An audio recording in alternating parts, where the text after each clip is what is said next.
hear my calling? Waking up in the morning, I guess I miss you yawning. 5 in the morning.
Hello there.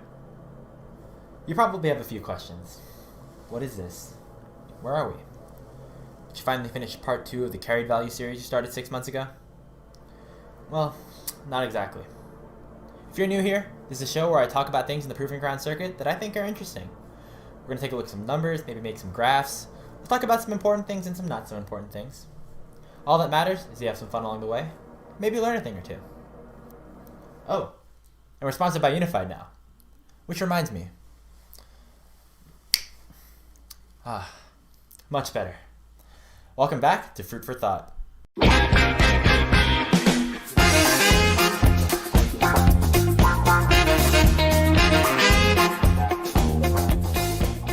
Unified's first Proving Ground Circuit qualifier is about to get underway, with 16 of the best teams Amateur has to offer taken to the Rift to try and start Season 12 off on the right foot. With all the new teams and so many roster announcements, it can be difficult to navigate through all the lineups to figure out who is strong and who we can expect to perform well. Where do we start? In traditional sports, one of the main storylines at the beginning of every season always seems to revolve around the reigning champions. What was it about that team that made them so good? And do they have the potential to do it again? This mindset's a bit less popular here in the Amateur League of Legends space.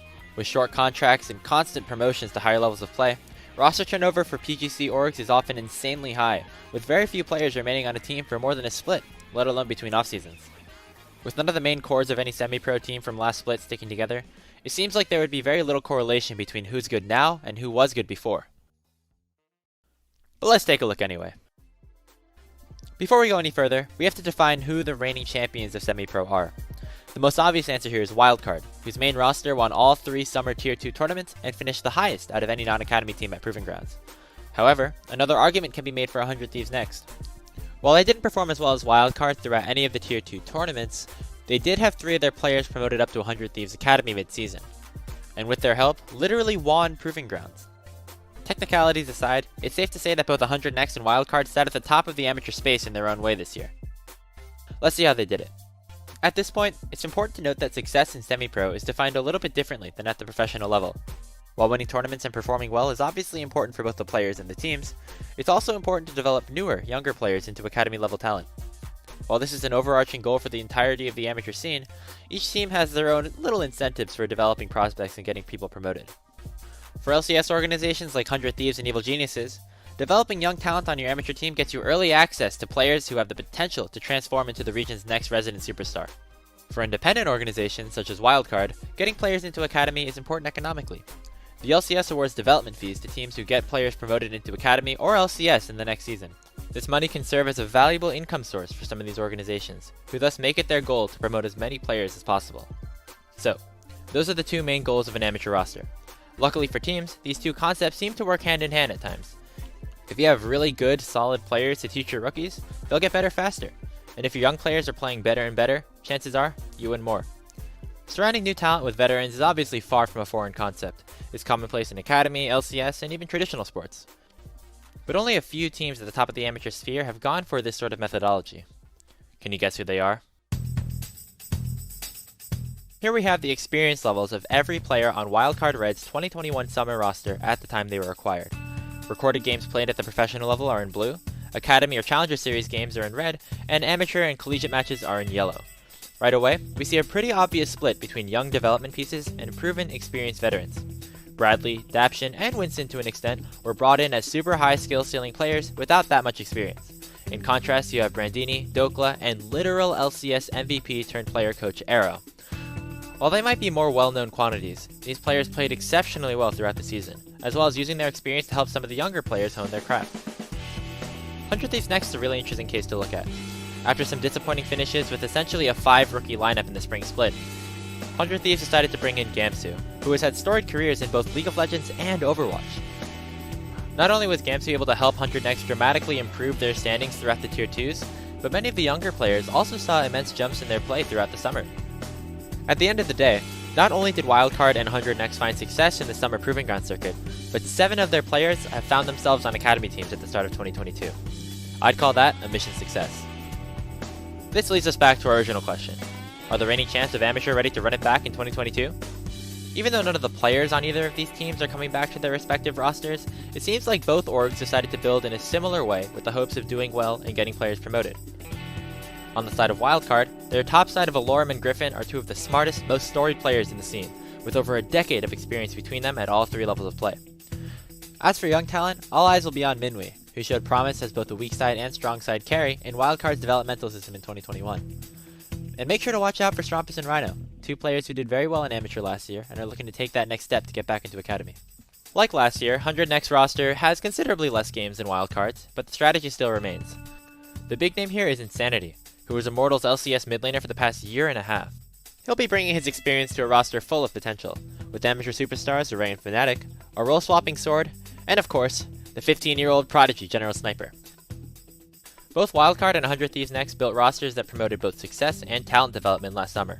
Going into 2022, these orgs kept to their strategy, forming teams filled with players who could realistically be promoted, and more importantly, can win. The fun's about to begin. Hope you're ready.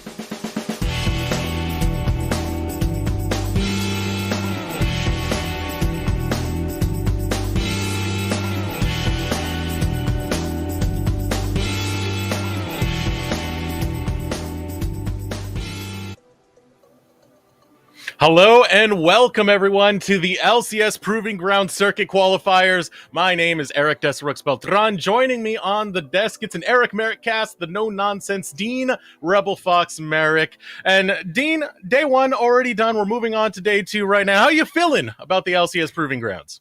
Oh, it's been 3 days of fantastic games already. We're getting into our first and our second set of groups. Everything was exciting yesterday. We had 3 series go the full distance with 2 of our top seeds included in that top 3. I can't wait for what a second day of games is going to be able to give to us. And let's get a quick recap of what just happened last week, as we did have, yesterday, Groups A and B already slugged it out with the 100 Thieves Next and no team taking it out of Group A, Golden Guardians Academy, and Wildcard taking it out of Group B.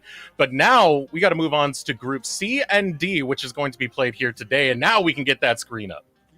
Yeah, today, fortunately, the Academy stream is running along tandem once again with our Group C games, and the Group D games are going to be right here, where we're kicking things off with EG Prodigies versus the side of Taco Gaming, and we're going to get a chance to see a little bit later on another series, as we'll get into that one a little bit later. But like we said, Academy currently running Group C, Immortals versus Winthrop over on that channel. That should be a nice, exciting matchup. You get to see a little bit more collegiate talent. A lot of that somehow that snuck into the Group 5 teams completely. And a little bit later on, we're getting our own little dose of C-Lol in Maryville versus Dinka, and Dare Gaming into Supernova over on the Academy channel. Plenty of fantastic series today, Eric. Yeah, and especially with yesterday, you were talking about it. Every match going the distance except for one. It kind of shows you how hungry these players are here in the LCS Proving Grounds qualifiers.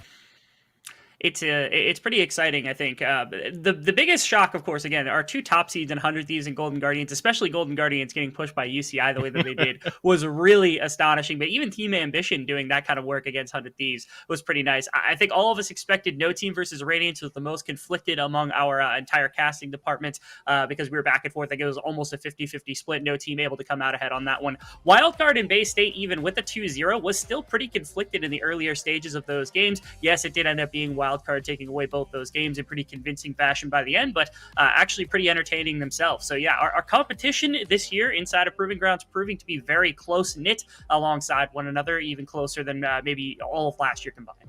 But now we have to head up into the matchup here that's happening right now, and that is going to be Evil Geniuses Prodigies versus Team Taco Gaming. You know, always got to love when amateur teams come up with names like this. But this is the battle of a org that has been more established in development, at least among the pro teams of North American Amateur, versus an org that's kind of just put together a band of misfit minions that are just looking to run it.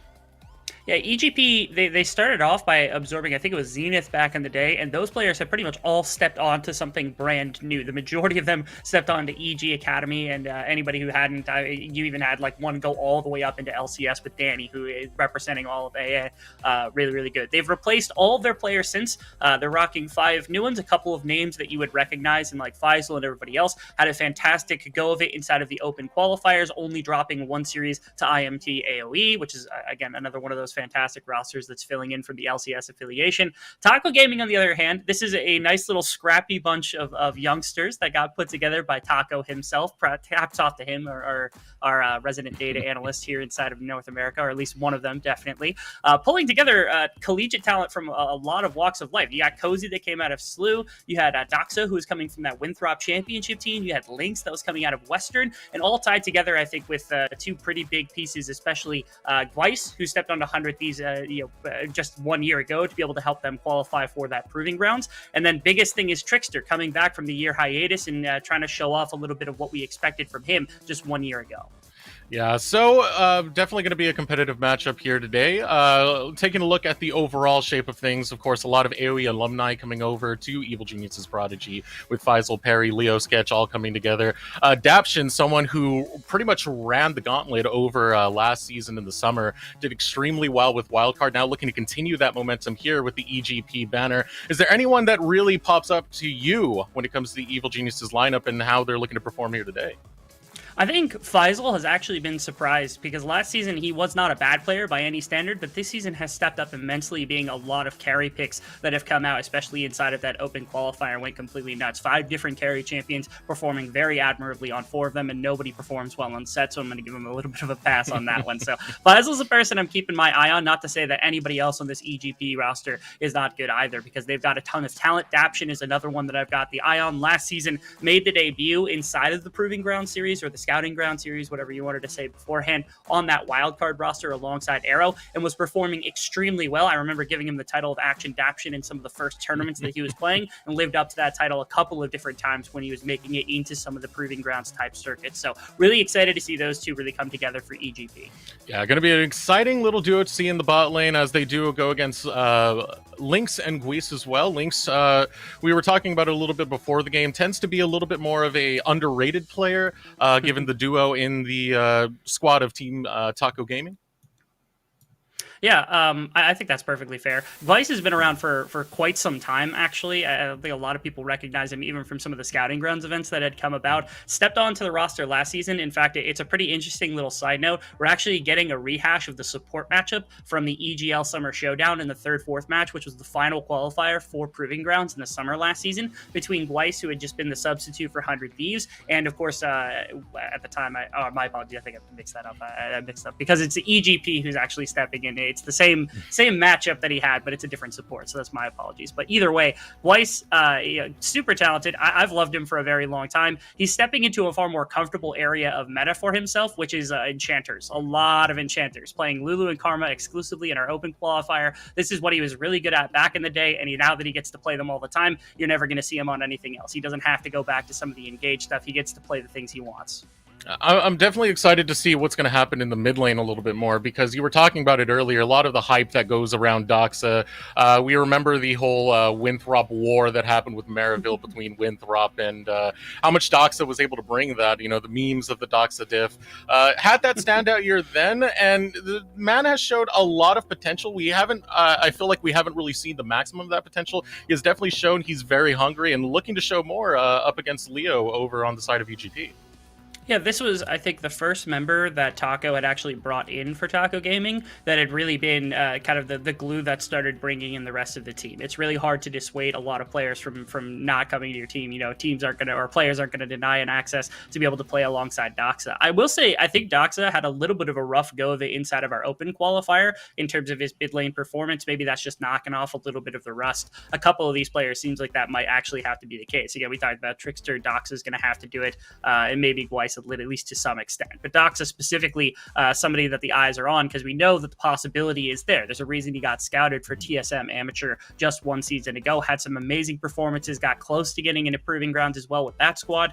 Again, talent, Doxa diff, everybody knows the memes, everybody knows the jokes, but they're built on a foundation of trust for this player, right? This player is excruciatingly good when he is on. And so we're hoping that maybe after a couple more games, after a few more series, this team is going to look a lot more complete, especially when Doxa really starts to perform. Yeah, and that definitely does need to come together, because Leo is someone who's kind of been flying under the radar a little bit. Over in the open qualifiers, he was one of the better laners when it came to the performances of EGP. Transferring that to the team fight is something we're going to have to watch very closely on, but it's definitely not going to be an easy lane for Doxa to just run through going against Leo here today. I got to talk to Incon a very small amount about Leo back last season, and I know it was especially in UPL that I got a chance to talk to him, because he wasn't really around much for Proving Grounds, was on some of the lower teams. It was actually a familiar instance to somebody like Faisal, who was his teammate, where he was playing on some of the rosters that were in like the 18 to 25 range, somewhere in there. Teams that were beating other teams, but weren't quite enough to be competitive with the top level teams in Proving Grounds to really make a run at playoffs. That's where Faisal got scouted from, and that's where Leo was was as well. Leo being touted as one of our more mechanically inclined, one of our better kind of mid laner prospects that came out. Wasn't able to get on one of the big name teams last year, but now scouted out by Ito, who found an amazing combination of players to put around him, combination of scouting ground players alongside Faisal and Daption, who have some of the proving grounds experience to really let him shine. And I'm excited to see what Leo is capable of as well. That matchup between Leo and Doxa today, I feel like Doxa is going to have to be on the game because Leo will put him to the test. And it puts a lot of interesting questions towards the jungle position as well, because there are things that are unanswered. You were talking about it earlier with Trickster. Basically see him as someone who had a lot of potential behind him. We saw that derailed a little bit, and he's now trying to regain that momentum. Perry has been definitely one of the more aggressive junglers, especially some of the times that I've seen him perform in the UPL with the champions he's run, the Xin Lee Sins, the Viegos. Xin not being his most successful over in the open qualifiers, at least stat-wise, but it is a matchup to see going against Trickster, who is sort of this question mark in terms of performance, as we're trying to see more come out of him into this new season after that hiatus. He's one of these players that has a bunch of potential to him, and we need to see him live up to it. Although I'll say in open qualifiers was shining quite a bit, especially when it came to like counter jungling against the other jungler. I think I saw him living in the opponent jungler way too much for comfort for somebody that was on a year-long hiatus. It was really nice to see Trickster kind of living in breathing his own type of gameplay into the rest of what was Taco Gaming. And Perry, the jungle matchup gets a little bit chess matchy because again, Perry was somebody that walked into scouting grounds relatively unknown, the way kind of that Tomio had just 1 year prior to that, when Tomio had walked in from solo queue. Everyone's like, who is this guy? Beat down everybody and then took a spot on EGP to now go on to EG Academy. Who would guess that the similar storyline once again for Ito and the rest of this EG prodigy is to go out and find super talented players and to be able to get them to the next level, Perry being one of these guys. Trickster, again, this was a story that we could have seen very easily for him as well alongside Perry. So this is a battle that you're going to see. I feel as though Perry's going to get tested very much by Trickster today on some of the counter jungling. If he's on dueling type junglers, that expectation is going to be there. It's protection from Faisal and Leo. How much resource are they willing to sacrifice in order to make sure that their jungler is going to be in a position of comfort? And another thing that gets me on the grand scheme of things, at least, is the fact that we do have some established synergy that's already been at least worked on the side of Evil Genius's Prodigies. Again, a lot of these players have played together. On the other side of things, we were talking about it being a little bit more solo QS. They were just formed at the last second. They were players that pretty much handpicked each other to be able to form Taco Gaming. I'm wondering if that's going to have any impact on the grand scheme of things, if they had enough time to really develop that synergy to get into a state where they can come into this matchup and not have to worry too much about the grand scheme of things. I think Taco Gaming, before the tournament had started, hadn't had more than maybe a week to really scrim together and get their pieces all together in a bundle, which is why walking in, you look at a roster like this and you're like, wow, this is a roster that could really make noise. And they made it into the event. They weren't the safest of teams to be able to make it into the event with the 3-2 in record. But again, this feels like a team that the longer and longer they get to play, the more they get to meld out this style a little bit, the easier this is going to become. You've got some of the components of like a combination of like, again, CLOL, you have components of players that know each other and were willing to vouch for each other to put together a squad that all of them were comfortable with. You got pieces even from like Proving Grounds, where Gweiss was there, Cozy was there just a year ago, Lynx was there on Supernova just a year ago alongside Cozy.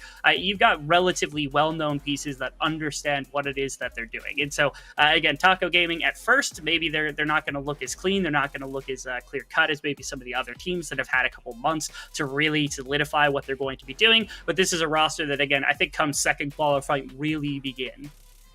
All right, but that's enough talk about the teams. We do have to get into predictions for what we think might be the turnout for today. And I'm just going to say, yesterday, 100% corrections. I'm not going to get into specifics of that, but taking a look at what everyone else has going here today, unanimous on only two of these, being the AoE Immortals one and the Maryville.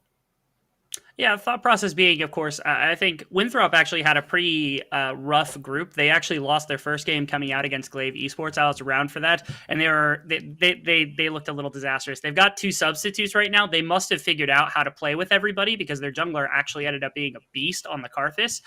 So eventually, over the course of the tournament, I think they picked up steam. But against IMT, we've heard ramblings about how this might be one of the top 3, top 4 teams in the entire event, if not capable of beating some of the best, only having lost 100 100 Thieves. I think that was very solidified in the open qualifier. You get EGP. We have a little bit of question between the two of us, because apparently you're one of two people that predicted Taco Gaming. I love Taco Gaming. Three, but we get that first year. Or three. My apologies. I forgot Grapes out there in the front. And then the Supernova, I mean, what are the chances that we had 6 people predict Supernova and both of us were 2 of the ones that actually did that? We're on the same page on that one. We get a little bit of back and forth on the EG Taco Gaming, our first series here in the day.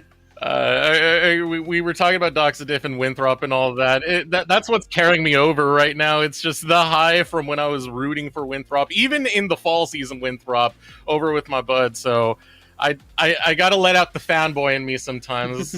So I'm going for Taco Gaming on this one. I totally respect going for EGP. I feel like it's definitely the wiser choice.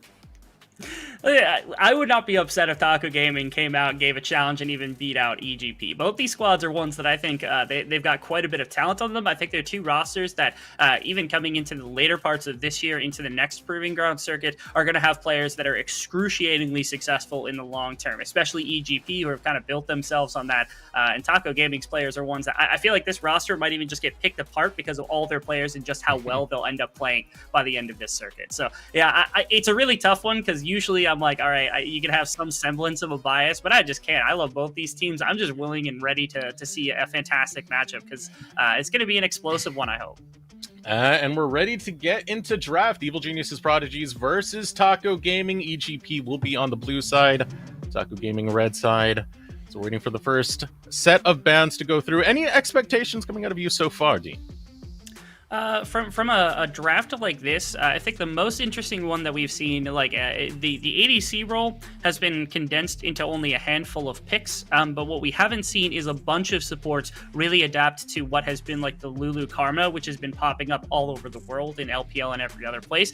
Gweiss is the one support to have actually full leaned into this strategy, which means that if Daption isn't careful, Daption made a name on a lot of like the engaged stuff. You had Leona, Rel was a humongous one for Daption in the previous split, Nautilus, things like that. But if you're running the double range bottom side and you've got a bunch of power to work with, Dragon Control goes the way of Taco Gaming, and that is something that you can leverage very heavily into, getting 5-on-5s and things along that line, which means I feel like EGP, they got to flex a little bit. They got to be willing to take 2 very talented bot laners, Sketch as well, who went to that previous scouting grounds, and find a way to compete for Dragons, because if they do that, I feel like this team is going to be able to operate as a 5-man unit much better.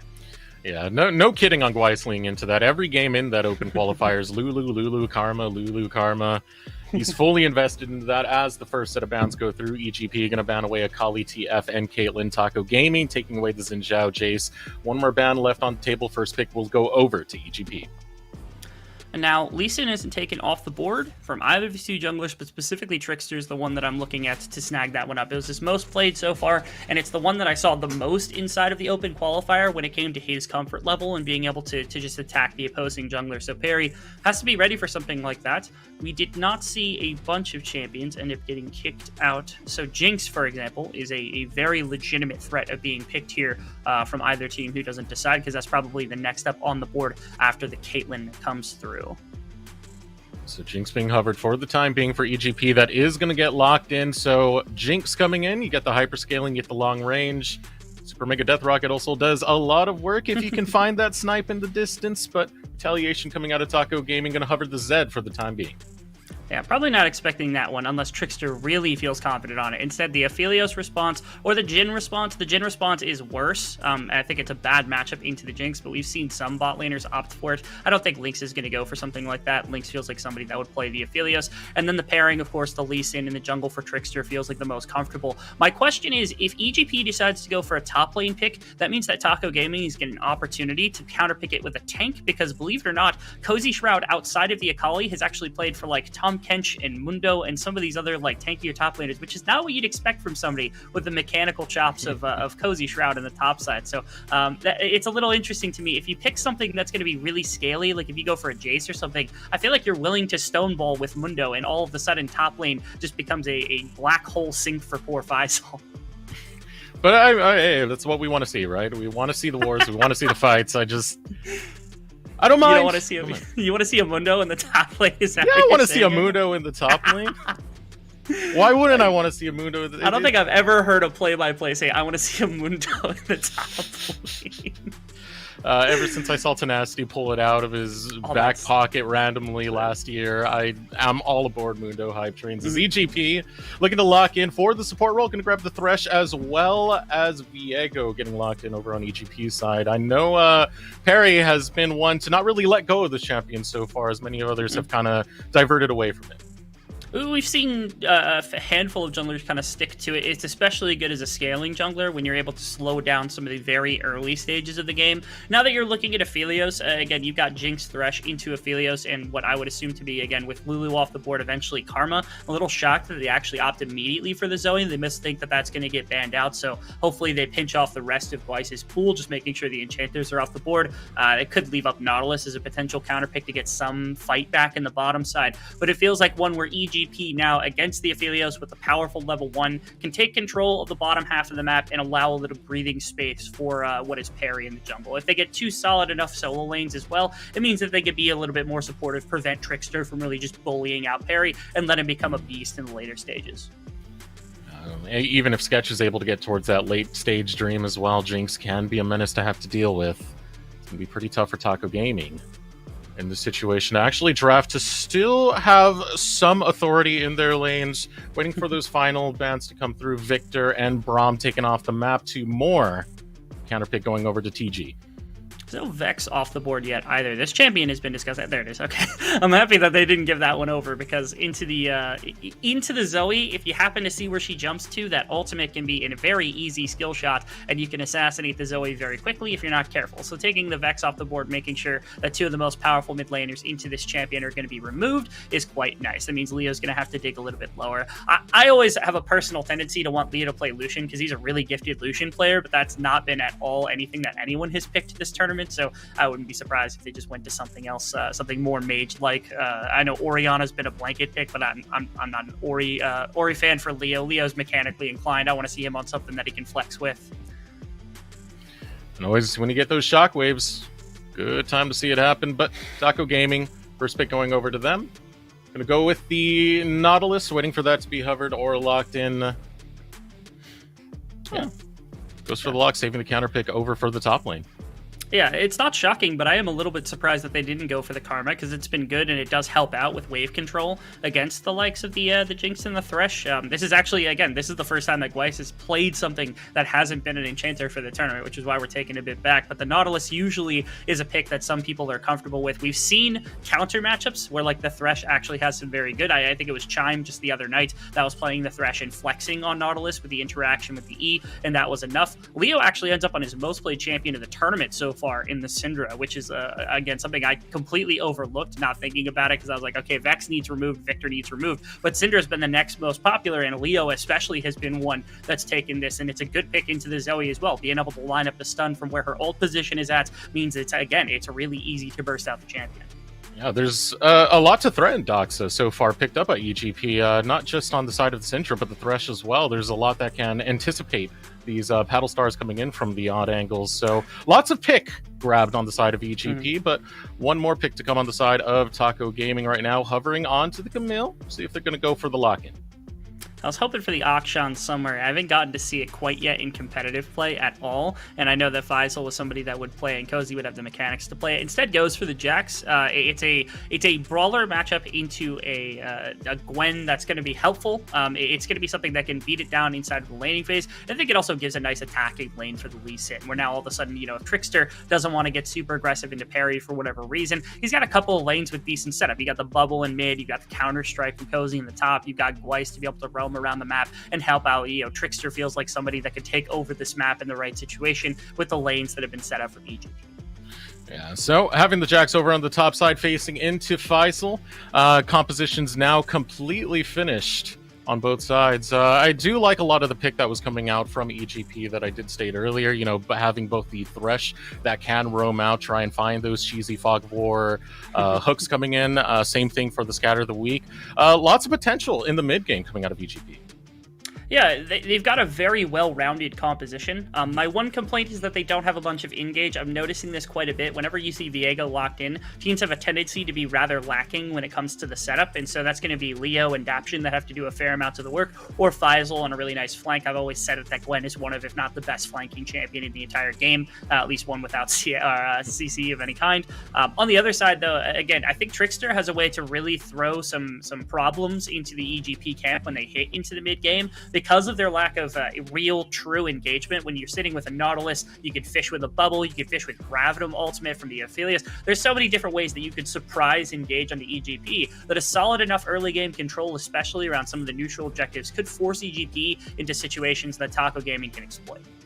And I'm going to be looking for that from Trickster to see how he's able to perform here today, because that early game, he will have to get a decent amount of momentum going for him to get this composition, get his lanes going strong, given they do need quite a bit of love over in the mid lane, over in the bot lane as well for Team Taco Gaming. They've given themselves situations where, like, their lanes could go very horribly in the wrong situation, right?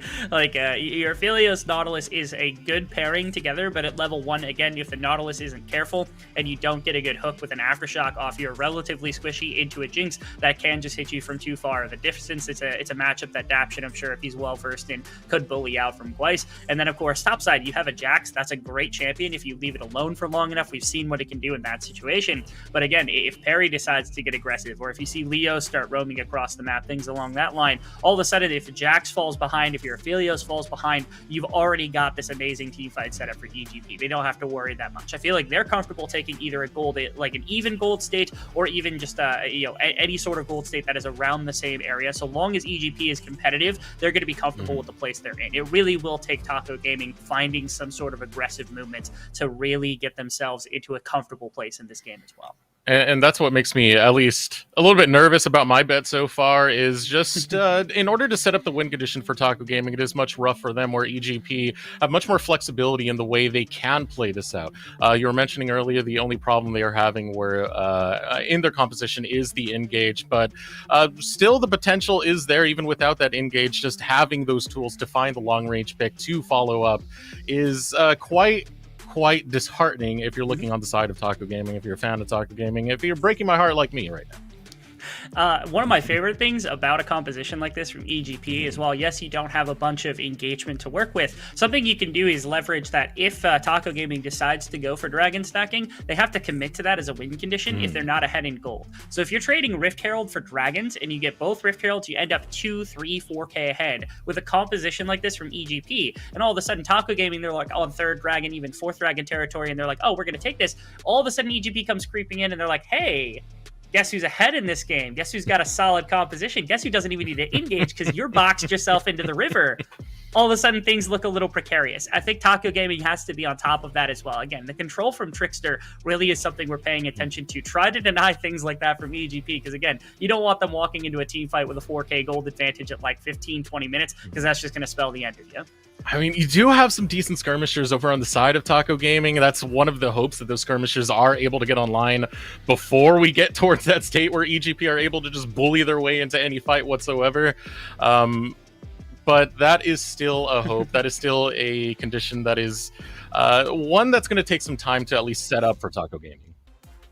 Yeah, I think the other really big thing that I'm watching from Taco Gaming in this one specifically, this is a Doxa diff potential game, right? Like, there's multiple targets that, like, if the Gwen doesn't throw the W, you can assassinate Gwen, but there's 3 members that legitimately could get one-tapped from just a single bubble combo, as long as there's no protection from the Thresh, because that is the other thing. Daption's going to have to be on point, because if Doxa gets 2, 3 kills, starts rolling 2 items, 3 items, you get the Shadow Flame, you get the Void Staff, you get Penetration in there, the Ludens, and you pop somebody like they're nothing, team fight stops working. Again, there's no true full engagement. So if you lose one of these important damaging members, you just get diffed by Doxa really quickly, and you don't want that to happen. So be careful around the Zoe.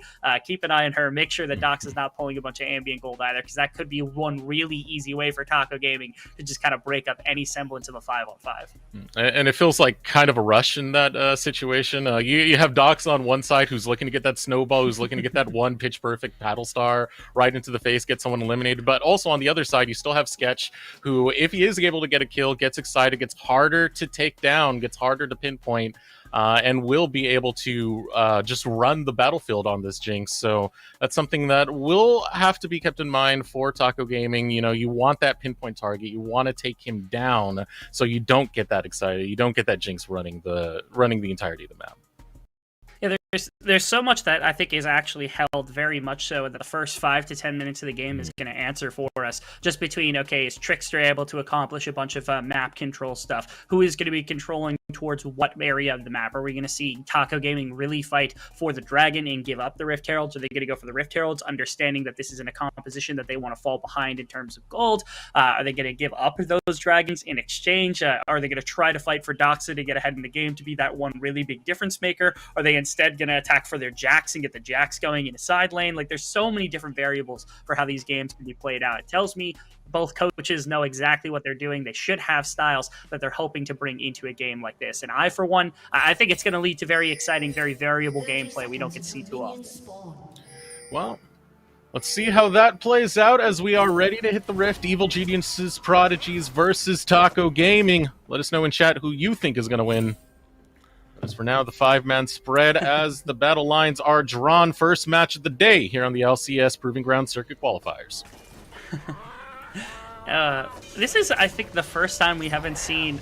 no, yesterday we had our first one, but so many games have actually been completely decided off the back of some early level ones. I know yesterday it was, I believe, No Team versus Radiance, where there was a 5v5 level 1 on the bottom side of the map that led to 5 people being killed.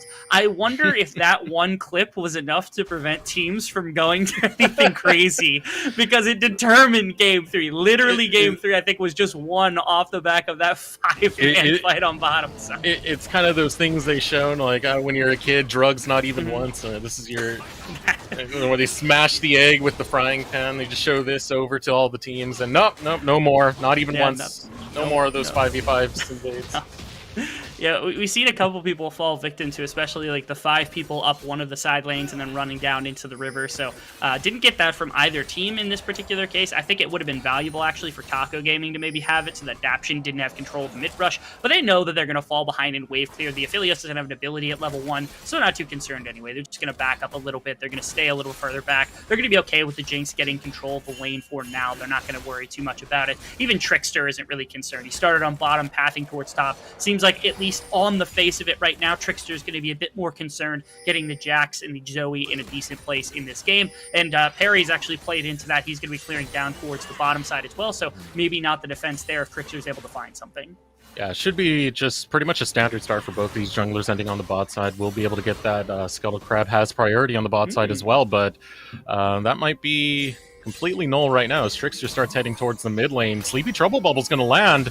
He's going to set up that Sonic Wave, but will not find its mark. Does burn the flash in the mid lane of Leo. Barely mistimed. First off, Leo, the fact that like he was able to somehow like sixth sense that gank coming, there was no word to tell him that was happening. Instead, just backing off of his own volition. The bubble was well timed, but the problem is you needed to hit the Q from both members, that is the Paddle Star and the Resonating Strike, at the exact same moment, so that the Q could be followed up from Trickster onto Leo. That didn't happen. Unfortunately, Leo got the flash off right before the Q was going to hag, and it meant that Trickster couldn't follow up. Yes, they do get the flash. That's phenomenal. Really close to being perfect execution from those two, burning the flash and getting the follow-up to get the kill onto Leo as well. So to see if they do find a follow-up over there, see if they can punish that flash being burnt down. Now Perry over on the spot side, an early recall called out by Sketch and Daption. Yeah, Perry has gotten just a ton of free time so far inside of this game because that gank did not work out, so Trickster's on a little bit of a catch-up path. Unfortunately, the nice ward, and again, the wave being pushed up as much as it has been, I think they bounced it off the turret, came back to middle, and it's going to push the other way, but it's not quite far enough out for Lynx and Gweiss to be baited into stepping far enough up for a Viego to find a gank. Viego's not a perfect ganking champion in the beginning of the game anyhow, but it makes it very difficult with the position that the two of them were in, so instead just takes his first back, and actually Trickster was going to double down on the early pressure. We're going to try to find something into Faisal, but Faisal standing in it. Oh, he's canceled 2 backs. Wow. Viego's back on top side too. This is actually giving so much to Perry that if he's able to get information, if he's going to be here. Ooh, the counter-strike comes in. Trickster's able to hold the tower to make sure he doesn't get it, but first blood is going to go off for Faisal anyway. Now Trickster, in a world of hurt, will fall to parry. 2 early kills going over to EGP. And Trickster trying to play to his top side. After the mid lane, they kind of read where he was going to be. Trickster didn't find anything, or my apologies, Perry didn't find anything on bottom side, but had more than enough time to back and get up to the top side of the map to cover his top laner. And actually, it was a solo kill from Faisal onto Cozy before the follow-up had come through. The flash W from Perry, able to catch Trickster in the same fashion, which is just phenomenal. Again, Trickster has lost so much now. 2 ganks that did not work out, ended up losing both lives, gives so much over to EGP. And Faisal picking up a kill kind of does the exact opposite. They wanted the Jax to feel comfortable. They could have bailed on this 2 times and chose not to, giving so much time over for the Viego to show up. Just a kind of a delayed call here from Taco Gaming. There's that final pop of the tower. Trickster, he didn't hold it for long enough. That is just so painful, man. He didn't even hit him. He just ignited him in the tower shot. That's so miserable. Oh, poor Cozy. Feels bad. Feels terrible. It really does. And now Trickster's dug himself into a bit of a hole. Daption doesn't know that he's there. He's walking over a ward now. Twice! Ooh, flash forward. Does land the Sonic Wave. Going to follow up with the Resonating Strike. We'll get the cripples. Looking to slow him down. Nice. Sleepy Trouble Bubble's able to come in, but Paddle Star too far. Can't find the max range shot. Sonic Wave will not land. Death Sentence going wide as well, as now EGP is starting to move forward. Don't have too much to really work with here, just trying to bully them out. But the vision denied, at least for Gweiss, as he starts to back off on the duo of Trickster. Yeah, it's actually, that's a pairing that I want to see a lot more of between Gweiss and Trickster, because you've got enough damage and you've got enough CC to lock down members, especially like the Viego. Right there, though, I mean, Daption's presence, they were trying to catch him out. The flash was enough to get him out. And then Viego on the coverage as well with the Lantern, able to walk away. Doxa had the pressure to step up, but wasn't quite fast enough or able to convert on the bubble tagging on because of the, again, the perfect positioning of Daption to get his jungler out of really bad place. So, well played from EGP. Again, finding multiple plays now in the jungle where Perry has just been all over Trickster. Trickster not able to get any of the invades or the aggression against the opposing jungler, and none of the ganks have really worked out. The early game plan for Trickster has not worked out, and again, that's something that's going to be really painful for Taco Gaming. We talked about them needing to grasp some kind of control, and this is going to cause them quite a bit of a stir. Now going to the dragons, but again, we talked about that too. The dragon stacking is valuable, but if you fall behind, you know, what is right now 1,500 gold, but if you lose the Rift Herald too, all of a sudden fall out 2.5, 3,000 gold. EG Prodigies are going to be all over that. It's going to be a dragon secured, but a questionable one at that.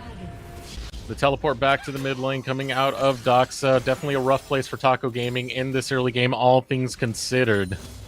Trying to pick up whatever they can as we take a look at the total gold. Faisal really leading the charge here, as well as the rest of EGP. Pretty much everywhere you would want the gold, it is there. Leo, his flash coming back up as well. Wasn't even that punished in the mid lane. Oh, it was not. Really good stuff from EGP, absorbing a fair amount of the pressure put on by Taco Gaming, who have not been able to convert on anything. And even the bottom lane, where like Lynx is feeling like one of the major ways in which team fighting can actually go their way in the later stages, if the Aphelios is going super well.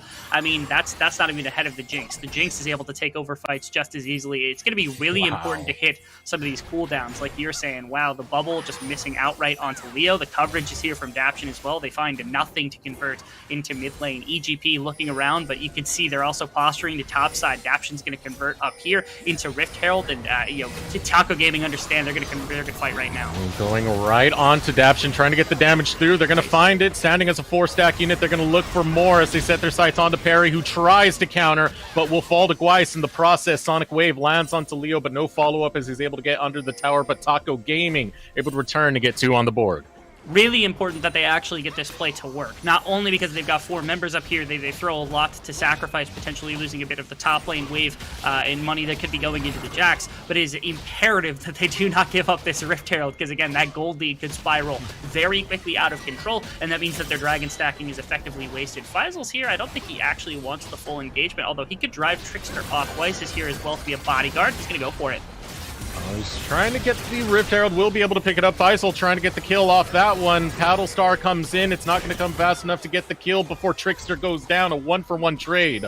But Rift Herald picked up by Taco Gaming. If Faisal ends up actually getting the Rift Herald stolen, even if he doesn't pick it up, or if he gets the kill onto Trickster and then can continue that play or force the Rift Herald to restart, that is an incredibly valuable play. But given the fact that it was just the 1-for-1 where you trade a kill onto the Gwen in exchange for the kill, I believe it was onto Trickster and the Rift Herald going over, is a bit more gold that you're giving back to Taco Gaming, so it just ends up not really working out at all like he wanted it to right there. I got the idea from Faisal. Again, stealing that Rift Herald would have made that horrible for Taco. That might have actually been enough of a tilter to really throw me off the pace for them this game. But actually, they've climbed back quite nicely, down to 500 gold advantage. They got the Rift Herald for some plates in the early game, have been able to stabilize a little bit from some of the early failings. Big thing is Doxa has been involved in every kill that Taco Gaming's been able to pick up so far, so he is getting some gold generation for himself. You are going to have him be in a good state to get towards that mid-game state where you're just playing off the Fog of War, you're getting those deep paddle stars. You're getting to the state that you know Zoe gets to, Dean. You know, the state that I hate at this point, and speaking of hate, Faisal might be hating this one as coming in from an odd angle. It's going to be Trickster, will get a great Dragon's Rage to knock him away from his tower.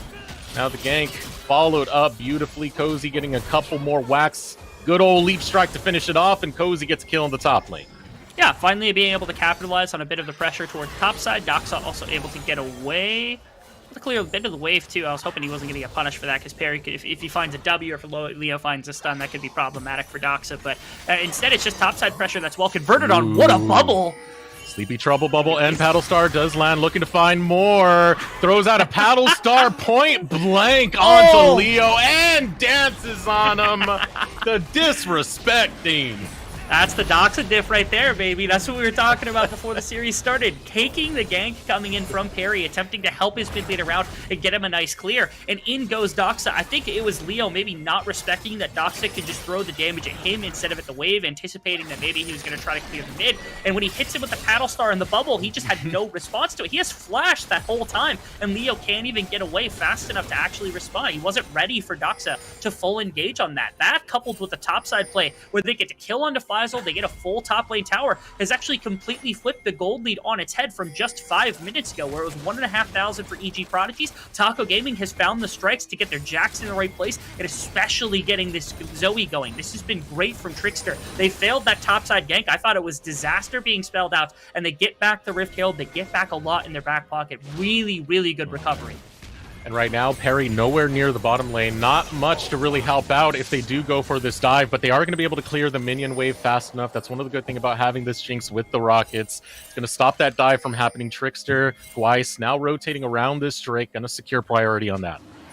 Yeah, they've done a good job of not only getting this gold lead and kind of taking away any of the avenues the EGP would be able to use to get a significant early game advantage, while also collecting the dragons. It's a really, really good stuff from Taco Gaming. It's everything that they needed to have happen. Underneath the top tower, Cozy teleported into 2 members. He's really confident on this. Yeah, Cozy a little bit too confident, but one more pop goes out.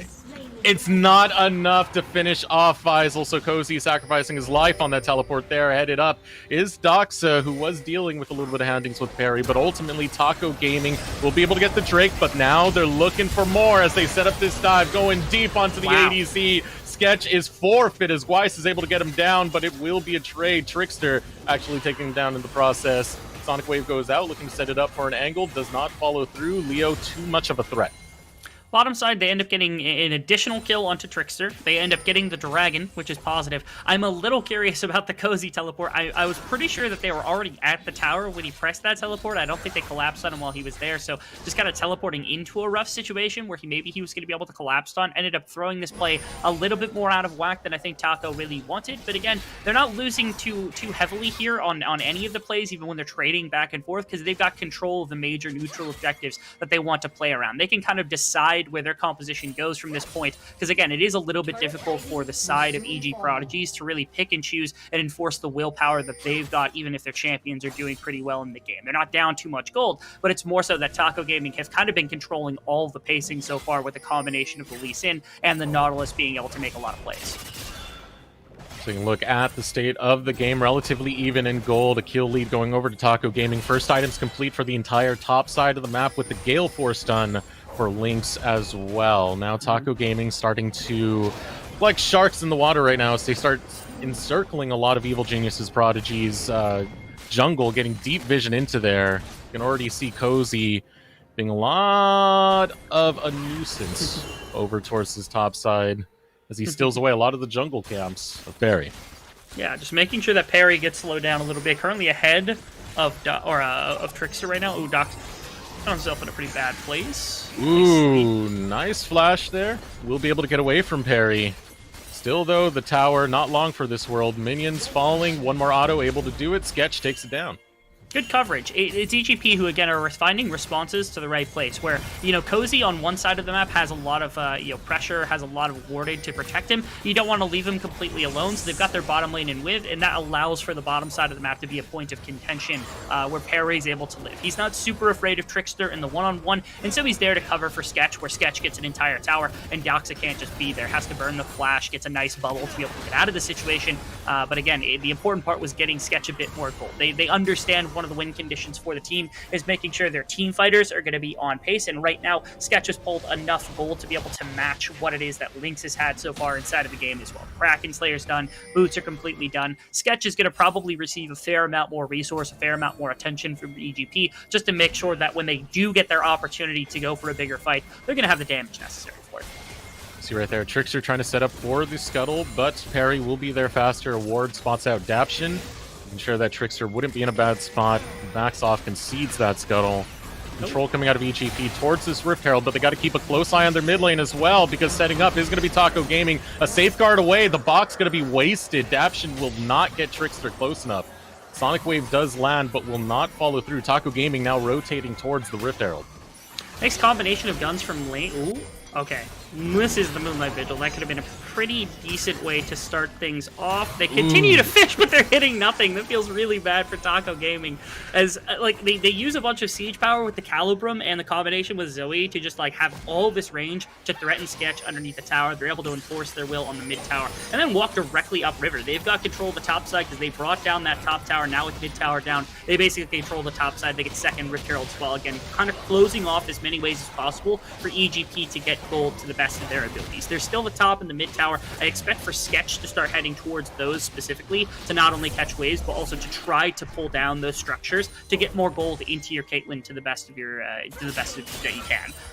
And you can see that also where Leo feels comfortable as long as he's got the support of Perry to just push up farm and then be somewhere else on the map where you can start setting up. And now they've got pressure on the bottom side for dragon stacking. They can respond to what Taco Gaming has gotten. They're going to fight for it here in just a second, though. They've got 5 members. About everybody except Faisal is sitting on the bottom side of the map posturing around this potential objective. And it's an intelligent move to come out of EGP, knowing that they couldn't get the Rift Herald. They set up for the other objective. They have a lot of deep vision here if a team fight is to break out, and it does look like EGP are fishing for one right now, but Taco Gaming, they're starting to group up. They're starting to come together. And now on both sides, 5 units strong are both of these teams. The Paddle Star is going to go wide, looking for the inside track. Is going to be EGP. Sketch from a long way in, gets a couple of rockets through. Over the wall, damage is returned both ways. Doxa and Perry taking a good chunk right there. But no one willing to pull the trigger just yet. Gweiss unable to find the hook. Out comes the death sentence. It will not land. Now Gweiss going forward will find a hook, able to get it onto Daption, who puts down the box. Out comes the ultimate, but it gets the knock up onto Daption. Daption so low. Trickster going to go deeper. Still looking for Faisal, but Faisal is on fire right now as he's able to pick up the double kill. Goes right after Doxa. Flash forward out of Sketch. Is going to pick up Doxa. Now Lynx on the run. Zap will not find him, but they found exactly what they needed to bully Taco Gaming right out of this dragon. EGP able to really get themselves entrenched in the bottom side river. You see, when the trade-off of map sides went to Taco Gaming, they took top side, they took Rift Herald, they took top lane pressure, they wanted to get Cozy into a good place, they wanted to get top tower down, and they were able to accomplish all that. The trade-off was the bottom side. They had to work through the vision of EGP just to get to the river, and that allows this 5-man setup to go completely crazy. We talked about how important Sketch was going to be, and Sketch went basically uncontested at the beginning of this fight. Doxa tried a couple of times to get nice. That was very clearly going to be an execution, and Gweiss starts this fight alongside Daption. But just take a look at 2 things. Number 1, you get Jinx free firing into frontline. You had Cozy there, but again, the positioning of Daption made it easy, and Faisal clamps off the left side of this fight, just preventing anyone from getting anything. Trickster can't find a good enough kick to get multiple members together, and at this point, you got no frontline. You lost a fair amount of your damage with everybody else, and nobody's able to step up into this Jinx. It just lets EGP run the game the way they want to. Ooh, gonna be spotted out in just a moment. Weiss going forward, gets a hook onto Daption. Sonic Wave gonna land. The focus is Daption. Daption gets hit by the Sleepy Trouble Bubble, waiting for the Paddle Star to follow. Sonic Wave lands onto the Gromp, but finally another hook gonna come through. Doxa able to grab that kill, his second kill of the game. Does have Ludens completed. Same thing over on Leo's side as both of these teams walk away from the side of the jungle.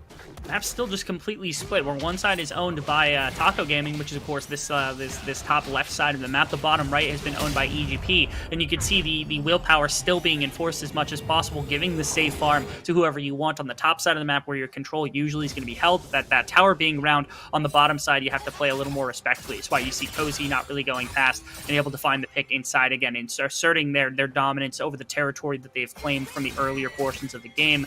Cozy, he's down 2 levels. Faisal has actually shockingly gone completely crazy in this game. He's up like 30 CS, has done well inside the laning phase. He's here against Cozy. I don't think Cozy takes this on his own, which is why he's got 3 reinforcements coming in. You got Doxa looking to show up. Counter-Strike already used, so can't get the stun. Waiting for the Sleepy Trouble Bubble. It is going to land. Cozy has had more of the income of EGP, so taking him down got to feel good. That shutdown going right over to Doxa. Yeah, taking 3-4 members, because I know Weiss was also hovering the position in case reinforcements were on the way, but just didn't matter. They need that too, because again, Faisal has become an absolute menace in this game. Cozy needed to get back in. That was a perfect way to do it. They get the shutdown gold onto Doxa, and they get a tower on the bottom side of the map to be able to start taking back a bit of the pressure around the Dragon Pit, so they could go back to the Dragon stacking mechanism, especially because the Infernal Soul is going to be humongous. The gold back and forth, again, we're at 35,000 apiece between these two teams. They're just about neck and neck in this game. The important bits, again, first, Sketch, Runans, Kraken Slayer, team fighting is on point. Might have some problems with that Trickster. The kick Dragon's Rage goes off the Sleepy Trouble Bubble, lands! Weiss will take down Sketch. That was just so incredibly unlucky for Sketch, man. Everything that could have gone wrong went wrong right there. He got hit with the bubble in the midst of the chain. He got hit with the Dragon's Rage kick to bring him down too much gold. Goodness gracious, Doxa straight up assassinating right there. And now he set his team up for success around the Baron. It's going to require quite a bit of help because, again, Sketch was a large amount of the team fight damage. Leo's going to have to do more, but he's half health. This is the 21-minute part. You really want Sketch to be here, but unavailable. Taco Gaming are going to start going forward with his team fight. Cozy hops right onto Perry. Perry's going to get taken down. Cozy still in the Dragon Pit, taking a lot of damage, falls low in that process. Baron knocking him even lower. He might die to the Baron. Actually barely able to get away in time. The rocket comes out, lands into the face of Doxa. Will not be able to find another Sleepy Trouble Bubble. Perry's still down. Death timer on him, but it's going to be enough to stop the Baron attempt coming out of Taco Gaming. Does look like they're going to find the reset to potentially set up for Infernal Drake. They used it as a really nice bait to bring in another fight. I know Taco Gaming probably was not in a position where they wanted to full commit to that, and you could see that because they ended up peeling off of it. The pick on the Sketch meant that they had a pure advantage in the 5-on-5. In EGP, they were going to play for the fight if Taco Gaming decided to play for the Baron exclusively, and they don't play that game, right? They play instead for the fight themselves. They have the advantage. They can do everything that they need to, and they pressure out from multiple angles. Leo's out the top of the fight. Perry's out the right side of the fight. Daption basically never gets here and is never able to really contribute outside of the Lantern. Perry goes down, so they have no jungler. And all of this didn't ever lead to a Baron because you had to be worried about Sketch stepping back in and taking over with big rockets and big AoE and things like that. So instead, they had control of the Baron pit. They got to back, and now they get to redeploy into the Dragon side of the map where they can push up mid lane, push out bot lane if they wanted to, and go for their third Dragon of the game to set themselves up for the soul point. That's the win condition that Taco Gaming was able to set themselves up for without giving over a gold advantage. They've done a really good job keeping the game even while keeping that alive for themselves, and this has been it's been a large part for a number of different members, but again, hats off to Doxa finding that pick onto Sketch that let that play happen. And that gold lead, forward and back, and then forward and back. It's definitely a slugfest between these two squads, and here comes the Flay, really trying to focus down Doxa here. It's going to be Sketch. He will get the kill, but it'll cost him his own life. And now 4v4. Caught out is going to be Perry. Lynx will be able to take him down. Following up is going to be Trickster as he finds the Sonic Wave onto Leo. And with 3 down for EGP, Taco Gaming, they only lost Doxa, but that's going to be exactly what they needed to try and contest this Baron here as they start the setup. Yeah, biggest problem about the side of EG Prodigies, right? They would typically have a bunch of threats, but your two biggest are Faisal and Sketch at the moment. Faisal's trying to take the Dragon to the best of his abilities. Cozy's gonna have to fight him off because he doesn't actually have a smite. Still standing in there. Faisal's looking to take it, using the ultimate on to Cozy. Cozy going to use the plant to get some health back. Weiss now falling low. Going to be able to go golden for a little bit of time here. It's returned by Faisal, but Faisal gets bonked right back to the respawn. Daption over the wall. Might have just sacrificed his life in the process. Weiss getting lower and lower, but he doesn't care. There's only a support there. Doesn't bring damage. Cozy does. Gets 2 kills, gets break, gets out, as well as grabbing Baron for Taco Gaming. They really want it all right here, Dean.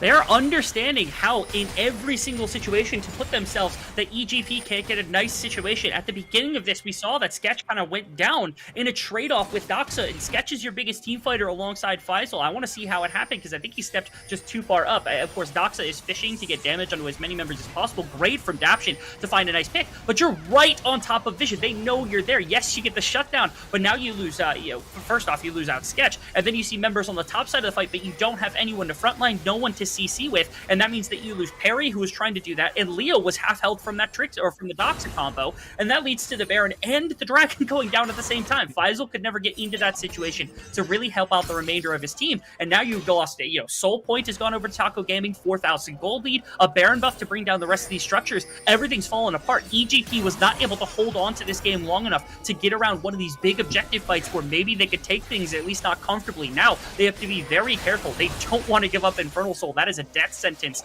The rest of this team, I mean, like I said, you're still worried about Doxa, but all of a sudden Lynx has showed up, the Jax has showed up, Cozy was able to take the one-on-one against Faisal. Things are not looking up right now. And Taco Gaming are going to look to make that situation so much worse. They grab a tier 2 over on the top side, continuing their push. Can't give too much disrespect here. You do have the ADC over there. Can melt away at this turret health if it's not responded to. Lynx now starting to wail away, but Sketch is able to show up, does have the wave clear necessary to try and prevent this from continuing, but you're going to have pressure coming from every lane now. Doc's in the mid lane shoving in a minion wave. You have Cozy in the bot lane shoving in waves. Locked into the base is going to be EGP. They've got a phenomenal way to set up this kind of 1-3-1 push. It's not a true 1-3-1 where you've got a nice split pusher in the Zoe, but the biggest thing is no one individual can really step to Doxa with how much gold and how much damage that the Zoe's put out right now. So it's really difficult to respond to all 3 lanes when it's getting shoved at the same time, and that opens up for bottom lane to get pushed. They had to respond to the mid lane. If they can crack that mid inner tower as well, I mean, that's going to be sitting at near a 6,000 gold advantage, which is not where you want to be as EGP. They were so close to getting this game into a comfortable team fighting position, but they are just too far out to get a nice pick on the tower. Now going for the tower dive onto Daption. Daption gets caught out. Lynx is going to be able to grab that kill. The tower goes down. No contest to come out from EGP. Minion waves shoved in the top lane, shoved in the bot lane, and there is Team Taco Gaming shoving down the middle lane wave. They take down the mid lane inhibitor as well. Now going to rotate over to the minion wave over in the top lane. They're going to shove in the mid wave first. They've got the Jax able to get this Baron buff minions up to the tower as fast as possible. I don't think, unless they get a really big pick, that they can close out the game right here. But honestly, the game is feeling closed out pretty effectively right now, even without the game actually full of closing. Why? Because they're sitting on 7,000 gold. They've got 2 plays down in the base. The inhibitor's down. They're going to fight a fight anyway. Oh, a nice hook coming in onto Perry. The damage is flush and it's returned. It's going to be EGP who get the kill. Leo goes down in the process, but they were able to pick up twice. You still have all your damage healers on Taco Gaming. Not the case for EGP as they lose Perry as well. Now, weight of the world on Sketch's shoulders as he's going to try and do the miracle defense. Health bars are pretty low for Taco Gaming, specifically on Cozy. Doxa losing about half of his health in the process. Minion waves are being cleared out from Sketch. They're going to be able to survive. They're going to have another fight left. Taco Gaming walk out the base. Things got really, really suspect around the middle of that because of Faisal's ultimate. It actually brought down the health bars of a couple of members of Taco Gaming. The problem is he couldn't put it together with Sketch fast enough to get a couple of members executed. If you get somebody on the Mega Death Rocket there, and all of a sudden Sketch is excited being able to rain rockets with a 3-item Jinx, that fight probably looks different, and EGP might be able to turn back the tide of this game. But no one goes down, able to pull a bunch of the base, and damage is down already for Taco Gaming. And that means that EGP now has to say they are extremely susceptible for 45 seconds when this Infernal Drake is going to come up. Daption's going to try to push back some of the vision, but the backs have come through. All the important members of Taco Gaming are going to be here. They're going to have to take a fight from a disadvantage without a bunch of the tools necessary. Again, Faisal's Ignite. Sketch doesn't have summoners right now. Even Leo doesn't have summoners. They got to find a miracle fight to be able to defend this game just a little bit longer, and Daption's getting caught. Daption caught out. Perry looking to try and help him, but It's a tough one to pull off. Over the wall, he's able to pull it off. Able to get that snare. Daption will be able to get out, but it's pretty much silver linings at this point as he takes that recall, and the rest of EGP try and set up for could be the last fight of this game. 6 seconds till that Infernal hits the map.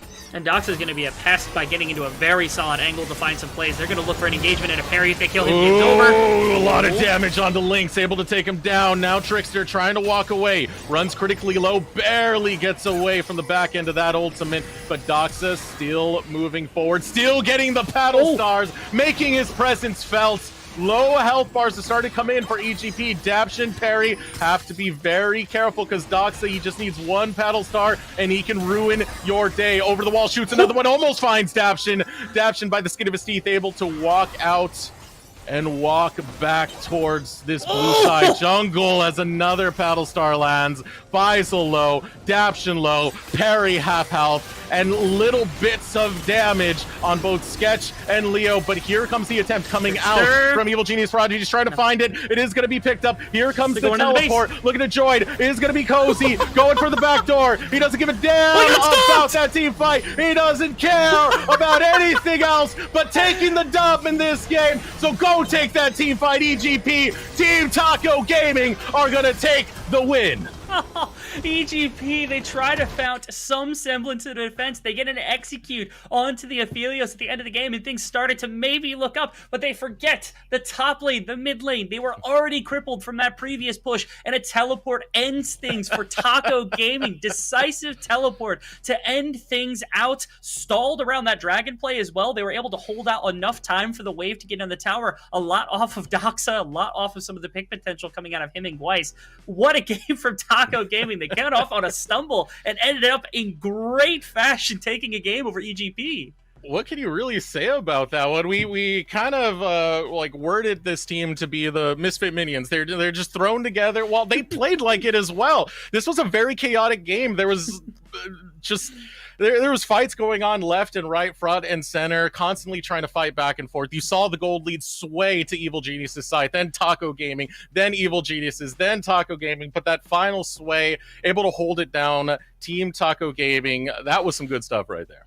Yeah, the fear really was there when Lynx went down on the Aphelios. I thought that the game was going to start swapping yet again. I thought we were going to get it, but again, Droxa just dropping in shots on the Zoe, Gweiss playing around with the Nautilus pick, having engage and having the ability to really threaten picks offs and put on enough damage to members to make it threatening to actually full engage into a team fight. That's all that they needed. They waited enough time for their waves to stack. It was really cool stuff from Taco Gaming. They bounced back from that early game immensely well, and that meant that EGP, I mean, they kind of felt like they were in the passenger seat. Taco Gaming made a lot of the aggressive plays. They made a lot of the proactive stuff happen, and eventually they converted just enough to take the win. And you felt a lot of the stress over on EGP's side, especially with Sketch, who was trying very, very hard to be able to take down Doxa, would end up giving up his life to just get a kill onto Doxa. But you got to keep in mind just how much power is still on the side of Taco Gaming. You take down Doxa, you lose Sketch. Sketch was everything for Evil Genius's Prodigies. They have to keep those things in mind as they start shaping up for this next game. Yeah, it's a big thing just because, again, when you're thinking about team fighting, you're thinking about all the setup they had. I really wanted to see something big and something that could have CC to start off fights. If they've got something like that, I think they could kick off this game much faster than when they did. You know, Leo would be able to kind of express his skill in the Syndra. You'd be able to get the very powerful Jinx out of the laning phase and into team fighting much faster if you just have somebody to frontline, if you don't go for something either in the top lane or else. Faisal, I thought, was amazing too. Honestly, I think it was the Viego that was just a bit too slow. I'm not saying it was poorly played by any standard, but more so that, again, if you've got something that can help you set up fights like a Jarvan, maybe you don't have to wait for more scaling. Maybe you don't, because then you can put all of your AoE damage between the Gwen and the Jinx together, and you know, then EGP can try to force around the objectives. They don't have to be the ones that are getting baited out onto bubbles and things like that and end up losing the game because of it. All right, so an exciting game number one. We are going to throw it over to a short break. When we return, we'll continue this best of three series between Team Taco Gaming and Evil Genius's Prodigies. We'll be right back.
Welcome back to the LCS Proving Ground Circuit qualifiers.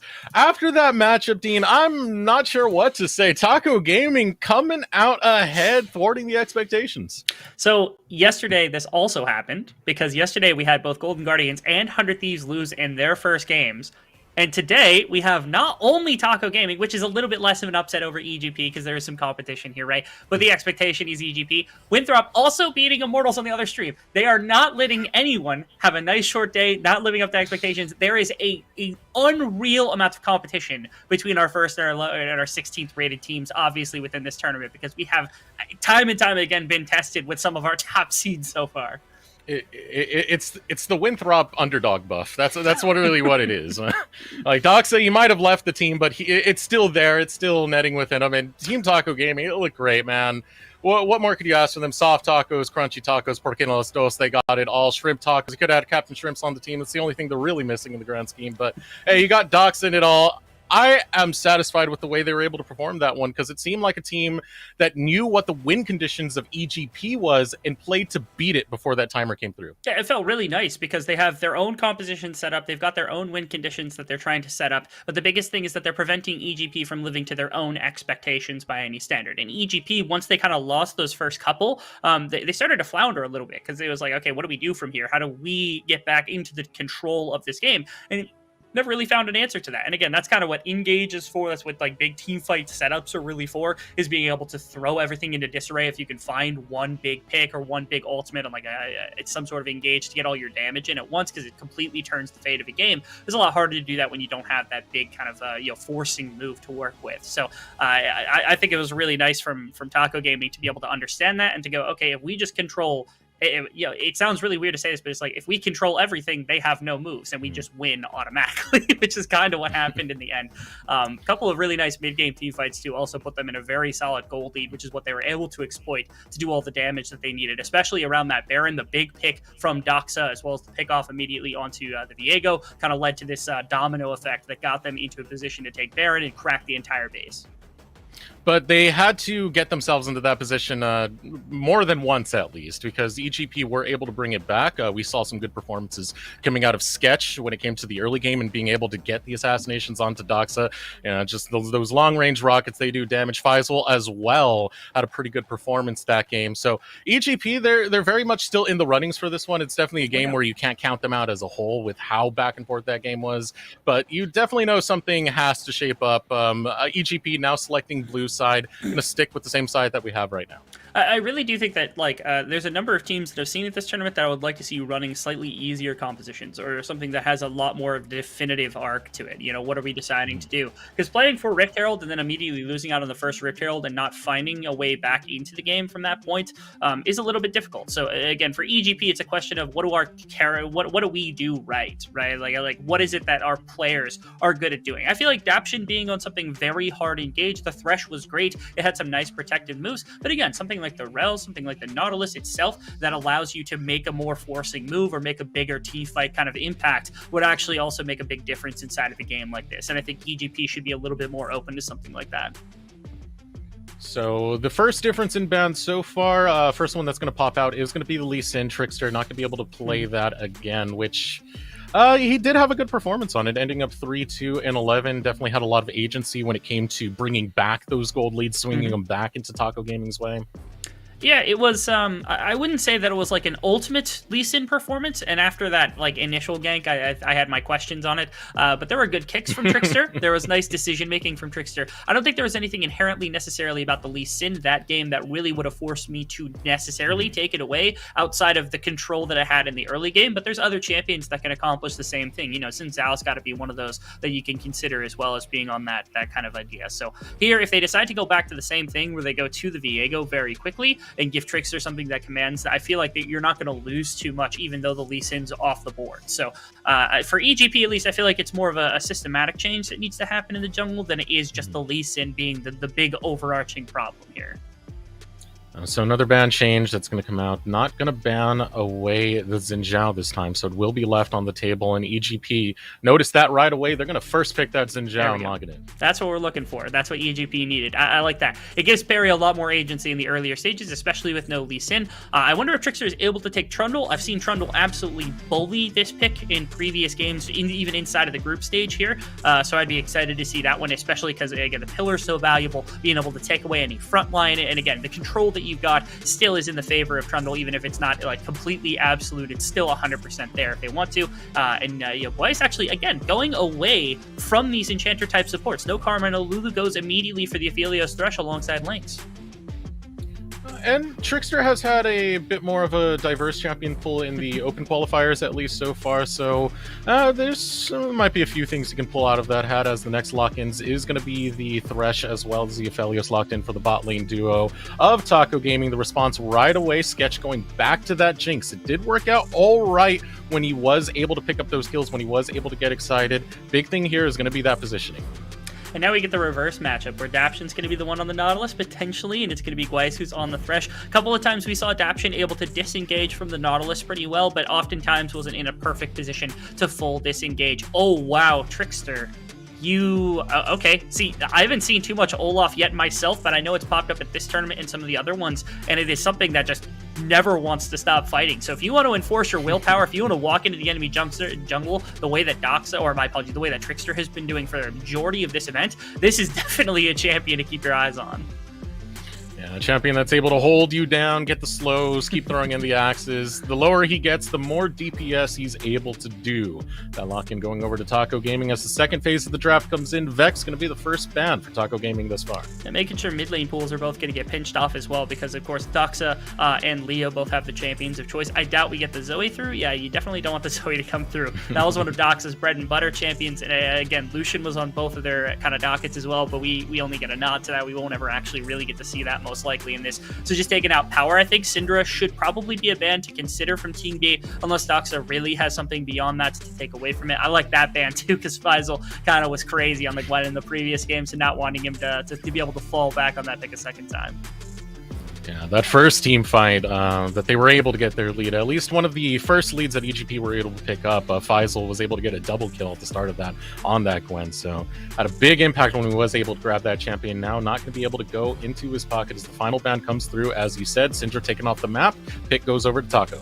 It's interesting because I feel like with the Gwen pick, they might have been suggesting that they were going to blind pick top lane, and yet they go to double ban mid lane, expecting them maybe to take a mid laner, and they're like, okay, if we take Syndra out, now maybe they have to blind pick top lane, and that gives us a better opportunity. The Gnar is something that Cozy can play. Again, I'm a little surprised that we haven't seen any of the tanks he was going to in the previous stage.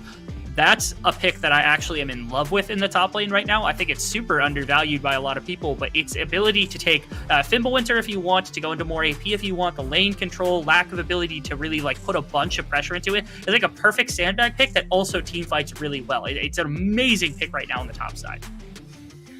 Going to be a lot of disorder over to the side of EGP, especially if you really get those split-second engages or split the fight all in all, as EGP are going to lock in Corki on their side as a response. Going to get that into the mid lane. Final pick coming in. Hey, I've been waiting for it, Rebel, you know? I've been wanting it to get locked in, but hey, I spoke up a little bit too soon there. No Mundo going to be here today, just flexing around right now. It is going to be the counter pick to Taco Gaming, so got to take a lot of consideration before this lock-in does come through. My favorite of those is, of course, the Gangplank here, and that's what Faisal's going to go for. Not the Mundo? See, like, slows and stuff into Mundo doesn't feel good, and Gragas has a lot of slows to work with, so it's not a particularly easy lane to work with. The GP has been something that's been strong. It also scales really well. They've actually got 3 really good scaling damage champions on the side of EGP. They've got the Gangplank alongside the Marksman mid lane for Leo. Again, when I saw Leo coming up, he was a Lucian player for a long time. I know it's not exactly one-to-one, but again, maybe a little bit more consistent damage coming out of that position. Doxa opts for the LeBlanc into it. I think this is less about LeBlanc being able to outright punish Corki nowadays, and more so about LeBlanc needs 5-10 minutes to really ramp up and start having a bigger impact, and Corki doesn't have the greatest of laning phases. It's usually pretty quiet himself because he also wants to sit and scale. So it's an opening now to get this LeBlanc, a laning phase that's going to be relatively free, even if the wave clear is not going to be there. The packages have to be tracked really heavily from Leo as well, because that's a big roaming tool. But outside of that, it feels like LeBlanc is going to go untouched into the later phases. Just looking into it real quick, out of curiosity, the last time LeBlanc was played by Doxa was into Maryville during the Nerd Street Winter Champs Qualifiers number 2. Did play that into a TF 13-3-8. He is a very competent LeBlanc player. Kind of something we really picked up about him early on in his career that we saw earlier in that 2021 split. That he could do these aggressive mage champions good justice. Yes, he can. Again, when it comes to anything that has mechanical prowess, Dox is probably pretty good at it. He just tends to be. So putting him on something like this LeBlanc, especially things like the LeBlanc and things like the Zoe have an ability to carry outright that other mages don't necessarily, right? Like if you get a scaling mage into late game, they've always got damage. But a LeBlanc is something that can operate on its own, defined an assassination or a pickoff. Zoe is something that fits that mold as well. And that's something that Doxa is really good at, is being able to exploit that 1 versus 1 kind of situations where if you've got vision of somebody, he's going to find that assassination. He's going to make that play happen, and he's going to come out on top and give you an advantage in terms of your team. So that's what the LeBlanc also is for in this case. This is a very scrappy comp coming out from the side of Team Taco Gaming. You do have those late game contingencies having the Aphelios, but when it comes to the skirmish that we're going to see in the mid game, this can come from all sorts of angles. It's a little crazy, actually. They themselves have a good amount of CC, but again, when it comes to pure teamfight initiation, it's mostly coming out of the Gragas cask, but they spike a lot faster. Gragas is going to get in this game and be a menace to begin with. You combine that with Olaf. If Dox is able to get a little bit of gold, or if Lynx is able to get a little bit of gold, they've got enough of a backbone in a 5-on-5 to take full-on engagements. The Corki is going to take 2 items to get online. The Jinx is going to take 2-3 items to get online. The Gangplank's going to take a second. And so that means that, Parry on an earlier game jungle is going to have harder problems, because there's also no CC between at least the Corki and the Gangplank to work with, and they're going to have to try to find a way to gank a Gragas and a LeBlanc, who both have mobility. Like, this feels like a tough early game for Parry to manage, even though he has a bunch of good targets to get gold onto. And it feels like Taco Gaming, I mean, their job is just to slam that door shut and to just attack everywhere they can, because their comp spikes so much faster. Yeah, pretty much a repeat of what we saw in the last game. Just get it going and make sure EGP can't reach towards that condition. And that's one of the things for Parry. If he is able to have a good early game, it pretty much guarantees success over to Evil Genius's Prodigies composition, given what they are able to bring into that late game, if they are able to get income towards those champions. But Team Taco Gaming, if they shut that door, Dean, exactly as you said, that could be it right there. And how shocking would it be, Dean, to you just to see a 2-0 for TG? See, the thing is I know this team's got the talent to do something like this. Our expectation is, like, when you see, Faisal, Sketchstreams, Daption, that core alone is enough on any team to make it menacing. Then you throw Parry and Leo, 2 very talented youngsters, into an organization that gets resourced into an experienced coach like Ito. You're like, wow, this is a really, really well put together roster for EGP. That's why our expectation of them is so high. It's like, okay, this team has the bones to be able to be a top contending squad. The problem is, like, Taco Gaming doesn't have, like, the structure to it, but they've got the talent, they've got the players, right? Cozy's been able to go to Proving Grounds. Doxas show that he has that ability. Lynx has been able to go. Weiss was at that last season. It's not shocking. I would call it startling, perhaps, that they're able to upset one of our top seeds, but I wouldn't call it completely surprising. Taco Gaming's got the talent. This would be their really prove it moment to me, to consider them top contenders for not just even top 10, which gets you a chance to get to Proving Grounds, but even a top 6 spot to maybe guarantee their spot at Proving Grounds. I guess it shouldn't be surprising in the grand scheme of North American Amateur, because we've always had teams like this, right, that show up. Zeus, Toilet Paper Cat, what else? No Org. All these teams that have shown up and just been like powerhouses in the North American amateur scene, despite looking like they were just thrown together one day out of the blue. The biggest difference between those teams and this one is that there's no professional binding here, right? And in other organizations, you've had players that were in academy, that were in professional play, that really tied them all together. And this is a roster that doesn't have any of those. They have PG contenders, but they don't have anybody that's been to the next level at all, consistently, or at all, just period, at all. So it would be really cool to see them start contending with these teams that do have, like, academy level talent, LCS level talent with a lot of bones to it, because it would prove that these players are worthy of the next level. Here Oh my comes the goodness. Flay, looking to grab Sketch, but it's going to be 5 members strong for EGP. Trickster, Yeah. you're on the wrong side of town, buddy. First blood will go over to Leo as EGP are able to thwart the invade of Taco Gaming. The play really actually thought out from Taco Gaming, because they say, okay, we're going to take the ward in the Tribe Rush. After sweeping it, we're going to back off. We're going to go back in to make them think that we fell off, right? And that's exactly what happened. They played with this vision so well that they were able to prevent it. And there's a 5-stack here, because Sketch and Daption were around the corner, but everyone was able to show up fast enough. And the problem is, it's like, in a 3v3, you're okay with an Olaf in this situation. Olaf wins you that situation. In a 5v3, you're gonna die. There is no stopping that. So thankfully, nobody else felt the punishment. The summoners from Gweiss unfortunately burnt. Actually, everything else coming about as well. So it's tragic. And the other big problem is Corki got that kill, which is painful, because you don't want Corki getting into hyper late game territory where he begins to clear waves and kill people with single or double rockets. It's not ideal here for the side of Taco Gaming. They're just working it out, man. They're ironing it out. The early game that they had earlier from Trickster kind of just fumbling it. He's doing that fumble early so he can perform a little bit later, Dean. That's the that's the narrative we're going with here. I suppose. Ooh, early level 2. Ooh. Nice little Flay coming out, trying to stop the a lot of the damage coming in from the hook, but Wow. able to return. Sketch gets a lot in. Lynx able to get Sketch to back off. As now fighting going on in the mid lane. Leo really dedicating here.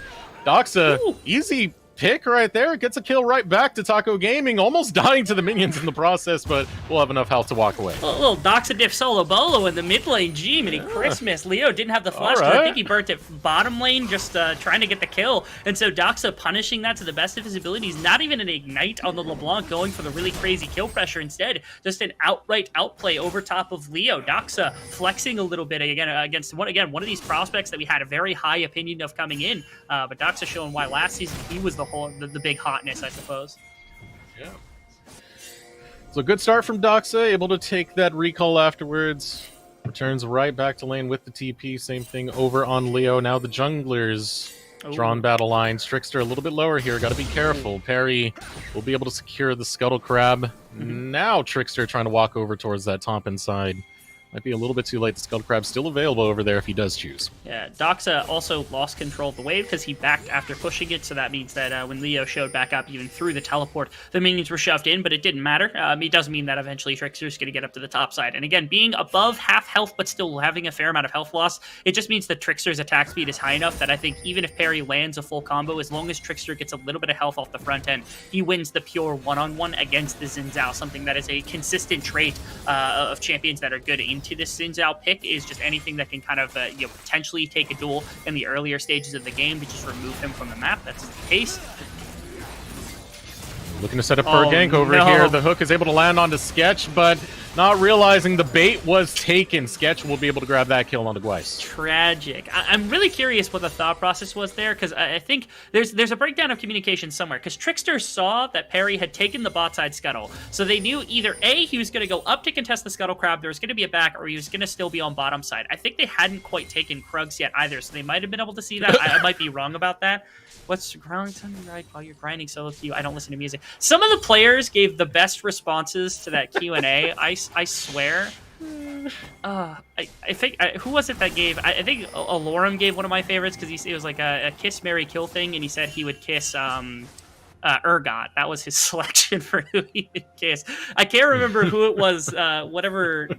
I don't even want to say the word that I'm thinking of right now, but whoever it was that said that they wanted to kiss, kill, and marry LeBlanc, her clone, and her R. I mean, like, come on, man. Like, come on. Good stuff right here. Bad stuff for Daption, though. Caught out 3 members all around him. Easy pickup in the jungle. Actually, no. Never mind. Over the wall. Gonna grab one more cleave. One more cleave. All right, doesn't matter. Doxa gets it in the end anyway. I'm calling that an emotional victory for Daption. The damage he had to do to the mental right there was crazy. Uh-oh, now Cozy caught out, tries to flash away towards his party. Faisal looking to do his best to be able to defend here, but Dox is going to be able to get the kill onto Parry, wants to find more. Leo Now we're falls, flipping on Trickster top grabs side. that one.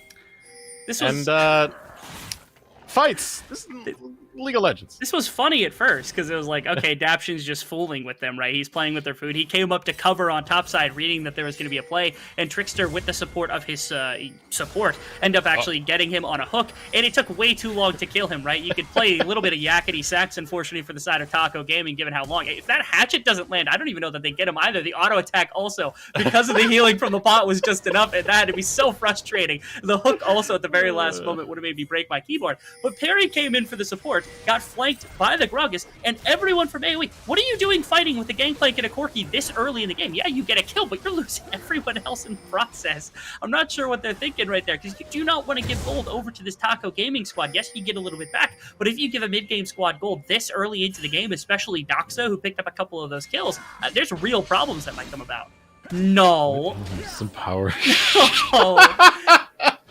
Hey, oh, actually, okay, this makes sense. So Leo is taking the Jojo Pion opportunity to Jojo Pion, yeah. Fortnite. Yeah, what an opportunity. That must be why they picked him up for EGP. That's got to be it.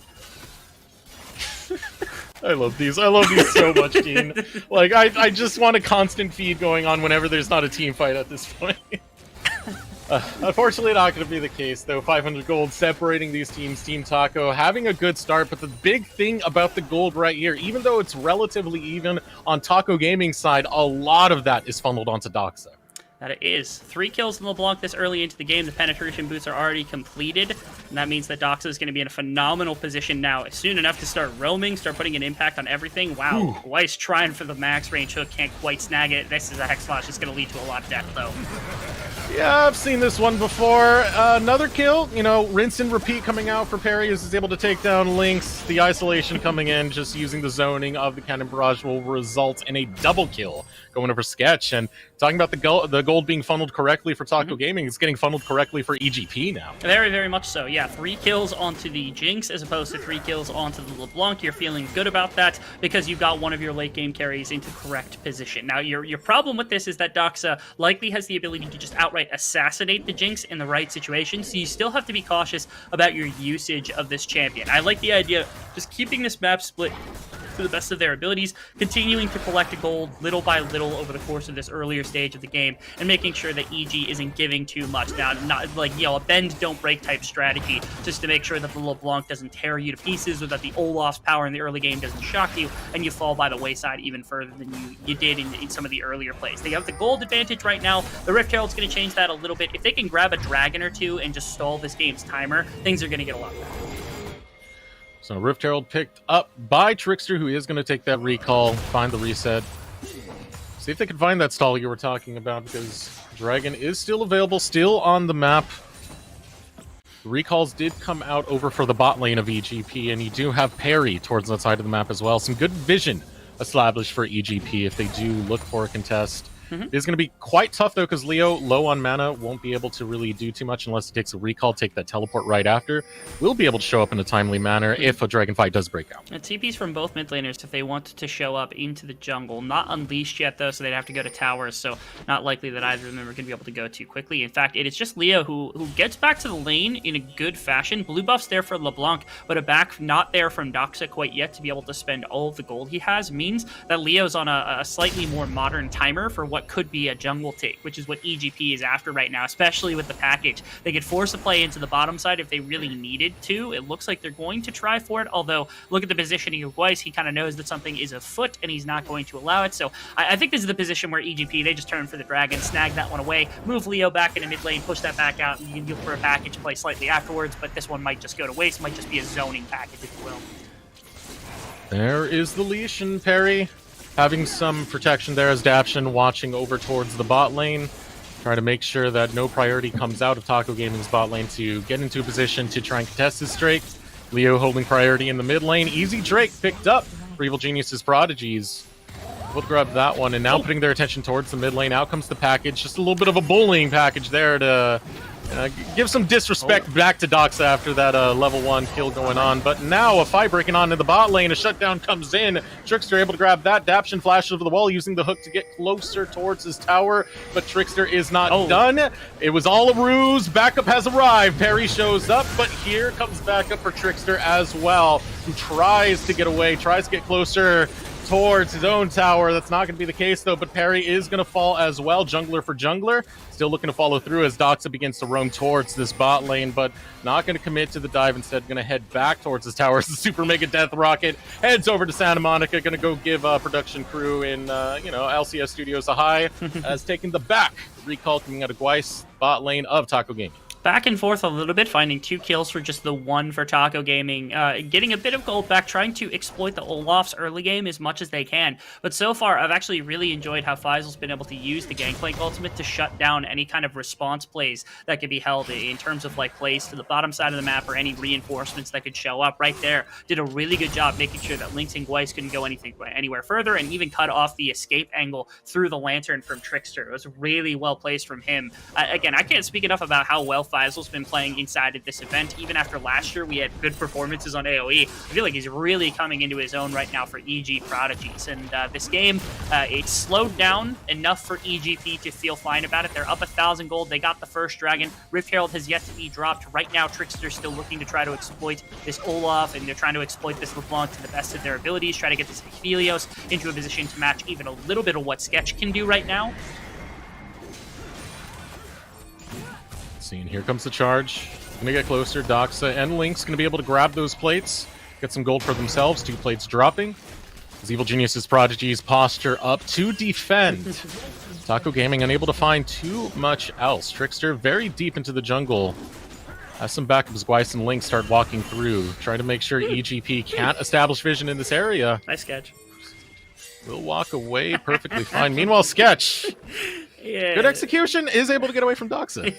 He took the bottom lane tower because they left him alone, and then I think he saw Doxa heading down the river, and he's like, okay, I could run away, but Doxa probably just kills me under my own tower. So he just runs up the lane against where I think Doxa was able to actually track him down, gets the execute off, not going to give the gold away, instead just going to get a quick enough base. And his team would have needed him, but there was no way he was going to get back in time for any sort of defense. So ultimately, it didn't matter that much. Able to just get more gold into Jinx, Sketch an incredibly good ADC, and this is the second game in a row now that the Jinx has done pretty solid work in the earlier stages of getting gold. Kraken Slayer's done, Runeance is going to be done soon enough, well ahead of where Lynx is at on this Aphelios right now, feeling great. Again, the number of scaling options for this team is very high up there. Now they have go buttons as well, people to put in front of Sketch so that he can start dropping rockets into the midst of the team. The one fear, of course, is the LeBlanc. There's no shield bow shield, so there is the threat of potentially just getting burst out. Hopefully there's enough heal for him to not have to worry. Explosive cask used in the top lane. Cozy looking to get away from Perry. The gank coming in as the bot lane of EGP rotates towards the top side. But Perry not going to be done just yet. They're looking to set up for a tower dive. The response is coming as Gweiss and Trickster start to head up towards the top lane. You are going to have some backup from Link as well. And now here comes the cavalry. Taco Gaming might be looking to find an engage here. They don't have the explosive cast that was used for the disengage earlier, so unable to find too much else. Now just going to back off. Let's go neutral. Yeah, even if you've got 3 members against the Gragas without ultimate, you don't feel great about your prospects of diving him there. So unless you can guarantee a kill of the tower after the kill comes through, there's almost no way that you take that dive. And right there, read well from EG Prodigies, knowing not only does the dive probably not go perfectly for us, even if it goes well for us, but we're not getting the tower because people are going to rotate too quickly. So denial a little bit from Taco Gaming, ready to jump on that, but this doesn't matter. Being up 3k gold right now feels fantastic for EG Prodigies. I don't think the Rift Herald ended up accomplishing all that much. They got 2 plates for it on Taco Gaming, who now, I mean, being down 3,000 gold to a team that does scale this well, they're going to have to find something quickly here. I mean, even if they're able to tie up the dragon count, it feels like once they get to 3 dragons, by that point, EGP is going to have too much damage. They got to find a strike much faster than the pace they're playing at. It seems like they're at least content trying to set up for this mid game. That clock is ticking very quickly, though, as they start going towards this dragon side area. Looking to establish their own vision control ward gets placed. They will have first footing into here, getting a little bit of priority. Now Evil Genius's Prodigy is heading up towards the mid lane. Burst of damage coming out of Doxa, who does have the blue buff, so will be able to sustain this mana. Fight does break out. Cozy now here. Explosive cask available. Over the wall. Doxa on a rampage, able to take him down. Goes golden, buys some time. Cozy going to use the explosive cask. Gets a good chunk of damage onto Sketch, but Sketch uncontested. Able to get a kill, and so will Faisal. He's able to grab one. Lynx tries to run away. Now on the long haul here as Perry looks to chase him down. The Gale Force going to buy some room to keep him alive, but Faisal will be able to claim his support in the process. Doxa not done, though. A distortion onto the face of Leo will take him down, and that is going to be a 3-for-1 exchange in the grand scheme of things. Evil Genius's Prodigies getting the better of this one, and they will get the Drake on top of it. Taco Gaming trying to control the interior of the river to the best of their abilities. Playlist not directly done because Doxa. Oh, here comes Doxa as a fight breaks out. Doxa looking to take down Perry, gets knocked up by the ultimate. Daption was in the right place at the right time to make sure that Doxa diff does nothing. I think Doxa got a little bit tunnel vision right there. We'll get a replay of the previous play as we came back. But yeah, Taco Gaming just attempted to take full control of the bottom side river. And they again, much to my advice, they're trying to make a play happen just so that their composition doesn't completely fall by the wayside, right? Because they're getting out of the territory in which they're going to be able to full control 5-on-5s, given the amount of damage and scaling that's there for AD Prodigies. But unfortunately, the play just goes completely awry. A number of reasons, one of the biggest ones being that Leo being able to get a package through the midst of the team just prevented a full 5-on-5 force where everyone could be in one cohesive place striking the same person. And so because of that, a 5k advantage, 2 dragons now for EGP. They're feeling great. Corky's nearly on 2 items. Jinx is on 2 items. You've even got 2 items on Gangplank at this point. You've got your engage there. Everything is coming up EGP inside of this game. This is looking very grim for Taco Gaming as they try and grab whatever scraps they can.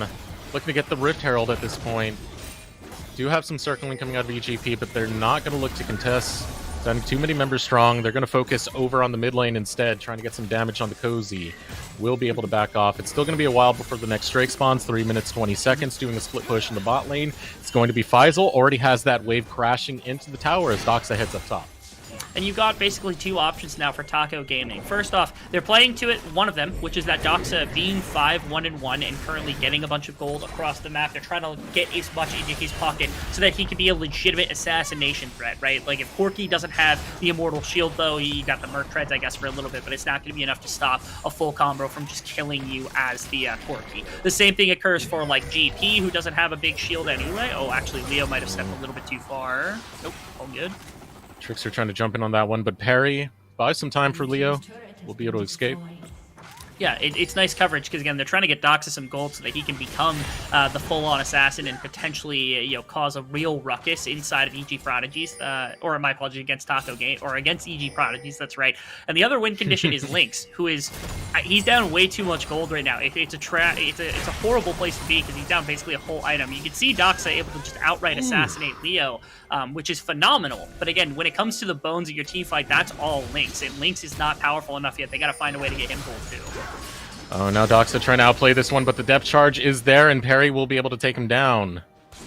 That is an assist going over to Leo in the process as well, so he does net some of that gold from that death that he acquired earlier. Yeah, Leo has been taking the brunt of the attack from Doxa most of this game, not only being in the same lane, but also just being the squishy Corky makes it easy enough for Doxa to exploit it. But again, Doxa's got to find a way to somehow find not only priority targets, people not just like the Corky, but like the Jinx and the Gangplank, but even potentially 2 full members or get an entire member without worrying about anything else. Very nice gold claim from Taco, getting the objective bounty and the mid tower into your Aphelios is humongous. This, again, is the one part of this team fight that could work. They've got a lot of forward fighting. They've got Gragas to hold the front line. They've got Olaf to hold the front line. They've got CC to help them out. They've got a nice repositioning Thresh in the back pocket of Lynx, but he needs gold to do damage because right now he's lacking way too much to be able to full-on carry a 5-on-5, especially in the next 10 minutes when the 3rd or 4th dragon is going to be able to come up. It's going to land explosive cask, not in the right spot to get Perry into the team. Daption able to show up as well.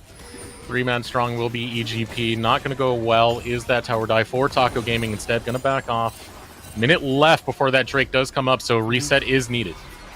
Yeah, and with an Infernal Drake on the table, Taco Gaming desperately need a response. They have to find a way. I almost think that Trickster almost has to steal one of these and give up a bit of pressure around the Baron, or they have to find a pick of some kind, because if they don't, in 6 minutes' time, they have to be ready and raring to go with an EG Prodigies team that's going to have minimum 3-item Gangplank, minimum 3-item Jinx, probably a 3-item Corki at that point. That is not a place that you can find yourself in a winning situation. You just will not. It doesn't matter how powerful Doxa is at that point. Killing one person off in a fight while the rest of your 4 members are going to get just completely obliterated by the amount of damage that those scaling champions has is just not enough. Taco Gaming, they really got to dig deep for something, because they're struggling right now.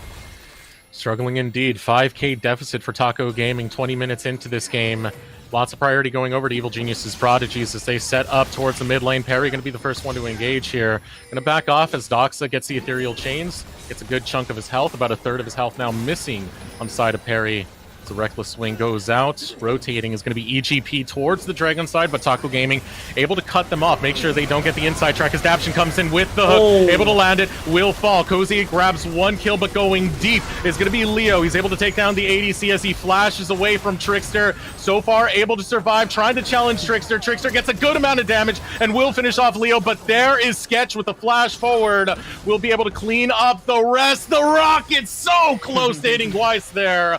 And now Doxa, critically low, tries to run away from Faisal. The zap will not land onto him. He should be able to find himself an escape route. Cozy now trying to hold the line here. As Infernal still on the map. EGP down 2. They do not have a smite. Looking for the burst of damage to come out. It will not find its mark. The barrel not there for Cozy. 28 health was the difference, I think, between Wow. Cozy snagging that and not, which would have been a big difference maker. As the beginning of this fight happened, I thought that this was a done deal for Taco Gaming. They got attacked by a big Nautilus ultimate into Leo's package, and I thought that was just going to be the end of the fight right then and right there. But instead, they were able to kite backwards pretty well out of this. A lot of damage went down from Leo, don't get me wrong. The backline got kind of obliterated. But Cozy and Doxa able to do enough on the front line, and Trickster actually in the one-on-one against the Corki, still feeling pretty powerful, still feeling capable, able to take that kill and just almost get out. Unfortunately, like you said, Sketch with the flash and the rocket able to bring him down. Very close to picking up, and again, he had a nice sidestep from Vice, but it doesn't matter, because again, ultimately, EGP walk away with the dragon. Like, for Taco Gaming, that fight can't just be about getting a little bit of gold in the back pocket of Doxa, a little bit of gold in the back pocket of a couple members. It's got to be about shutting out the dragon, stacking and slowing that down. They do not get that done. That is not something. In 4 minutes time, the timer's up. Taco Gaming have to make a move.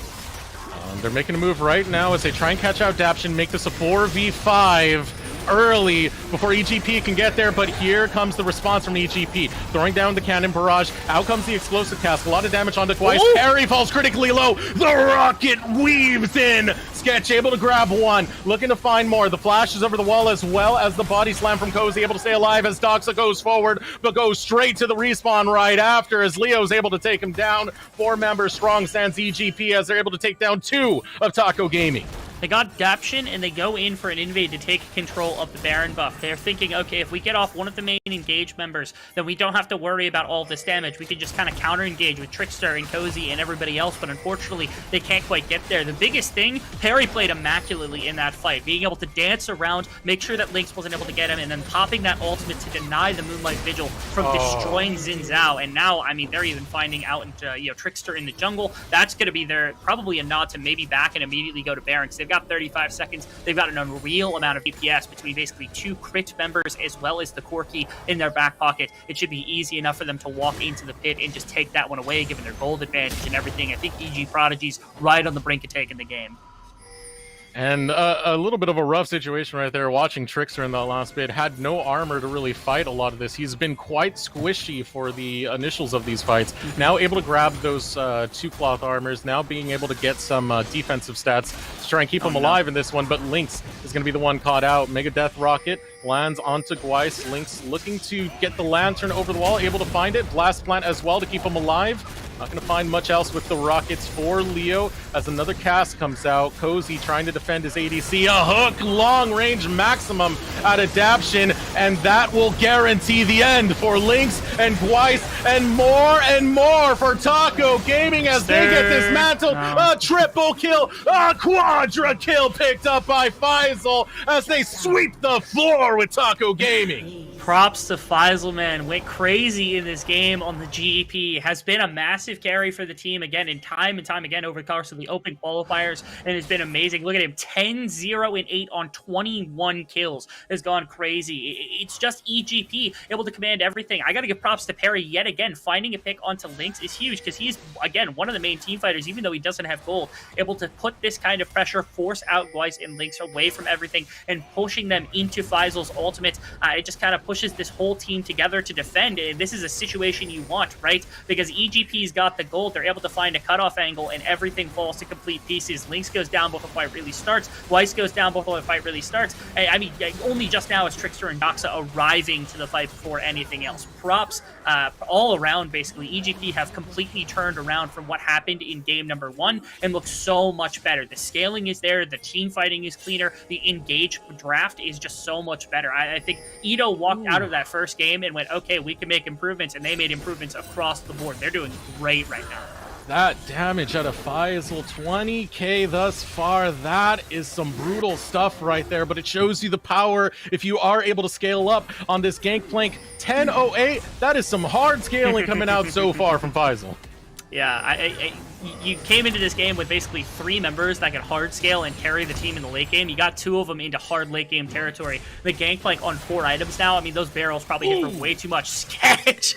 I mean, the damage from Doxa has not gone away. There is no threat from the LeBlanc. But again, it's too little. Pick like that actually is humongous because he wouldn't have wasted everything and he wouldn't have burnt his health bar. And that's what is needed from Taco Gaming. It's just a pure, clean pick like that to set themselves up for a situation. Taco Gaming, they're pushing themselves into the Dragon. They gotta snag it away, but the thing is, if they lose this fight also, that's just an end goal. EGP wins the game.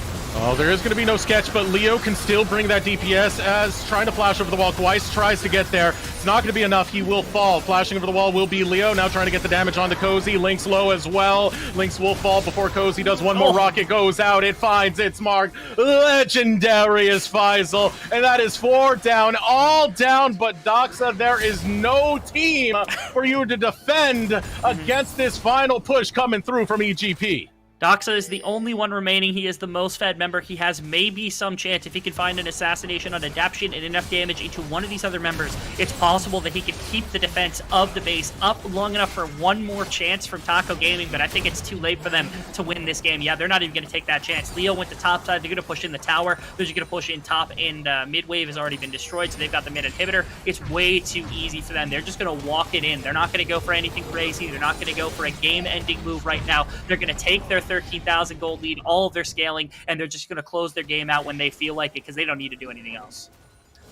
Taking another look at that game, just Taco Gaming has been forced in this situation time and time again. You feel the pressure that they have trying to deal with this dragon control. Yeah, good job from Trickster making sure that the dragon doesn't get over. They had to make sure the Infernal Soul doesn't happen. And a couple of times during this fight, it actually looked okay. If Lynx survives a little bit longer, maybe they can kill Daption in the pit. Maybe they can kill Faisal in the pit. But, I mean, that's thinking as best as possible. There have been moments where even down this much gold, Taco Gaming seemed to have a really scrappy team fight, despite really not having a bunch behind it. But it just doesn't matter because EGP, again, you got to kill 3 whole members of the squad before you really take away some the ability to carry. I would even make an argument that if Perry is alive, he counts as a 4th full carry for a team fight that can just wipe everybody on the side of Taco Gaming. So there's so much blubber to kind of cut through here from that squad. They don't really have the damage to be able to do it. It's now just about EGP walking things in. They might have to wait for the next Baron. They might have to wait a full 3 minutes for the Infernal Soul, but you know, it's going to be near impossible for Taco to come back at this point. I mean, that last fight really did show. Sketch getting chunked out before the fight even began, and EGP are like, we still have Leo. We still have Faisal. We still have Perry. We still have sources of damage that can best you in a 4v5. That is how far ahead, and also the state of the composition that EGP have brought to this game, being almost at the 30-minute mark now. Yeah, I've liked that, you know, there are 2 ways to go about from last game where it's like, okay, we either draft a composition that takes a lot more agency, or you draft a composition that scales better and has some better team fighting aspects to it, right? And they went for the second one because maybe the strategy of the game isn't that they really want to play super hard early game. They don't want to play amazingly aggressive League of Legends where they have to win in like the first 10 minutes of the game or something.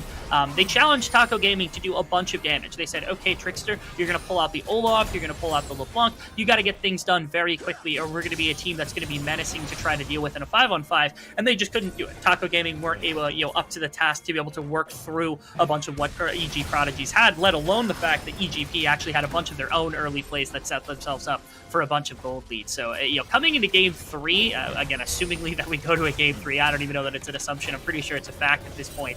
Taco Gaming is going to have to consider their game plan, whether they think they can continue this early game dominance or what they've got in the back pocket for some of the early game, or if they go to something trying to match this 5-on-5. I think if they play EG's game, they're going to find themselves in a hard position. So to me, Taco Gaming have to find something that worked for themselves in the earlier portion, because that's what happened for them in game 1, and they did very well.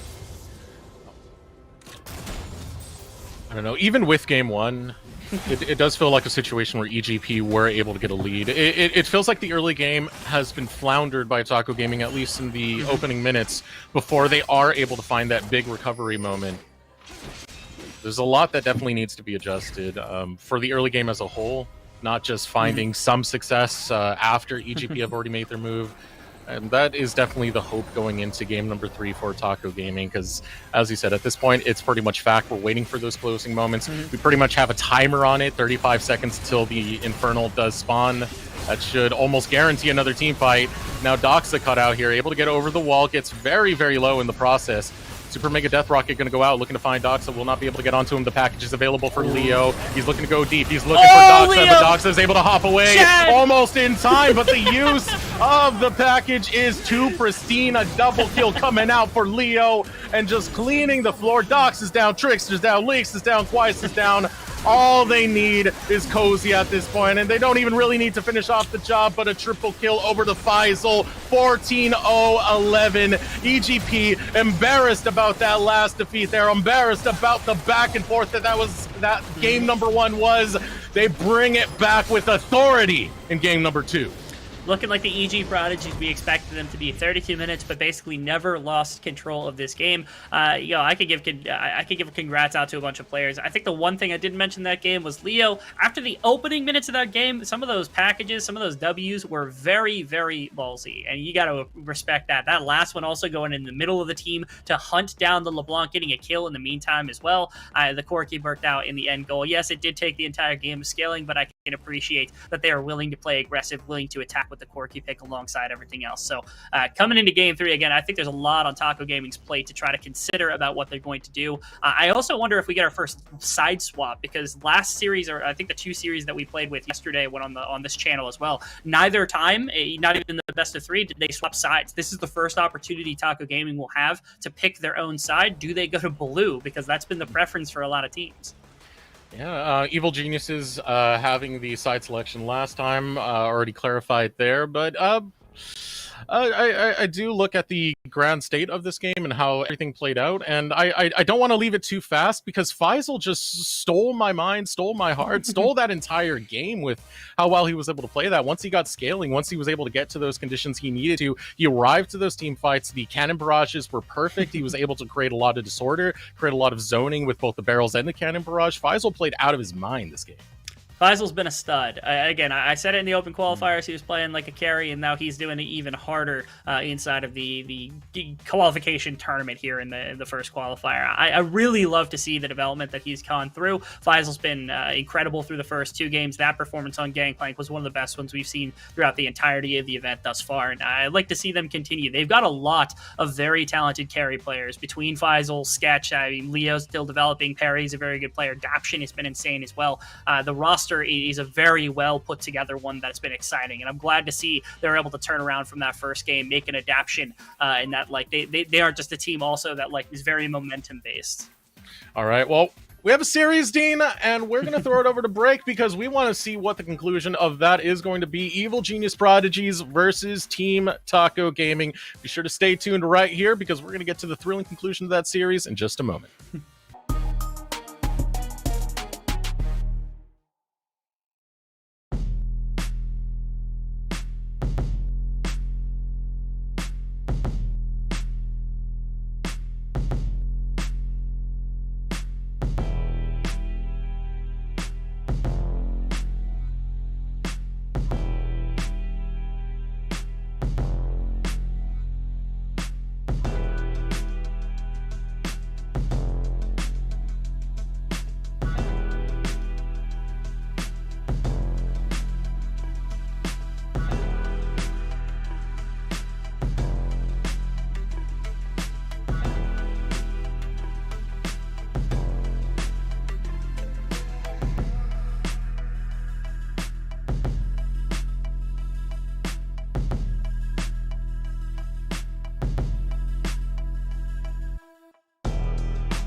Welcome back, everyone, to the LCS Proving Ground Circuit Qualifiers. Team Taco Gaming.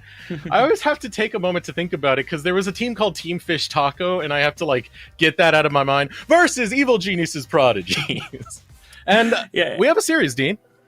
And I didn't get a Sharpie. I had an idea to write a series on my hand or something, but I feel like that would be cringe now, so I'm just not going to do it. But yeah, competition that we didn't expect, surprisingly, once again on day 2, happened yesterday, happening again today. EGP able to roll it back after what was a pretty tough game 1. Immortals, by the way, on Academy did exactly the same thing, so we were back to 2 full best of 3s for 2 of our other higher seeds inside of the tournament. Don't you love Amateur League of Legends, Desirux? I love Amateur League of Legends, absolutely, Dean. These series coming out of nowhere, they're always fun to really cast at the end of the day. They're always fun to experience at the end of the day because you never really know what talent's going to show up and when they're going to pop off. And we are having moments like that. I think, especially in this last game, I was really happy with Leo because he had that performance where he kind of messed up in the early game, but he made up for it as we got towards those later stages, able to utilize the package and show that this is a mid laner you got to keep eyes on. Yeah, I think something really big to mention over the course of the first 2 games was in game 1 for Taco Gaming, they were able to get not only Doxa going, which was a really big thing on the Zoe, but also they were able to get Cozy kind of taken care of, and then eventually they got their bot lane involved as well, which was all really big. But in the second game, pretty much nobody won except for Doxa. Doxa on the LeBlanc was doing perfectly fine, but everybody else was not having a very fun time that game. Faisal was going great, Sketch in the bottom lane was having a good time, and there was no way anyone else was competing with their lane opponent. So for me, Taco Gaming in game number 3, they have to find a way to generate that, right? Trickster has to find a way to get one of his side lanes, if not both of them ahead, because it seems like Dox is doing fine during the laning phase. Maybe it's even a matter of getting him broken out and starting to attack with both of them into one side lane just to make sure, especially Sketch. I mean, not to say that Faisal hasn't been incredible, but especially Sketch Streams, who's basically gone 2 games completely untouched without too much to say about it. We've seen pretty good performances from the entirety of EGP so far. Team Taco Gaming, I still stand by the same criticism I was talking about earlier before we went to break, which is their early games are shaky. Their recovery for the early games tend to be a little bit decent. They can get some skirmishes here or there. They're able to get some kills here and there. But once they start going down that slope, it's very hard to pull them out of it. In game number 1, they were able to. They were able to find some very clutch kills here and there. But in this game number 2, it was just Snowball City. EGP were able to run it right through. They had scaling champions on top of that works so well if you are able to get that early lead. And of course, a lot of that facilitating coming out of Faisal, coming out from Leo, Barry as well. We're able to find the win conditions necessary to get that game number 2 dub. I do think that now, especially because this is actually the first side swap we're getting in at least all the games that I have casted so far, where Taco Gaming has selected blue side, which could change dramatically the way that the landscape of this game looks. All of a sudden, you think about Cozy getting comfort, whether or not they're willing to ban out things like Caitlyn. You think about a Kali that needs to be taken off from this team, and all these other champions that have been getting banned on red side, banned on blue side, and what's going to stay around for what is going to be first picked from Taco Gaming, whether or not they've got something in the chamber to work with. Now they also don't necessarily get counter pick for a couple of positions, but I think blue side has been the preference for a lot of teams who are going to get a chance to see what Taco Gaming's take on it is. But the biggest thing to me is, again, getting one of their biggest priority picks, taking something away from EGP as well. All right, so ready to head into this final match right now. Team Taco Gaming versus Evil Geniuses Prodigies going to game number 3. First ban out the gates for Team Taco Gaming is going to be the JSO, keeping it par for the course thus far. Definitely interested to see what their first pick priority is going to be as this draft does shape up. Yeah, you think the biggest ones that come to mind, of course, are Caitlyn, which I think has been banned out twice in a row from Taco Gaming, making sure... Actually, I think one game it might have been EGP that banned it out, but I don't recall. There's a lot of games that have taken in over the last couple of days, and it's always banned on one of the 2 sides, but I cannot remember if Taco Gaming did it in their first 2 games. I have to assume that Red Side EGP did it in both. Oh, EGP did it in both. Okay, yeah. So that's interesting if they let it slip through or if they just ban it away themselves. And whether or not that means that Victor gets through, whether or not that means that Vex gets through and Doxa gets that champion as well. Actually, to me, the signal of the Caitlyn ban means that Victor is going to get first picked here. Otherwise, they just have to have something else in the back pocket, whether it's a support pick that they're really itching for. But I feel like anything else other than Victor is replaceable inside of this, which means if EGP wants to get ahead of this, they just ban that out. Red side Team Taco Gaming has been going for the red side Victor ban on each occasion. So waiting for that ban to go through to see if they do go for the Victor. Instead, going to go for the Olaf, banning that away from Trickster. That does leave the Victor on the table, like you were saying. Let's see if they go for it, D. It's one of the most powerful champions, and especially with Doxa piloting it, you got to be really careful with that. I feel like this pick actually completely defines whether or not Taco Gaming, what their game plan is going to look like coming into this one. Are they really going to go for the Jinx first pick? I know Sketch is amazing at that champion. Yes, you have to take it this early if you're going to do it, but goodness gracious, I feel like leaving Victor up is a bit... it could be problematic for them if they really need to. I guess you don't want to necessarily take it this early out of fear of it getting counterpicked, but I don't know. Sketch has to have something in the back pocket to be able to respond to this Jinx, even if it is just the Aphelios. So Aphelios hovered so far. Curious to see how the Victor pick does go through. It is something that Doxa does have in his wheelhouse. It's pretty much in everyone's wheelhouse when it comes to a mid lane mage. As Evil Genius's Prodigies, not going to go straight for that Victor route. Instead, going to grab the Lulu for the time being. I wonder if this does prompt Gweiss to go towards the Karma, just so that you can have a bit of range advantage with the Jinx and the Karma against those two. Because usually you would see Thresh or something like that, but again, in this lane, it looks like Daption is opted for the Lulu instead, which makes me think, okay, does Gweiss go for it? They don't even go for the Victor. They just go right for the Zoe, which is... again, the Victor pick, if it's just going to slip all the way through the draft, I guess that's what's going to happen here, which is a very strange statement given how powerful the champion is. I'm not surprised at all about this either. This has been a pick that's been rising a little bit in terms of like pick priority for some members. The Lee Sin is really hard in the earlier game. You pick that all the time. Xin Zhao, Olaf has been up there, not quite as much. The Hecarim is another one of these very early game type champions that you could try to take things over with. Not surprising that Trickster's got it in the back pocket. And this is something Trickster has played against Supernova in the open qualifiers, and definitely had great success when he was able to best cross the lane. It was Nidalee who was facing off in that one. As we do look at more of the draft coming through, the response out of EGP is going to be the Trundle, so that can take away some of that movement speed, make him a squishy target as he does come forward into these team fights. I think that you just don't want to like fight 1-to-1, right? Like the Hecarim versus the Trundle doesn't feel very good for the Hecarim in that regard. The AD drain hurts your Q, it hurts your E, it hurts your auto attacking just in general. There's no dueling that can really be held. You're not going to out sustain the Trundle on top of his W either. It's a lot more about ganking here for Trickster, just to make sure that you can get that off as fast as possible and attacking for these lanes, which to me, again, that's the important bit for this game from Taco Gaming, is they need to find a way to shut down Sketch on the bottom side and Faisal on the top lane while allowing Doxa to kind of do his thing in the mid. Let's see, and now next man to come out is going to be Corki, so now focusing towards that mid lane champion pool. Still have those picks available on the side of EGP, yet to really show their hand on that one. Just going to be the bot lane. I suppose he can flex the Lulu if he really wanted to, as well as the jungle locked in for the side of EGP. And Crazy a lot of things. long range for Taco Gaming is all I was about to say. They do. They've got both the Jinx and the Zoe, which feels quite nice. There's the Karma getting taken off the board. Something else thinking, again, it would have fit with the Hecarim really well as well. I imagine, okay, Victor makes sense. I think Syndra is another one, but they are willing to take that matchup in game number 1, so not shocking that they'll let that one through. Instead, they just take away the two really hard scaling, really solid mages. Thankfully, not giving that one over to Leo for free either, because again, it's another one of those champions that if you're close enough, you drop the gravity well on her ultimate, and all of a sudden she gets stunned right on her way back out, which is very, very painful to deal with. The Vex is still available, which has been an incredibly strong champion in the right hands over the course of this tournament, and actually provides for a massive engage. A lot of members have been using it to just like go in the midst of the team, kind of like an assassin. Plays very aggressively in that regard. You don't have a bunch of that elsewhere in this composition, so I would like to have at least one dive buddy somewhere. Hopefully Faisal's got something that can go into the backline too, otherwise it's just going to be Leo going in, probably trying to capitalize on like a big opening or like a pillar or something coming out from Perry. All right, on the side of Taco Gaming, hovering the Braum for the time being. Going to get some defense on the back line here.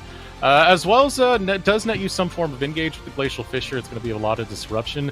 Works both ways to defend that backline and get Doxa into the most devastating engages that he can possibly find. Not Doxa, excuse me, Trickster on the Hecarim. Watch who's actually playing the champion. The hover right now should be the last pick coming in for Taco Gaming is over the Gwen. Still got one more counter pick to come on the side of Evil Genius's Prodigies, who have saved for the top lane pick. Camille locked in for Taco Gaming. Yeah, I think if you pick Gwen right there, yes, it is quite a bit of damage to be able to work with, but I think then you have the option for going to Gangplank as both a lane like counter pick and also Faisal being crazy on it. So they go to the Camille, which is a little bit more blindable, I think, in this particular case, as well as being again, you can gank for it. It's solid in lane. The response of Renekton feels really bad as an R5 response, but it is something you would do if you saw it earlier on in the draft. And they need a bit of frontline, somebody who can soak a little bit of mobility against somebody who can get into the deeper parts of the fight alongside Leo in case, you know, the Vex goes diving and you want somebody to be there as well to help soak some damage. And especially with like the Lulu and the ultimate, you can do some pretty nice things with the Renekton. So that pick feels perfectly fine. Again, as an R5, I don't always love Renekton just because it doesn't exactly like pure counter Camille, but the lane does not feel good at all for Cozy Shroud, and it still works within the confines of their team, so I'm not too appalled by it. The thing that always gets me scared is once the Camille's able to get going, right? Because it just becomes that split pushing menace. If this Renekton doesn't have that impact, it's just going to be push, push, push. You always have to deal with the side lanes. And you're always going to have to deal with the threat of that ultimatum coming in out of nowhere and just trying to isolate Sketch from really doing much in these team fights. It does. You've got a lot of pressure on the Sketch, actually, which I love inside of this game. The Lulu peel is going to be a lot, but like you've got a Hecarim bearing down, you've got Gwen bearing down potentially from a number of angles. You play a through fight really easily. Jinx outside of the Moonlight Vigil, outside of Calirum, usually should have the range to be able to compete with Aphelios or even expand past Aphelios. And then Doxa is always a threat as well. The number of times that Sketch had to be wait on bated breath just not to get eviscerated by a Zoe Battlestar was a lot. Team Gates got some good comfort here, and they've got a very good team fight setup as well, which is nice into EGP. EGP on the other side, I actually really like their composition too. It feels like a brick also, where it's like if they get engaged into, they just have to explode out of it. They got to work their way backwards and survive the initial onslaught. But if they do, all of a sudden Aphelios goes crazy. Renekton's actually pretty strong in that sense. And then Leo can start to find resets as well. In the last games, Gweiss, it's not only Doxa, but Gweiss has also been really spot on trying to catch out Sketch Streams, especially when he was on that Nautilus. If he was anywhere near Sketch Streams, that depth charge was going out. So I imagine the follow-up could be brutal if Sketch Streams does put himself in a situation, because we've seen he's not one to shy away from rough positionings, from risky positionings to try and get more for his team. Sometimes for the better, sometimes for the worse. For this team composition, it can work out for the worse quite easily. Yes. The Braum does serve a couple of values here, which is nice, which is that, number one, your ultimate into Trundle and into Renekton is a good way to slow the backline. So if Aphelios and Lulu start to come up, if you use a very good Glacial Fissure, it can kind of slow down in the difference between that like big front line and the big back line to prevent damage from getting dropped into like Hecarim or into Gwen, whoever's actually getting fought in the front line. The other thing about it is like the shield is really good for blocking the immediate damage from the Vex. So if it kind of works the same way that like the Ornn ultimate does, where like you throw it at somebody, and if Braum catches it with the shield, not only does he not take damage, but also if you fully engage into it, he can kind of just go away from everybody else or walk away and then jump back with his W, and all of a sudden you didn't get a fear, you didn't get any ultimate like damage down onto somebody, you're probably not killing the Braum, and now you're way too close for comfort and nobody's able to follow you super easily. So I gotta ask, team, do you still feel like the focus here is going to be around the early game for both of these compositions? Because it is a lot of skirmish, it is a lot of split, it is a lot of conditions that they have that they can apply to pretty much any state of the game. I feel like there's a lot of strength inside of Aphelios and Lulu to do well on the bottom side, and a lot of strength in Faisal to be able to attack Cozy Shroud with the Renekton pick on the top side. So to me, it actually feels like Perry is going to be doing more of a tracking game here, where Trickster wants to just attack, set the Renekton behind, and the Gwen's doing great in the side lane. You set the Jinx and the Braum ahead, and you're doing great as well. So if Perry can stop that, EGP is going to be on much better into the later stages in the mid game because they've got a bunch of AoE to work with. But outside of that, yeah, I think early game is still very important, but it's more so just to make sure, once again, that Taco Gaming doesn't start snowballing their lanes out of control. All right, so final match of this series, Evil Geniuses Prodigies versus Taco Gaming. Taco Gaming going to be on the blue side this time. As we hit the riff, let us know in chat who you think is going to win a tied series. Expectations be damned. This is going to be the state of the proving grounds, Dean. Just ties all around until we get to that game 3. That it does. You see, I got pranked for a second because the Camille was grabbed, and then we saw Gwen on the graphic. It is the Camille. Okay, I thought something was something was amiss there for a very short time, because I was like, wait a minute, when did Gwen get trapped in here? It is going to be the Camille. Yeah, no worries. Our graphics department is insane. Don't blame them. It was just a bug. So. So nothing risky going to come out here. Just going for the 5-man spread. Not going to have that 5-man battle that I've been wanting for ages now. Talking about it, but you know, it's the thing, man. When it happens, I'm not casting it, and then when we just go back to this, it's an average game. No excitement, unfortunately. You don't get to scream your voice off before the game even starts. You got to save it for the exciting stuff. Still been an exciting series nonetheless. Taco Gaming taking that game number 1 after fluctuations in gold. Evil Genius Prodigies, a very dominating game number 2. Now really up in the air to how the performance is going to go. Again, I am watching closely more towards the early game, because I did see that's when Taco Gaming was able to make their comebacks. They did struggle for a comeback in game number 2. I'm actually in a lot of interest in what happens with these two compositions if we get into late game territory. Like, if we get out of early game and we end up in a situation where they're both sitting at 20 minutes at relatively even gold, something along those lines. On one hand, you've got, like, Aphelios to be able to carry. On the other hand, you've got Jinx. On one hand, you've got, like, Vex to be able to jump in and assassinate. On the other hand, you've got Zoe to be able to assassinate from a big distance. You have two decently working frontliners. Both top laners are capable of team fighting. Faisal's a bit more of, like, a pure, like, damage soak in frontline, and Cozy can work more in a side lane and kind of bully out Renekton, and then works as a really good as a diver to potentially put threat onto multiple members. There's just so much nuance into the later game of the team fights that could come out between these two. Part of me is like, okay, I expect a pretty interesting earlier stage of this game. I kind of want an exciting earlier game where Taco Gaming finds a bunch of ganks, or maybe like Perry's able to stop it. But if we don't get that, I feel like the most exciting iteration is just a 5-on-5 where we're getting constant back and forths between these two teams depending on who finds picks and where. It could be very, very close game. Be a bloody game at that one. Pathing up is going to be Perry, going towards where Cozy is. Sev's Dubs has a sweeper going off. Not going to be able to spot out any wards as Faisal starts to go forward now. Gets right behind Cozy. Able to get the stun, trying to hop away. A brilliant use of the pillar there is going to result in first blood going over to Faisal. See, I actually thought that Perry was here to counter gank for the Hecarim, who he expected to go into topside, which, like, Trickster is up here. I'm thinking that was actually legitimately the game plan. And Perry's going to find him in the jungle as well, so they're just going to walk right back into each other. I don't think Trickster necessarily wants this, but he's ghosting. He's full committing to this. He's going to try to push Perry back into his Camille. Going to try and get the hook shot. Looking to come in, but the pillar again! Oh, Cozy, it feels so bad, man. Rejected. Didn't even need the flash. Just absolutely baffles the two of them with that amazing pillar. Oh, that's a tilter. You're not wrong. Perry with the perfect pillar to deny Trickster the play, deny Cozy on the teleport. I mean, everything goes wrong there. Didn't even get a summoner, just gets the TP back from Faisal on the response. I mean, he walks into this lane with a kill. He's got the pickaxe over top, the Doran shield. He's set up for success in the one-on-one against the Camille.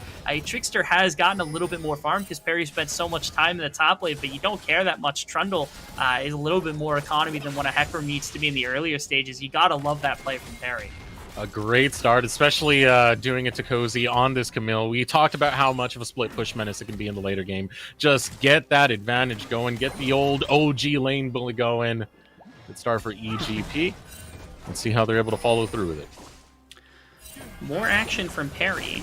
A quick reminder about Perry, because again, he kind of came in out of almost nowhere from solo queue to Scouting Grounds, where he was one of the top ELO prospects that had actually shown up, and he was deemed most improved. Had a really good performance in Scouting Grounds as one of the best junglers of the event, and coming in here for EGP as the jungler, again, kind of filling the shoes and the role of Tomio from the season before. Looking really solid in this game, had some good performances in last game as well, and throughout all of Open Qualifiers, been really impressed. Happy to see the growth, because there's plenty of vertical movement to be made. What a play from Faisal. Faisal almost gets it. So close, a slither of health.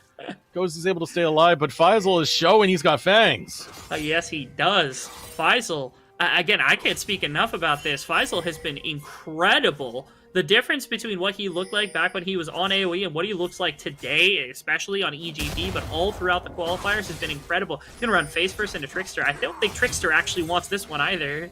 Trickster trying to take it. You got to look at Cozy, though. Too low on the health bar. You're not going to have any really good backup there. Will he get it in time? Actually able to just get it. really utilizing that max range. Cozy will be able to get that kill, but the response from EGP is going to be the Dragon over on the bot side. The important part about this is that, like, if Cozy had not been able to show up to that, then Faisal just easily walks out. The damage isn't there from Trickster. But also, the biggest aspect of the show up for Cozy was the Ignite. The Ignite denied that big Q from coming through and potentially giving enough damage for Faisal to turn into one, if not both of those members, probably just eventually Trickster and going down to Cozy. But not being able to trade back was pretty big right there. You can see Trickster covering for his top laner, making sure that Cozy's going to feel comfortable, because, again, this matchup is one that can be very oppressive for Camille if you're not careful in the early stages of the game. So Faisal already with the Iron Spike whip, feels good. They want to break her out, let her go back. That's going to happen. Going to be able to walk back to lane. So the Dragon is the response from EGP. Comfortable going for that one, being capable of utilizing their team fight the way they did in the previous game to kind of take things over later if they need to. Doxa kind of on the wrong side of the map. Will be able to get enough movement speed to just casually back out. Doesn't have to worry about parry too much. Some of the worries there.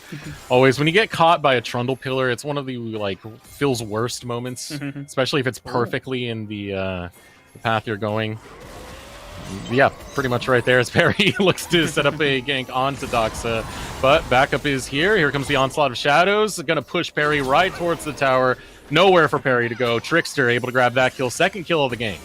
Not willing to burn the flash, and the biggest thing about this is just that Perry has been super active, but because of the action that he's taken in just like constantly ganking, fell behind in farm, and so level 6 available for Trickster, and that means that like Leo can't step up. If it's a level 5 Hecarim and they're on even farm, then maybe Leo can step up and deny the E by just like using the fear onto Trickster, preventing that from coming through, but because the ultimate is unstoppable, there's no way to stop Trickster from just getting on top of the jungler there. Perry not even going to burn the flash, just ends up going down.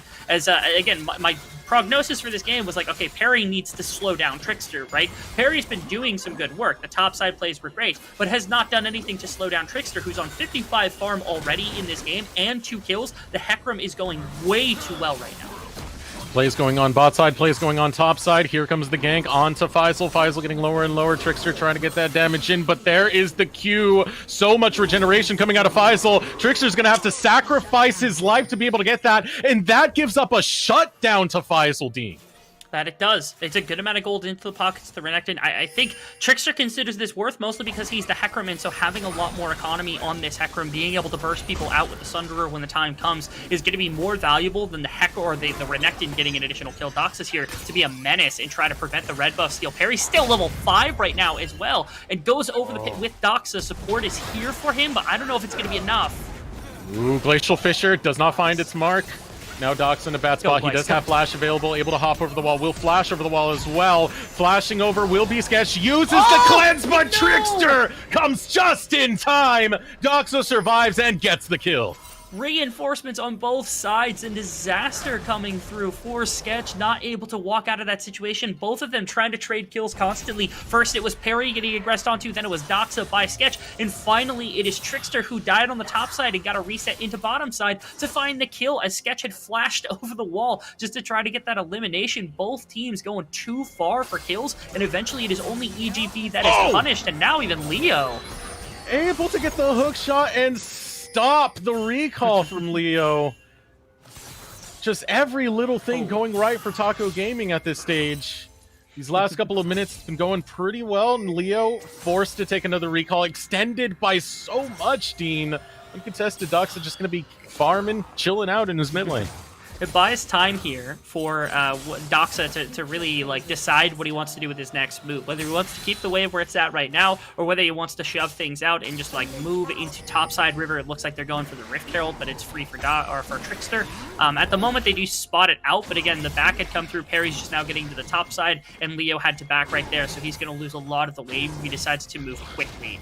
Especially with Camille here. Now, I think the 3v3 actually could go the way of EG Prodigies if Taco Gaming is not careful. But Camille is relatively weak, and Renekton has quite a bit of gold. Looking to come in now. Faisal bullies them away. The still oh so easy. Just got to pop that Dominus.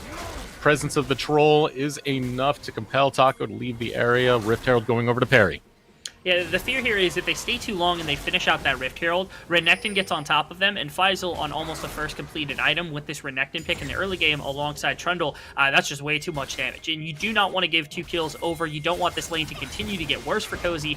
More importantly, you don't want the mid-game spike to be there for Renekton that quickly to be able to start kind of functioning around the map or get the Trundle back in the game. So they just say, okay, you have the Rift Herald, we're to go back to ganking across the map. Trickster gets found out. It's a 2v2 that I do not think they want. I really don't think they should be jumping in here. Oh, they got the ultimatum, able to get the isolation onto Perry. Perry will fall. Onslaught of Shadows is burnt. There comes the Sleepy Trouble Bubble. Not going to find its mark onto Faisal, who flashes over the wall, able to get back to safety of his tower.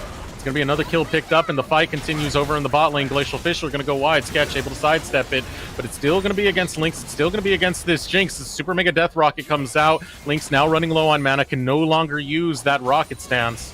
Instead, just going to clear the wave. No fight going to go through. Yeah, no summoners really burnt either there on the bottom side of the map, just a bit of trading back and forth. That topside play also, things get... they were really concerned when the Rift Herald came. I think it was more so now that it was reinforcements they were worried about, especially Leo being able to come back over if they stalled for enough time for Vex to go crazy, and that's why they backed off. But in the 2v2 where Cozy and Trickster are there, it is just way too powerful of a Hecarim. Right now up 31 CS over Perry. This is just a squishy Trundle, and you could see it only took 1 engagement for him to basically die. Now everyone's collapsing around bottom side. Trickster's here though. You got to be very careful. If you go too far, you're going to get run down by the horse. Watching very carefully is going to be Trickster. Has yet to be spotted. Clearing out the wards is going to be EGP. Shelly hitting the map now, hitting the turret. First turret goes down. First brick going over to EG Prodigies. A lot of that gold getting funneled onto Sketch in the process, but with control of this side of the map, EGP are going to transfer that to grabbing the Hextech Drake. Now second dragon into the pockets of EGP. They've given a lot over to Trickster. Trickster has a bunch of control in this early phase of the game, but they're not down too much gold right now. Aphelios is still within striking distance of Lynx. They're feeling fine about the scaling there. The Renekton is okay. The side lane's not going to get bad anytime soon, really. The gold has been steadily back and forth between the two, and it's not too crazy in favor of Taco Gaming right now. I really want to see Leo start to have some action. I know that Doxa has been really oppressive, but this has been probably the best laning phase for Leo so far, and this champion can get out and about and do some significant damage to the rest of the map. If they can get Leo involved, all of a sudden in EGP, they might be able to continue kind of shooting for this earlier stage of the game where they can bring things back together, especially if they start pulling kills for the Vex.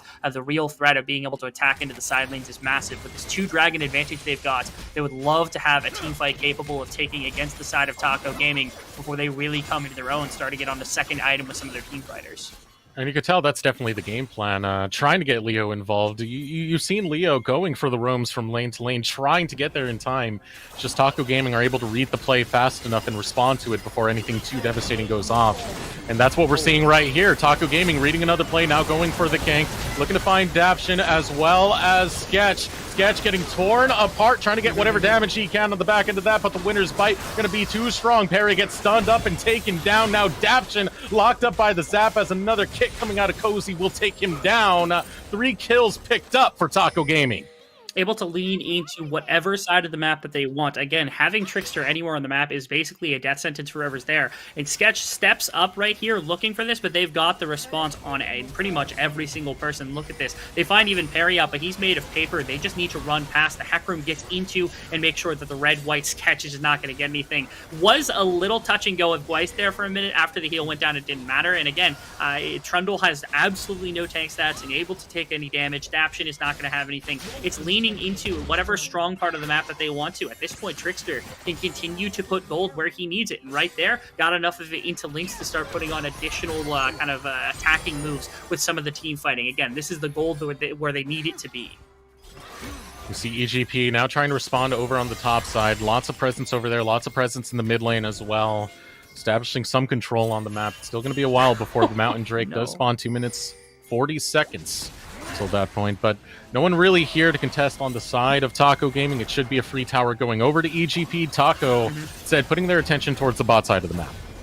Yeah, now, I mean, EGP, they're trying to protect their Aphelios. They're trying to get their team fighter up and going in the same way that now Taco Gaming is. The problem is Perry is so weak now. After going down enough camps and going down a lot of experience to Trickster, Trickster has just completely overrun him in this game. Up 2 levels, up 50 CS right now over top of his lane opponent in this jungle-to-jungle matchup, and is on a far more snowballing champion than the Trundle. The Trundle is supposed to be something safe that you can control the map with and not have to worry too much because it doesn't scale as hard into the late game. Hecarim, on the other hand, is just going to go crazy. He is legitimate threat to assassinate into the backline. He works as a great frontliner. He's got good damage pretty much no matter what at this point in the game. I mean, Trickster is in a great point to carry his team, and you've seen him start to spread the gold out, attacking into the bottom side, shutting down Sketch, getting gold into Lynx. Now, really, he just has to start putting together all of his team and winning big fights. That's all that's necessary. EGP setting up a play onto Cozy. Cozy able to read it in time. Hook shot makes it look easy. Don't have the pillar there close enough to try and disrupt that like we were seeing earlier. There was some beautiful plays coming out of Perry. But you can see how active EGP are really being on the map right now. They are constantly looking for plays. They're feeling the pressure. I mean, it's a 3K lead to Taco Gaming. It's not completely dead and done just yet. This game could really swing either way. Although the advantage for Taco Gaming makes them feel much, much better. And especially with the fight that they've got set up.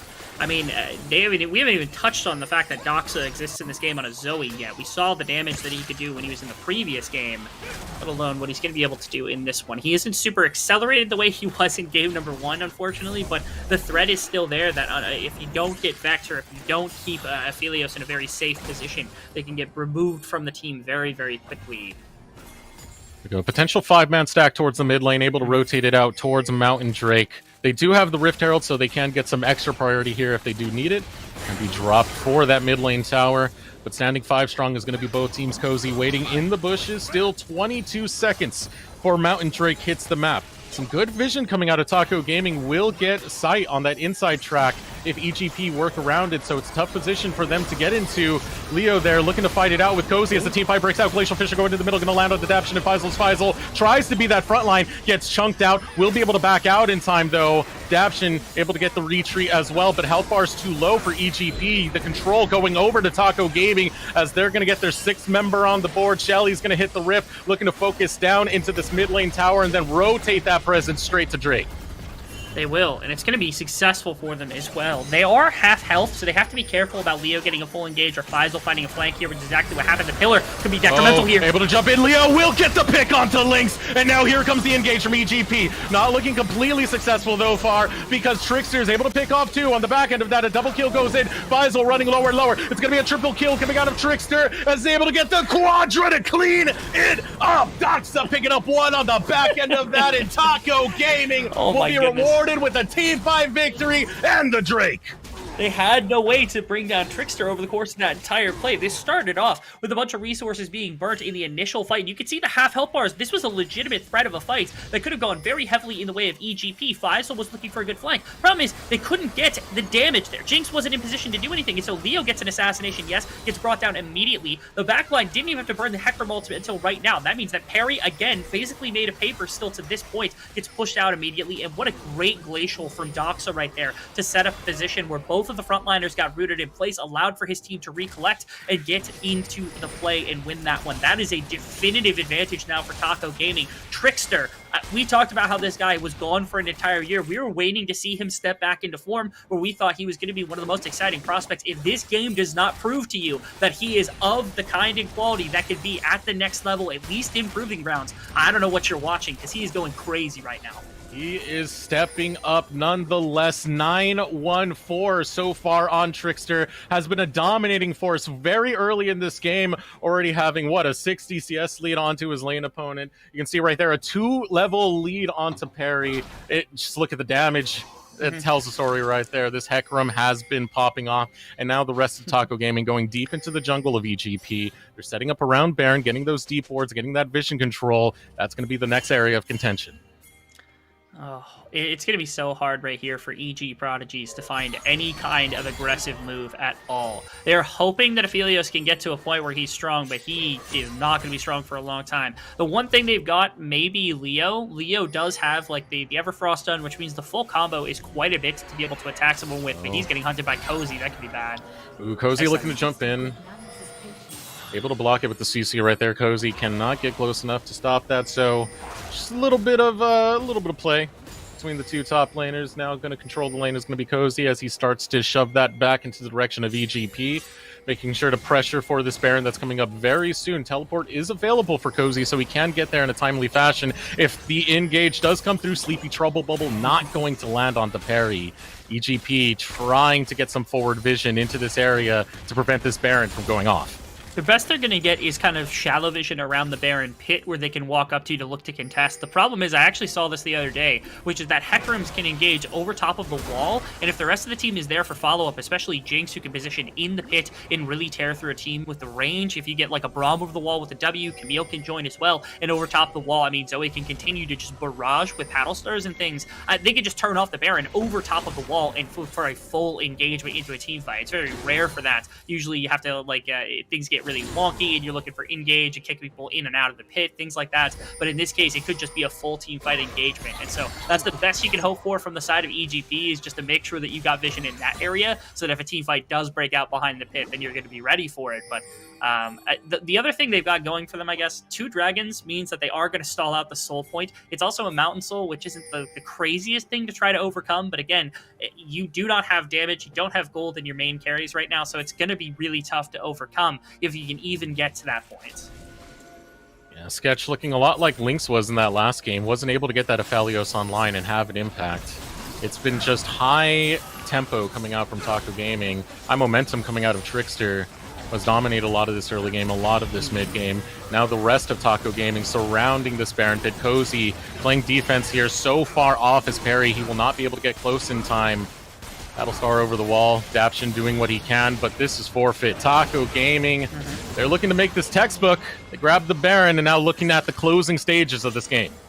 Extremely well played right there. I don't know how much this Baron buff is going to be able to actually accomplish, because Baron buffs in recent seasons have been much more, especially the first one, is oftentimes about just breaking as many outer towers as you can into the base, preparing for what would be the second Baron or the Dragon, whatever it might be, making sure to use that to your advantage. Here, though, if they get one solid engagement from Trickster in the right place and they get 3-4 members down, they could honestly rush it if they've got the Jinx in position to push up a lane with minions. So very, very carefully does EGP have to actually tread here under the threat of potentially being just run through this Baron buff. You can see Trickster is kind of posturing for it. If he can find Sketch and Leo in one fell swoop, that could be lethal. He wants it, man. He wants it, but he's going to play it carefully. It still is game point for both of these squads, so can't afford to set up for that throw. Got to be careful, got to be patient. As Perry looks to try and get a setup over towards this top lane. Cozy going to be the wiser to it. Did see earlier Perry clearing out a ward, so suspecting he's still in that area, but that attention, those resources invested over towards the top side means that open season for the bot lane here as another outer tower is going to be picked up by Taco Gaming.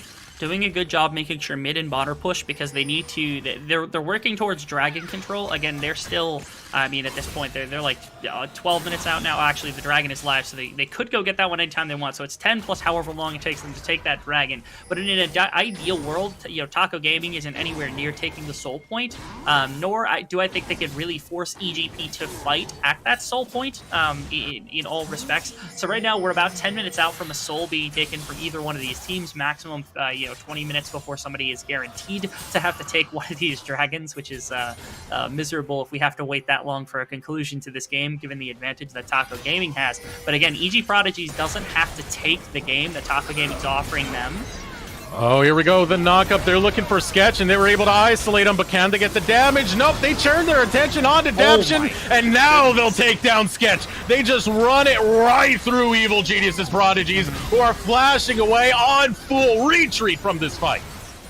That's really big. I wasn't expecting them to be able to find a play at any time. Oh no, Leo gets caught out. He's going to take a paddle star. He might die. Oh, paddle star right onto him. Looks to return fire. Tries to get some damage onto Gwice. Gwice is a tanky boy, though. He can survive on his own. Not the same for Leo, as Doxa will make him dead. And now there's the winner's bite. The concussive blows. The death going over to Faisal as Lynx is able to take him down and start focusing onto these inhibitor towers. Look to close out this game. It is happening, Dean. It is happening. Team Taco Gaming, they're looking for the upset, and it looks like they're not that far off from finding it, but Sketch has something to say about that one. The tower goes down. Getting more excited is going to be Lynx looking to finally take down one more Nexus tower. Nexus is exposed. Parry, oh so low, and Sketch is down. Taco Gaming have done it. They will upset Evil Genius's Prodigies.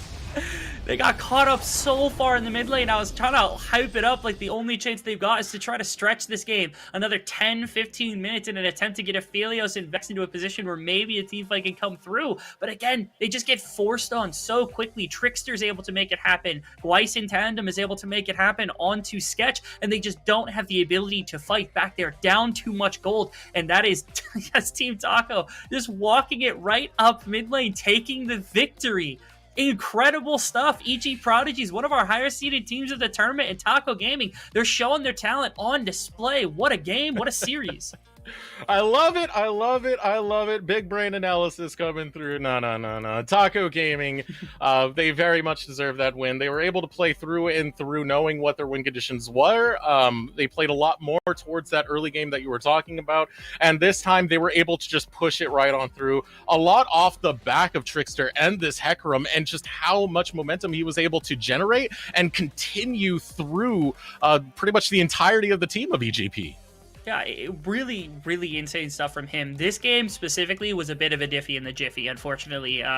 It was Trickster just showing off a bit. I'm really terrified of him getting Hecarim in future games because he seemed to know where to path. He seemed to know how to clear. I mean, this was a menacing champion for this team to be able to work with. They're coming together. I remember watching some of their first games in the tournament, and they weren't looking the most solid. They weren't looking the most cohesive of anybody, but they seem to be putting it together. A win against EGP like that is a pretty definitive statement. If they can walk out of this group as the #1 seed after this, that's huge things for Taco Gaming. Okay, now I just want to know what's going on over on the other stream right now. I want to know what's going on between Immortals AoE and who else is facing off Winthrop, because that was another one that was a little bit on edge and looking to make everyone wrong, at least in the analyst predictions. So they're actually tied in kills, but they're down 4,000 gold. Immortals are. So Winthrop's currently up 4,000 gold at the moment with like 3 dragons. That's the last I checked. So it's a Winthrop angle, baby. Regardless of the game, it's a Winthrop angle. That's some good stuff right there. But yeah. Overall, great win coming out of Taco Gaming. They definitely earned it. I said it again.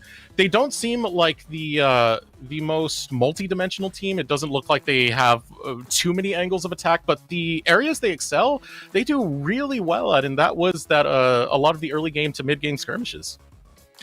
They really did. Some of the stuff that they were able to accomplish, not only through jungle control, but when their lanes started getting into a proper position, it felt like they were difficult to snowball. You think about the maximum possible level of players like Cozy, of players like Trickster, and you understand why it is that if they're set to a positive angle in a game, if they're set to a positive kind of gold advantage, it's really tough to slow them down. They're players that can use the most marginal of advantages to the highest possible degree. We saw that time and time again. We love that Doxa has come back. How about Doxa in 2022, looking just as fresh as ever, looking better than he did in open qualifiers. The whole team actually looking really on point for the day. You got to appreciate that. Lynx also had a bit of a tough matchup against Sketch. That was a really tough bot lane to play against and actually came through for the team really well. All right. Well, that series now concluded. I believe we have an interview lined up. My producer will... Oh, an interview with Doxa lined up. So we're going to throw it over to a short break, and when we return, we'll get to said interview in just a moment. Just be sure to stay tuned.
Welcome back, ladies and gentlemen. Alongside me today, we have the Taco Thursday Gaming Squad's mid laner, Doxa, who just took down EGP in a fantastic best of 3. Doxa, I guess talk to me about the construction of this team. I know I talked to Taco a bit about it, but when you guys were coming together before the split, how did you make the decision to join Taco Gaming with the rest of these guys?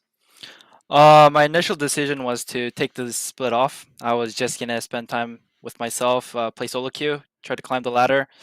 But when Taco approached me and said, "Hey, he wants to put a team together," that really motivated me. And yeah, something about Taco that I just wanted to work with. I just wanted to work with him and do great things with him. And here we are. We have our first dub in the group stages. So yeah, that's how it started. Gotcha. I mean, everybody's a big fan of Taco from Leaguepedia. Thank you very much for that. Because this team, putting it all together, you got a bunch of other collegiate competitors. Was that something that you also paid attention to under the construction? Players like Cozy, Lynx that came from other really top level collegiate schools. Taco did a lot of the managing in terms of getting the players. He was asking me options of like who would I want to play with and who would be the best for our team. Them being collegiate or not had no difference in the picks, but I just think Lynx is a really good player. Cozy's a really good player. I used to duo with Trickster 2 seasons ago when duo was a thing, and Gweiss, I know he's really good support, so I was really happy playing with this team.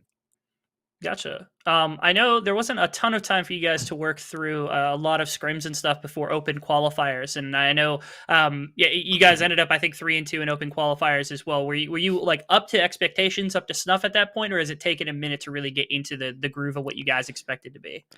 Yeah, it definitely took a while to get into form. I was very rusty in the open qualifier. I played very terribly.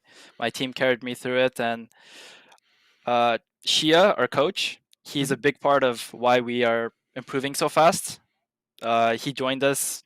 Taco got him actually, and yeah, he really helped us draft better, VOD review, really get the team together, play as a group, and it's been really good. Gotcha. And I heard from Taco about Shia at least a little bit. He didn't drop a name, so I'm happy to finally put a name to the face. But now that you guys securing a win like this against EGA has to be pretty meaningful to you guys, right? Are you guys considering yourselves to be like top 4, top 6 competitors, one of the teams that are going to be into proving grounds, or like especially after a performance like this, you have to be a lot more confident in the abilities. But coming into the split, was that an expectation you had set for yourself? Oh yeah, of course. When we were forming the team, that's the expectation we went when we created the roster. Yeah. I gotcha. And I mean, I guess just one further question. I mean, further down the line, not trying to look ahead of any of the games you have in the remainder of your group, which are going to be good against both Maryville and then, of course, you've got Dinka as well. But further on in the tournament, whether it's Maryville or somebody else on another side of the bracket, is there a team you're really looking forward to playing again or for the first time? In our group stages, I'm looking forward to playing against Dinka. I know one of their 80 carries, Eno or Blue Skis. He played in the Red Bull 1v1 tournament, and we fought each other in the finals. So I'd like to verse him in 5v5 and also beat him there. Good to know. Good to know. Well, I'm happy to have you. Congrats on the massive win tonight. Best of luck in the remainder of the group and the rest of the tournament, because the team's got plenty of talent. We're all rooting for you. Everybody loves Taco Gaming. Name is perfect. So congrats to you and good job today. Thank you. Shout out to Taco. Oh, yeah. Shout out to Taco from Leaguepedia. Yeah. We love it. We'll be right back, ladies and gentlemen. We'll have second series of the day. Maryville will be taking on Dinka Gaming, of course. We'll get our second series in Group D in just a minute. We'll be right back.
5 in the morning, until you hear my calling. Waking up in the morning, I guess I miss you yawning. 5 in the morning,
Welcome back, everyone, to the LCS Proving Ground Circuit qualifiers. That series number 1, Dean. What an upset, but that's not the only upset here today, if you want to inform our audience. Oh my goodness. Winthrop takes an insane game 2, or game 3, my apologies, against Immortals AoE. We have now had 4 of our series against 4 of our top seeds go to 3 full games, and 2 of them were full upsets. That's... You literally cannot ask for better game script. I don't think we could have written a better game script than what we got from all of these teams together. I'm happy, Dean. I talked about it earlier on this broadcast. I'm all about the Winthrop buff. My throps are out, and it's thropping right now when you see Doxa getting a dub over on with Taco Gaming, and you see Winthrop still being able to get those dubs without him. It's good stuff to see. It's kind of like the Vin Diesel Paul Walker meme, watching, Doxa waving off to old Winthrop, and they're still pulling it off together. But a nice day of upsets so far. But we do have to start getting into the subject of what's coming up. And that wait, before we get into that, okay, I'm just saying. I believe our predictions currently. I mean, what are there? I think there's like 13 different people on this. 3 out of 26 predictions are currently correct after our first 2 series, which is not a percentage that you want to see from a podcast queue, if that tells you at all. Even Twitter, you agreed with us. You agreed with Immortals, and you agreed with EGP. This was not how the day was supposed to go. All I'm saying also right now, I'm just gonna call this out. Saskio hybrids, you better get your phones ready, because people are looking for this Winthrop buff, man. Oh. All right, okay, now we can get on to the subject of the series now, which is going to be Maryville University versus Dinka Never Homeless Again. I can't say it's a fantastic name. We're gonna shorten it to. See, the problem is if we shorten it to Dinka, then we confuse it with their top laner, the namesake of the team, and an ex-player of Maryville, by the way. And if you don't shorten it, then like the other part of it is Never Homeless, which just also doesn't feel like something we should be saying. So we'll do our best to just continue to announce this team as best we can. What in the world did we do in the UPL when it was Dinka looking for a girlfriend? We just said the whole thing, didn't we? Dinka LFG, I think is what we said. Yeah.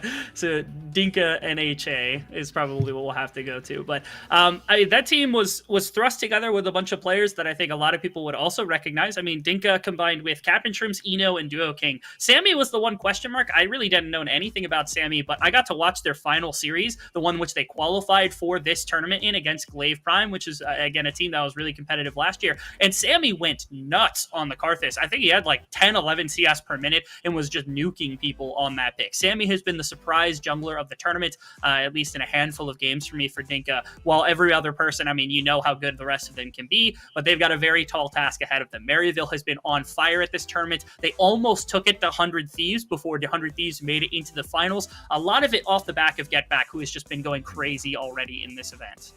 And of course, a lot of veteran talent, at least in terms of the amateur team and the collegiate scene as well, given how Maryville has invested into that, in both having Evan RL, Shady, Kind Jungle, but of course, the return of one of our favorite kings to talk about over in the top lane, Niles, over on the top side for Maryville University as well. And Niles has been, I mean, he's been a massive boon both to the team, not only for his veteran presence, his mechanical skill obviously gets to display once again inside of the amateur and collegiate space. He has to have the experience being brought back from Golden Guardians Academy, where they were a top 4 team inside of Proving Grounds. I think they were top 3 actually inside of Proving Grounds. And combine that with a brand new coach as well, I think this roster has really looked completely rebuilt from basically the ground up. Kind Jungle is in as well. He and Odd Orange, I think, are both very good starters, but Kind Jungle has shown a very solid propensity for a lot of the more modern jungle picks that have slipped into the meta. Yeah, and Maryville University definitely showed up when they needed to in the open qualifiers themselves. The only team really falling is 100 Thieves Next, who is definitely one of our more highly contested picks if you're going for just the easy way to get a win. But no.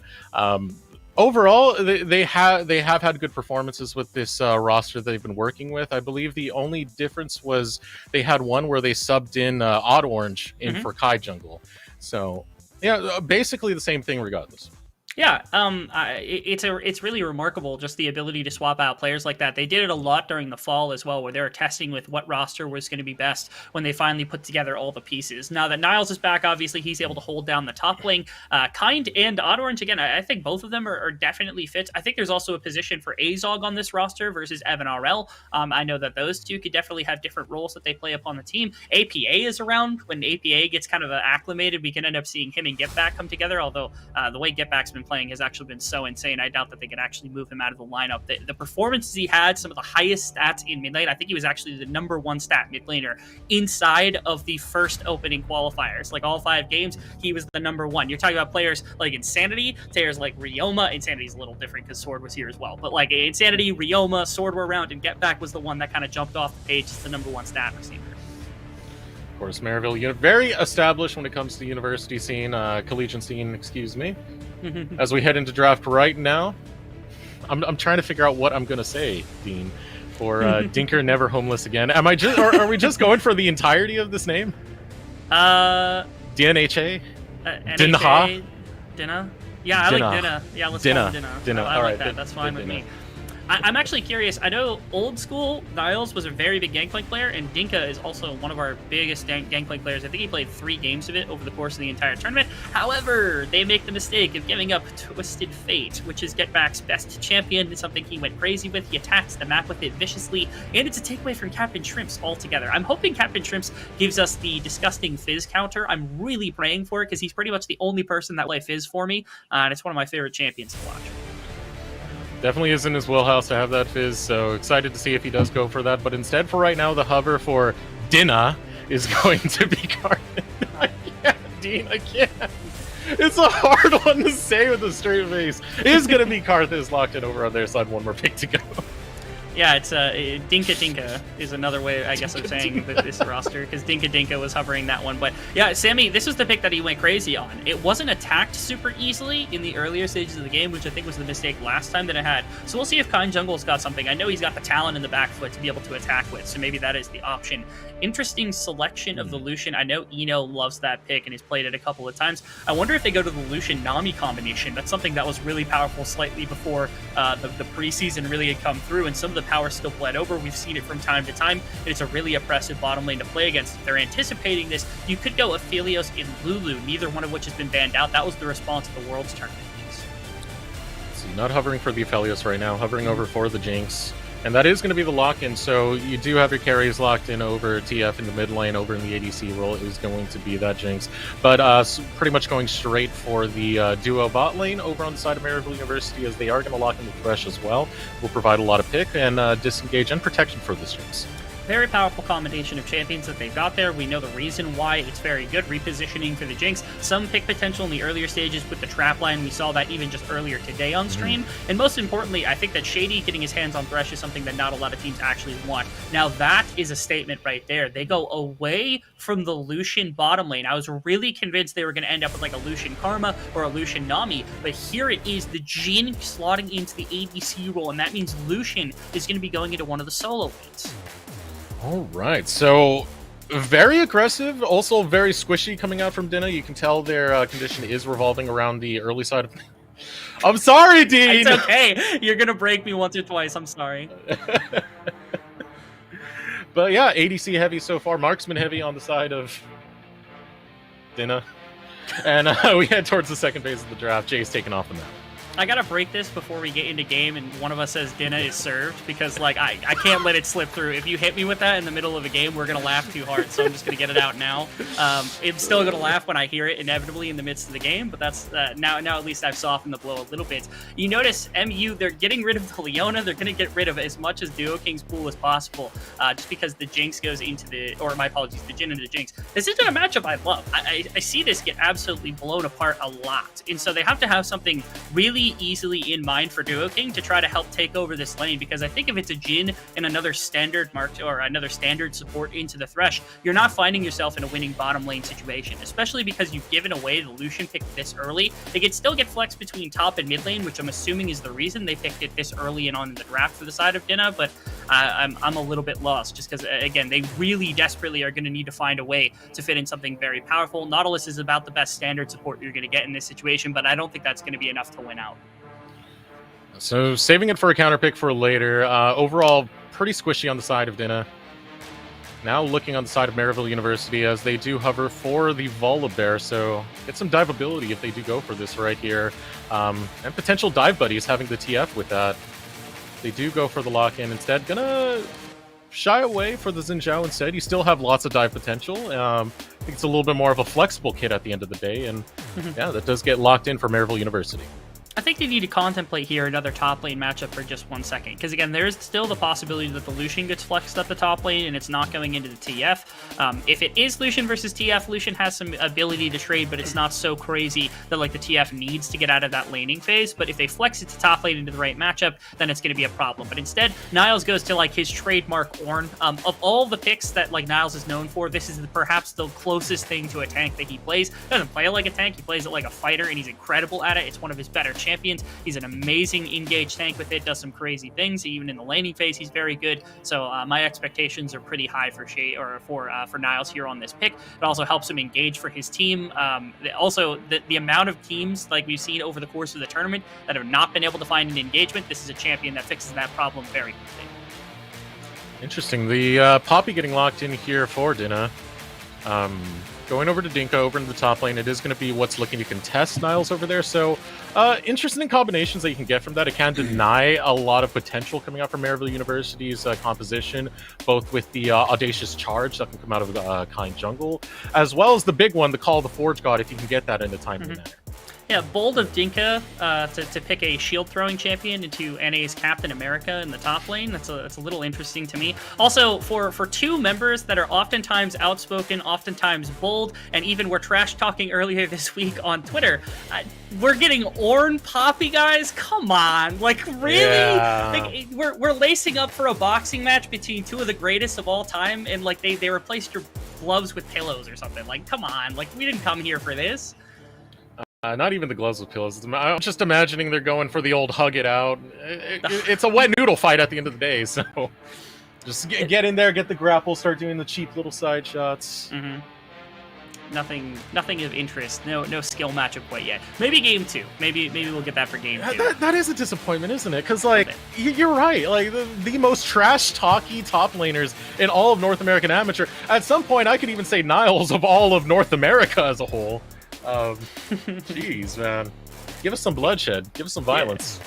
So, looking at both compositions as a whole now, there's quite a bit of damage on the side of Dinah. I really like what they've set up, because now, I mean, if Karthus gets to late game, you can go really crazy, especially because the only real target of affection for them is Jinx. In the later game, yes, Twisted Fate's going to have some damage. Yes, Xin Zhao's going to have some damage. You're going to have the Ornn upgrade, so it's going to be even more. But really, this is a one-dimensional composition built around Jinx to team fight with. And from there, it's about, Xin Zhao and Twisted Fate can attack early. You've got really amazing team fight setup, great protection for the Jinx. You have a really well-rounded composition around setting up a team fight ADC to go crazy. It's a lot in Evan RL's baskets. On the other side, though, again, you've got Lucian to be able to pressure to try to get lane control away from the Twisted Fate. You've got the Jhin in the bottom side that can help set up ganks for either Dinka or for Sammy in the jungle to help try to put some pressure onto the Jinx. And if you get into 3-4 item Karthus, that ultimate does so much damage that Evan RL can just get shoved out of a fight by pressing your ultimate key. And at that point, your team fight does not look as menacing, even if you've got the proper setup for it.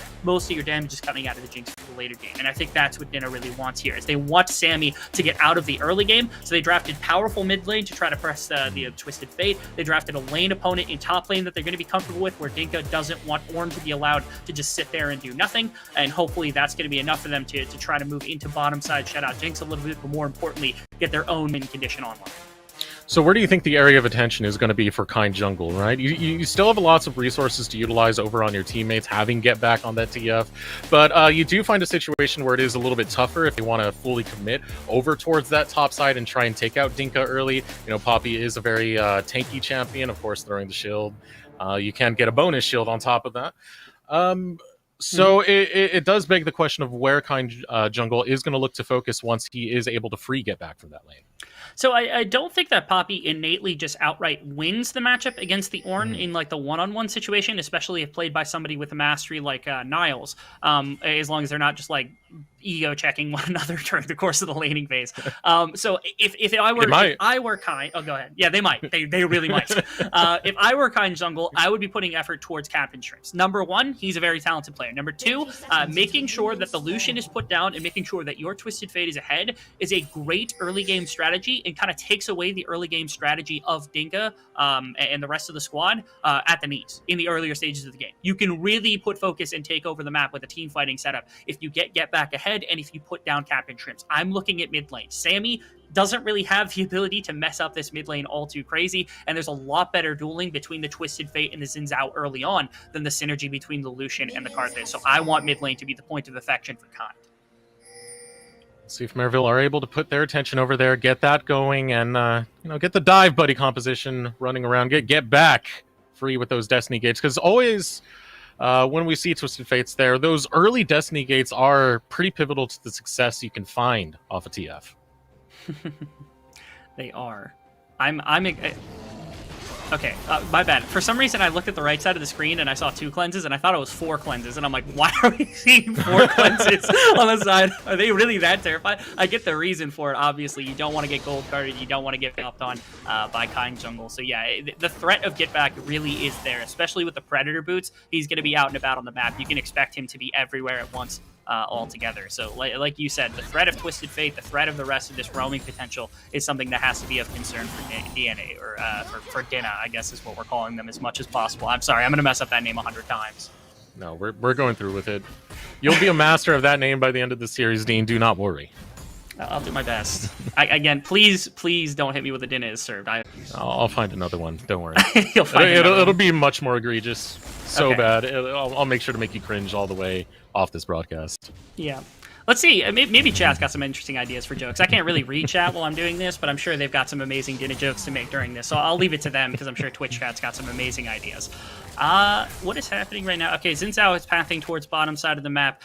Protecting bottom lane is another really easy way to try to just like make sure this game goes easy. If your lanes end up going stagnant for the beginning portion of the game, but you end up getting Jinx like 1 or 2 kills, you can kind of play this like a Caitlyn strategy where you move Jinx from the bot lane into like top and mid whenever tower plates are available or whenever the tower's under some significant threat. And all of a sudden, if you've got like Jinx on like 1,000, 2,000 gold advantage and she's able to outrange the Lucian and the Jhin with way more damage, that's another option here if they're able to get that much gold and come early. So full clear coming out of Sammy? Is this the name here? I gotta double check. I've been so focused on Dina this entire time, Dean, that I haven't even really thought. It's Sammy with a V in the A, okay. But I've been saying Sammy. Now, I've also been explicitly told that I need to make sure to say the name that is on the screen. So if you want to tell me how to pronounce that other than Sammy, I'm welcome to, I'm open to suggestions here, Desterux, but I'm sticking with Sammy. What is it? Zvimi. Zvimi? Yeah, I'm sticking with Sammy, sorry. Right, Dina and Sammy, that's what we're going with for this broadcast.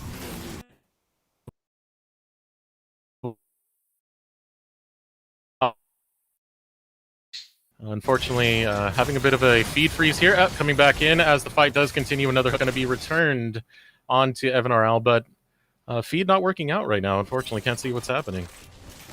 Oh, everything broke apart. Okay, there Nobody we go. went down. I think it was just, not even summoners burned. Nothing burned. Everybody just walked away. Okay, that was the most basic of timelines, unfortunately. That's the one we ended up in. I think we got teleported through space and time there. It ended up in the timeline where no summoners and everybody walked away.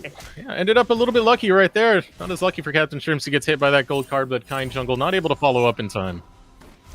Yeah, and again, no summoners actually burnt in that situation. So a little bit of pressure being put on by Maryville. I do like that from Kind Jungle and as well as into the bottom lane. It seems like they're really intent on putting a bunch of pressure into this Nautilus Jhin lane as the Jinx and the Thresh, which makes a lot of sense. I mean, FNRL and Shady, they've been around the block once, twice, 70,000 times over the last couple of years inside of amateur and collegiate. They know what they're doing together. We are trusting in Evan RL's ability to carry a game in the later stages. And again, Shady's got one of the best playmaking Threshes in the business. He's not going to get caught on the business end of a Nautilus hook anytime soon. I am a little disappointed if he has Aftershock. I think trades are a little bit easier for him to try to take into the Nautilus in the earlier stages against that, but the Guardian useful for making sure that the Jinx doesn't take as much trade damage as well, maybe just trying to get Evan around with the trades. But the Aftershock is something I really do like into the Nautilus as a trade-off, just because you can match the Aftershock from the Nautilus, and oftentimes if you played properly, you can set up a hook after the Aftershock burns through. You can't get traded onto in that process, and then there's no trade kill to come through. You'll just burn through the squishy Nautilus's health bar.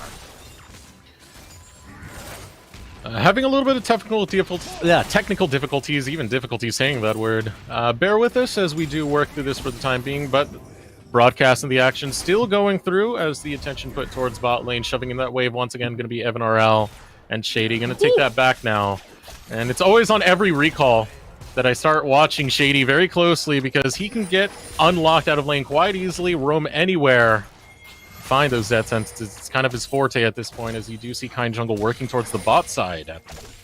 Yeah, can we talk about the quickest clear in the West right now? Sammy's on 45 CS in 5 minutes and 45 seconds. I think the only thing that's limiting him from 10 CS per minute is the fact that his jungle isn't spawning fast enough. Like, it's kind of insane, the amount that he's been able to clear. Kind Jungle is leveraging this. He knows he's not going to be able to match the Karthus like that, so instead, finding pressure as best as possible and getting the dragons in the earlier stages. This is comfortable for Maryville, because again, if they can set up their ability to kind of force around the dragons around 3rd, 4th rig for the soul and the contention like that, that's a really good decision for them, especially stacking 4 dragons really quickly, making sure that the Karthus isn't past like the 2 item mark at that point. That's going to be really, really pivotal. If they can force Sammy before 2 items, or right about the 2 item mark, to be inside of a fight, or to force himself into a fight before he's really truly online with like the 3rd, 4th item, that's the bread and butter for Maryville. That's where they're going to really take this game in stride.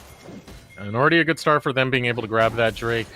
Next Drake will be Infernal, so a contested one to be on the map soon enough, and a uncontestable situation for Dinah. They choose to go for it given at that time frame, but overall for the state of the game, taking a look at the top lane, you are getting some CS advantages coming out of Dinka, who's able to shove in Niles. Has bought a tier on top of that as well, now taking that recall, heading back to lane, going to get another purchase in. Nothing too crazy out of either of these teams so far. Yeah. A lot of respect being given back and forth between the two. I wonder if, again, if we're expecting that, like, Dinah really wants to play for the later game with the Karthus, and they're just trying to hyperscale it into the later game. The thought that comes to my mind is, if you remember the 2017 GEM, where they decided to get the level 6 for Levi as fast as humanly possible, and he just took over Fnatic. It's not exactly that, but it's reminiscent of that, where they're playing so heavily around their jungler and his ability to just scale up in this game. And it's a really interesting strategy. You don't see that often. I'm curious whether it works out for them. Maryville will have to make strikes relatively quickly, but so far, it's been nothing but farming. It's been nothing, Kind Jungle is perhaps the one member of both teams that can really kind of throw a wrench into everybody's game plan and make some early game happening. Nice gold card. Got that, though. Captain Shrimp's under the tower. No worries there. And it's kind of a stall game for Dinah. They're just playing this very slowly, very carefully. They're not going to play into the traps that Maryville are trying to set. Not at all. Actually, get back. He dodged out most of that calling. Yeah, he's already got like the plated steel caps too. There's so passive of play happening in this game right now. It's kind of incredible. Here's Kind Jungle up to the top side. W's already been birthed well. Steadfast presence, but the ultimate coming out does not find its mark. Dinka forced to burn flash to be able to get away. Destiny Gate used by Get Back. It's going to be a flash for ultimate, and now putting their attention towards Captain Shrimps, who has to flash away as well. Death Sentence used, will be cleansed away. Unable to follow up will be Shady, but running away, full retreat. Dinka are able to stay alive. Dinah are able to stay alive. See, I did mess up the name.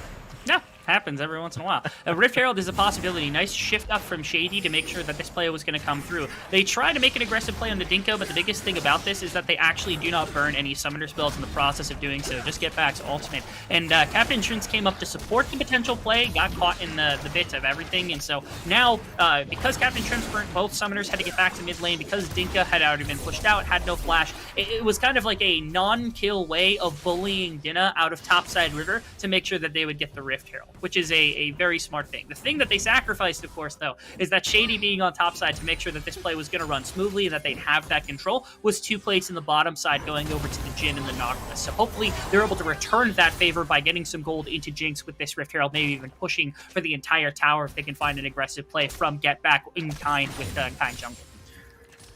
All that being said, Evan RL still able to keep up quite well with CS. Was in no real threat over there. Shady does get unlocked. It's always what we're looking to see from him, Shady leaving that lane. A recall coming out of Get Back, looking for the purchases, just getting some amplifying tomes, unable to get the complete purchase just yet. And now, yeah, still in that stagnant stage where we're just looking for all these small increments of gain. Overall, Dinna has been just playing it to the lanes, playing it to the power farming, while Maryville going for the neutrals, slowly being able to acquire those. I wonder if it's possible for production to actually track us down what was the latest first blood in the tournament so far, because this might be a game where we end up waiting 15-20 minutes for first blood. So I mean, it's just going to be a battle of wits up until that point. Things we're paying attention to, first off, Maryville's ability to take dragons. That's something, again, if they stack 3 dragons by 15-20 minutes into the game, I think Dinna's going to be a lot more uncomfortable than you normally would want to be in that situation, just because you're pressured into deciding whether that soul point is worth fighting for, or whether you just want to continue to scale and hope that you're going to be able to play through that. Back in the mid lane. Oh, flash forward coming out of Get Back. Here comes the tower dive onto the mid lane. Captain Shrimps is going to go down. Flashes away. Kind Jungle will fall. Requiem used. Not going to be able to acquire anything off of that. Kind Jungle and falling to the tower before that Requiem could go off. Ooh, Evan RL under some threat. No! Oh, the depth charge, but a nice flash coming out, but still doesn't matter. Able to flash forward is going to be Eno and finish off that kill. See, I was going to give this silver linings for Maryville because they go in and they get the first blood against Captain Shrimps, which is nice, and I'm pretty sure it goes on to Kind Jungle, who can actually use this pretty effectively to attempt to take this gold lead and spread it in other places. And the biggest thing is the Karthus ultimate dropped on that doesn't get the kill, which means that Sammy gets nothing. But then this play on the bottom side happens, where, of course, again, Shady having to move and then getting, the response movement from Duo King, he wasn't that far up the river, ends up getting into the bottom side, forces both summoners out of an RL, and it does not matter, because Eno's still able to show up. It required all the summoners coming out from the bottom lane here from Dinna, but they still end up with a 2-kill lead, and that's enough to grab them a dragon. They slow down the stacking from Maryville to get this Karthus into later game. Just stalling out this game is working out for Dinna so far. And now here comes the response out of Maryville. Get Back, able to use the Destiny Gate, and they pick up Captain Shrimps quite easily in the mid lane. Gonna even out the kills. Still 1k lead going over to Dinna, but good amount of map control going over to Maryville now. Biggest thing is 2 of these kills going into the pockets of Kind Jungle. Hopefully this Xin Zhao can start to ramp up into first item territory, second item territory, or first item in boots, and that's really where the bread and butter is going to be, where you can start hitting the Jhin on the bottom side, hopefully getting gold back in the pockets of the Jinx, and things of that sort. Rift Herald dropped on bottom side in an attempt to get some of this gold into Evan RL's pockets. I love the shift also from Get Back. It pushes back Eno and Duo King. I don't think it full caps the tower necessarily. We'll see if that's actually the option. They've got enough members here to really push it off, but Evan RL being gifted the tower plates and maybe the entire first tower of the game. Really, really close. Yeah, Eno and Duo King step back up. They didn't know whether anyone was around at the time, and it was just the protection of the Lantern coming in from Shady to cover for Evan RL. So not quite the whole first tower, but they get a lot of gold back into the pockets of their Jinx after that bot side dive. Well needed right now, having that Gale Force completed already. Still unable to get that first item is Evan, but working on it nonetheless. Still farming all right. Just had that struggle from that death earlier as Evan tries to defend the lane as best as he can. Shady's still roaming out now, headed back towards that bot side. I think they're looking to defend the lane. Sammy still waiting for that Requiem cooldown. It is coming off CD quite soon, so that is going to be a resource available. The fight does break out. Still keeping an eye on those Dragon Timers. 3 minutes until we hit Mountain Drake. Leandries and Hextech Capacitor both done now for the Karthus, which means the ultimate gonna start to hit, gonna start to bleed, and it's gonna be not great here for a lot of the members, especially the squishy members on the side of Maryville when they start tanking that ability. One thing to note also, again, we're tracking a couple of things in terms of scaling. First off, Jinx is a big one. The other one really, really heavily to pay attention to is Niall's level count, and when these ornament items really start to flood into the inventories of Maryville. Interesting. They had actually just backed. Evan RL is still here. He's taking Krugs, and that's it. They've moved Sammy into bottom side, I think, to potentially threaten to die, but also could just be here to help pick up some of the gold. Oh, they're not even going to give it to him? Standing in the area, Evan playing this a little bit safely, but look at the roam coming out from Maryville. Coverage, yeah. Setting it right down the river. We will have Destiny Gate available as well. It is going to be popped by Get Back, but not willing to commit to the engagement instead. Get Back going to get back to lane. It's back there. Captain Shrimps backs off as well. No engagement coming out of Maryville. Nice little read, actually. So Dinna actually swaps into mid lane with Dinka to try to put pressure into the mid tower in case Getback decides to leave. So Getback has to go back to mid lane, and honestly, the Wall of Pain was enough from Sammy to deny that play for the most part, because if Kind Jungle walks in, probably just gets burst out from the combination of like Jin crits alongside Sammy's damage, which is 1 or 2 Qs after the Magicers a shred. It could have been enough. So, thoughtful right there. Into the bottom river does go Maryville. They're going to look for Eno. Nice cleanse gets him out of that situation for absolutely free. 4 members could be enough to potentially flood and look for Evan RL to take down this tower. Could be first brick of the game. Looks like that is going to be the case. Fantastic stuff. Maryville leaning into their bottom lane, making sure the turret's going to go over. The trade onto Poppy, not nearly as valuable. I know it's the Sunderer Poppy, but it's not going to be nearly the same kind of effect that you're going to have as getting the Jinx this first tower goal. Really valuable for Maryville, finally breaking that loose, and you can start moving this bottom lane around the map into mid or into top, wherever they need to help take more towers, get more gold into your late game team fighter. Yeah, strong influx of gold. Going to finish off the Immortal Shield bow as well, as well as picking up a pickaxe for Evan RL. Response from Dinna is going to be Shelly. Looking to grab it over here. There's going to be not much contention as Maryville have focused a lot of their resources towards the spot side to grab that first brick from earlier, and they're going to continue investing those resources there. They have another 35 seconds before Mountain Drake does spawn, and that seems to be the priority. Sammy is absurd right now on this farm game. He currently has 10 more CS than his own mid laner, and he's about 10 CS behind his ADC. He's getting close to encroaching upon 10 CS per minute mark. That's not a common thing to see happen inside of the jungle. They are power farming him to just unreal levels. You want to talk about, I was going to talk about, like, he's going to be on two items maximum if they hit all 3 of the first dragons. He's almost on 2 items now, and only just now is the 3rd dragon spawning, and Maryville didn't get one. Oh, Maryville are looking to go for it. Able to get some damage onto Dinka, who doesn't burn Steadfast Presence just yet. Still holding on to that one. Now gets popped. Kind Jungle gets pulled in, and jumping in is going to be Dinka. Call the Forge God will shut him down. Shady grabs that kill. 4 strong is going to be Dinna, while Maryville start posturing around this Drake. It has been leashed by Dinna as they get a couple of shots on it. Double ADC composition is still nothing to scoff at. Here comes the curtain call. Get back, able to get onto the sidelines. Not at threat of the curtain call. Looks to jump over the wall, able to get into there, but down will go Kind Jungle. Too far, too deep is gonna be Get Back as he falls, but Evan unchecked and ready to unleash hell with that quadra kill. Maryville coming up big in that team fight. Set up exactly as Maryville wanted it to. I love the pressure from Get Back getting into the backline. He wrapped around the right side wall, didn't even have to use the Destiny Gate, so it wasn't telegraphed as much as other plays might have been. Great use of the vision right there, also to snag Dinka with that hook from Shady. And the mind game from Kind Jungle got that E off to push into Dinka. Dinka also, a half health basically. He's poked out of the fight. For some reason, going in, thinking an engagement was going to work, ended up not going in his favor. Wasn't going to do too much with the health bar anyway. But again, this is the point I'm looking at. They have to encroach through the wall of pain. Get Back gets through. They're kind of gunning him down. Niles on the front line keeping 3 members out while Duo King goes down, and the rest of them kind of get boxed in. Look at that amazing Everfrost from Get Back to stick 2 members too close, and Evan just gets to clean up the pieces of this team fight. It is incredible the way that they were able to play that one out. That's classic 5v5 Maryville right there, able to grab the dragon as well, giving themselves the first really definitive lead of the game. Great plays coming out from Maryville as a whole, really setting up Evan the later stages of that fight.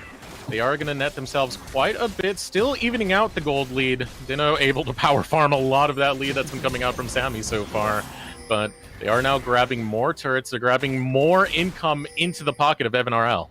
That's humongous, allowing the Jinx to become an absolute beast, outranging the Lucian in the later stages, even outranging the likes of the Karthus in the later stages of the game is going to make it difficult for them to find pressure. And Get Back gets knocked away. Dinka was going to get run down by the Predator, and the gold card right there just has to use that ultimate for a bit of safety as he pushed up on the bottom side. But this game is not one where it's going to be fought heavily through the side lanes for the most part. It's going to be a game of team fighting. It's going to be a game of positioning for Evan RL versus the positioning of Sammy in the end, all things considered. Deadly Flourish, able to find its mark, gets the root in. Niles getting knocked up in the process, going to use the Call of the Forge God, looking to find its target. He sets his sights onto Duo King. Duo King gets splayed back in and sentenced to death. One more rocket goes through. Evan RL, unstoppable, able to pick up that kill.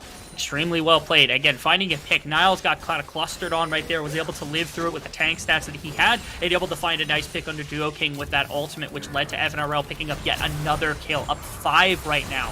Not to mention his support has been doing a great job. These death sentences have been electrifying to help set up the plays in the game. This bot lane for Maryville stepping up just as much as everybody else on this team. Firing on all cylinders right now seems to be Maryville. Great start for Maryville in this series thus far. Having a 2K lead. Still looking to hit the map quite soon is going to be Baron. 2 minutes, 20 seconds until we have another Mountain Drake. Maryville able to hold majority control of those Drakes 2-1 thus far against Dinna. A Shelly used in the mid lane just to make sure that timer doesn't run thin as the rest of them go to take resets. Yeah, nothing too crazy right here. And now the mid lane from Maryville is going to be populated by Evan RL, so it's really difficult because if you step too far away, you end up losing your mid tower, and if you continue to throw resources, they get to control the tempo of how this game plays out. They get to continue to push for this 5-on-5 situation. So you get to see Evan RL right now jamming out to some Ariana Grande as he is just slamming his way through this game.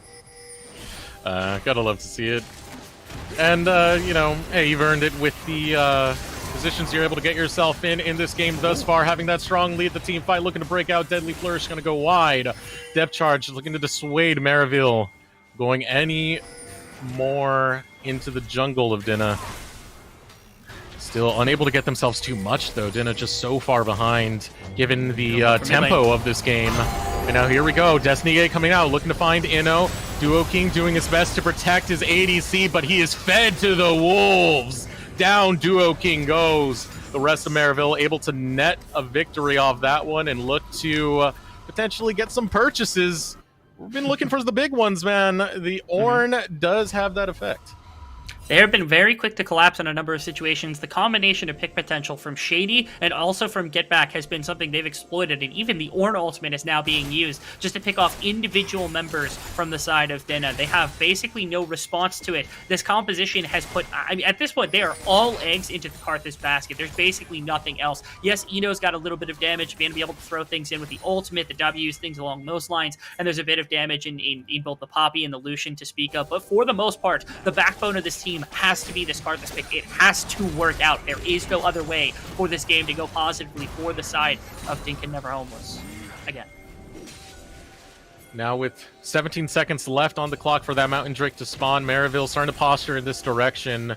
See the same thing from Dinna, trying to make sure that soul point isn't reached, but it is a tall task for them to be able to contest here. You still don't have the Karthus in the position you want him to be as a death sentence lands on the Sammy.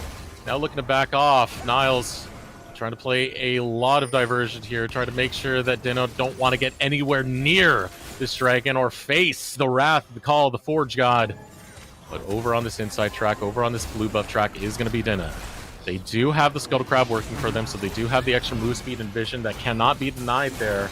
Quite some time as the leash onto the dragon is going to be signaled. Kind Jungle getting closer. Curtain Call is opened up. 1k health remains. Going to be picked up by Sammy. He is able to get the Drake, evening up 2-2 apiece, but here comes the team by Kind Jungle. Will pick up one onto Sammy. Now looking to back up is going to be Maryville. Requiem already off cooldown, was burnt. Already on cooldown, excuse me. And now the rest of Maryville, realizing that they got that team fight win, are going to rotate towards this mid lane, be able to take that tower. Put Dinna in their place. They will take that team fight win. With no real...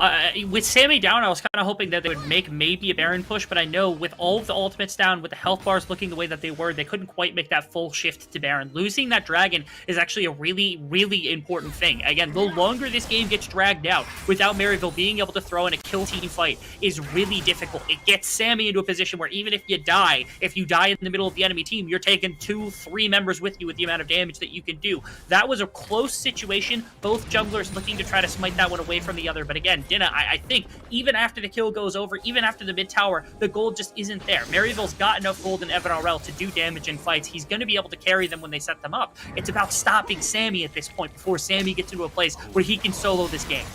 Gold card over the wall, but the golems are there to make sure that that death sentence isn't going to land on the Captain Shrimps.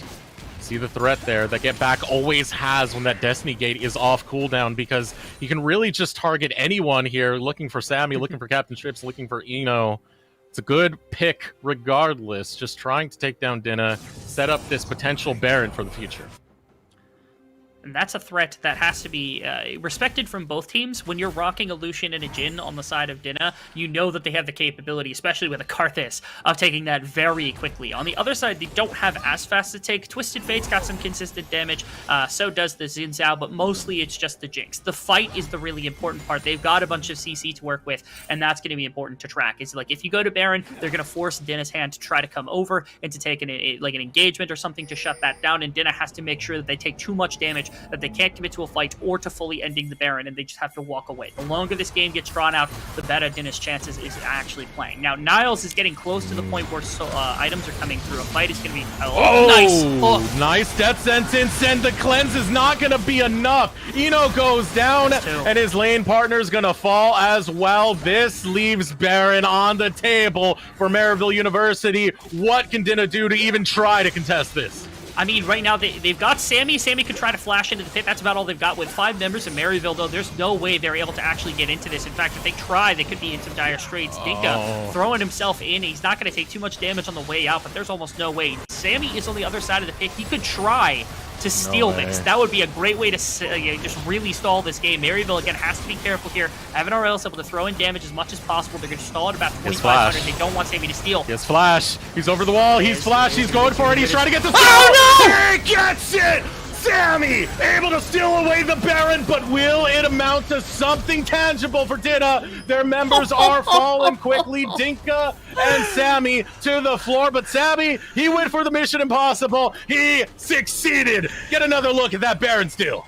It starts with such an incredible engagement in the mid lane. They're so decisive with the use of these teleports and these cross-map plays to be able to find the Twisted Fate into 2 members. They don't have Eno, they don't have Nautilus. They've lost so much teamfight potential. The only way this goes wrong for Maryville is a Baron steal. And so they have to take this very slow, they have to taste this methodically, and they have to make sure they control the entire pit. But they aren't paying attention to the Pride Rush. So here, Dinka and Captain Shrimps, they're just playing with their food a little bit, forcing multiple members down, making sure everyone's out of the way. And somebody is calling, you can tell, because they're moving backwards.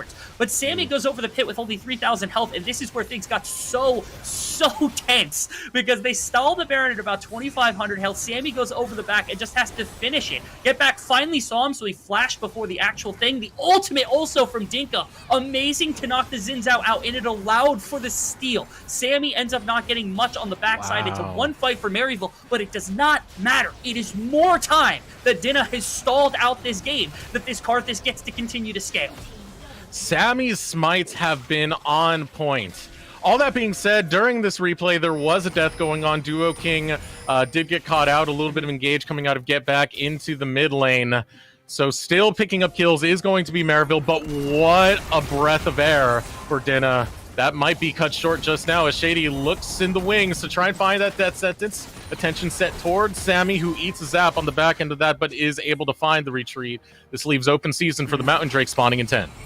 That it does. This team is not quite strong enough, and there's a lot of control that Maryville has in the bottom side river. If I were Dinah, I would maybe consider just giving this up. Unless you have a perfect avenue to get in on top of this dragon, you do not want to give over the risk of potentially losing a 5-on-5 and just losing the game altogether, but that's exactly what they're going to do.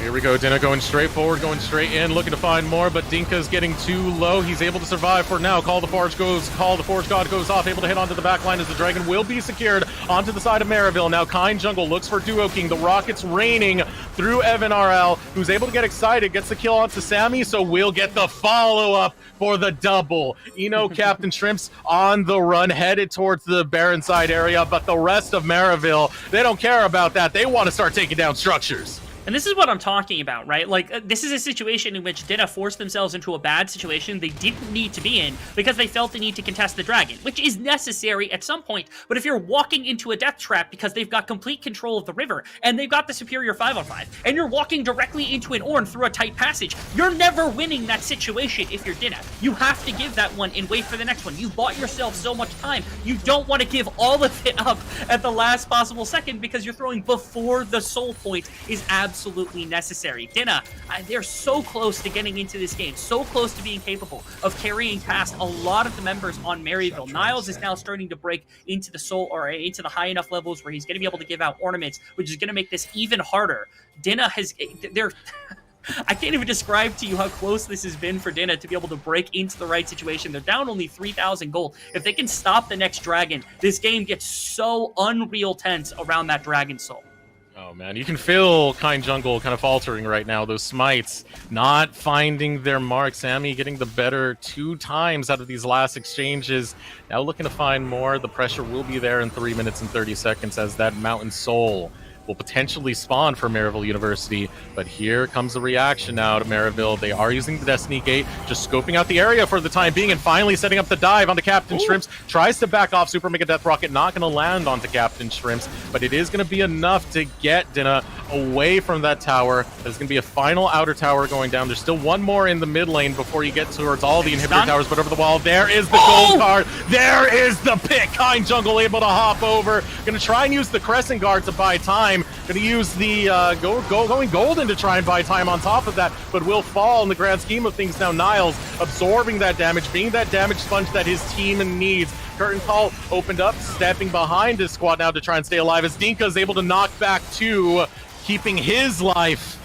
What an intense exchange there. So close to closing out is Maryville University. Can't quite get it. Jungler's going to be traded. Rabadons is on the brink of being completed for Sammy, and at that point, this Karthus just gets absurdly mean. Pretty much the only person in this game right now that is capable of soaking more than just a couple of shots is Niles. You saw the pick onto Sammy, crucial from Shady, able to find a hook over the wall. They're able to get it, but again, they're pressed up against this tower from Dinah, and it prevents them from going underneath. It prevents them from going for full dive because of everything that's still held. The rest of the members of Dinah aren't just completely helpless at this point in the game either, and that means that Evan RL can't really infringe upon the fight the way he wants to and can't crack that tower fast enough. Eno also relatively powerful. The Last Whisper, now the rapid fire cannon done. It means that if you're not respecting his positioning inside of a fight, then you're going to have problems as well. So Dinah, they've got a couple of things going for themselves. They are not allowing Maryville to just roll them over and do anything. They're giving up one kill onto Sammy, but they're getting something back. They're stalling out the pushes, everything that is necessary for them to actually try here. Really incredible resilience from Dinka and the rest of his squad that's been shown off in this game. But Maryville quick to hit the ground running after any of the slip-ups that they have. You can see right now establishing vision so they can rotate back and forth between this top area and this mid lane area, bot lane area, as now Death Sentence is coming through, looking to find it onto Duo King. Knocks down to sub half health, pulling him away, but that is a final outer turret gone. Only inhibitor towers remain.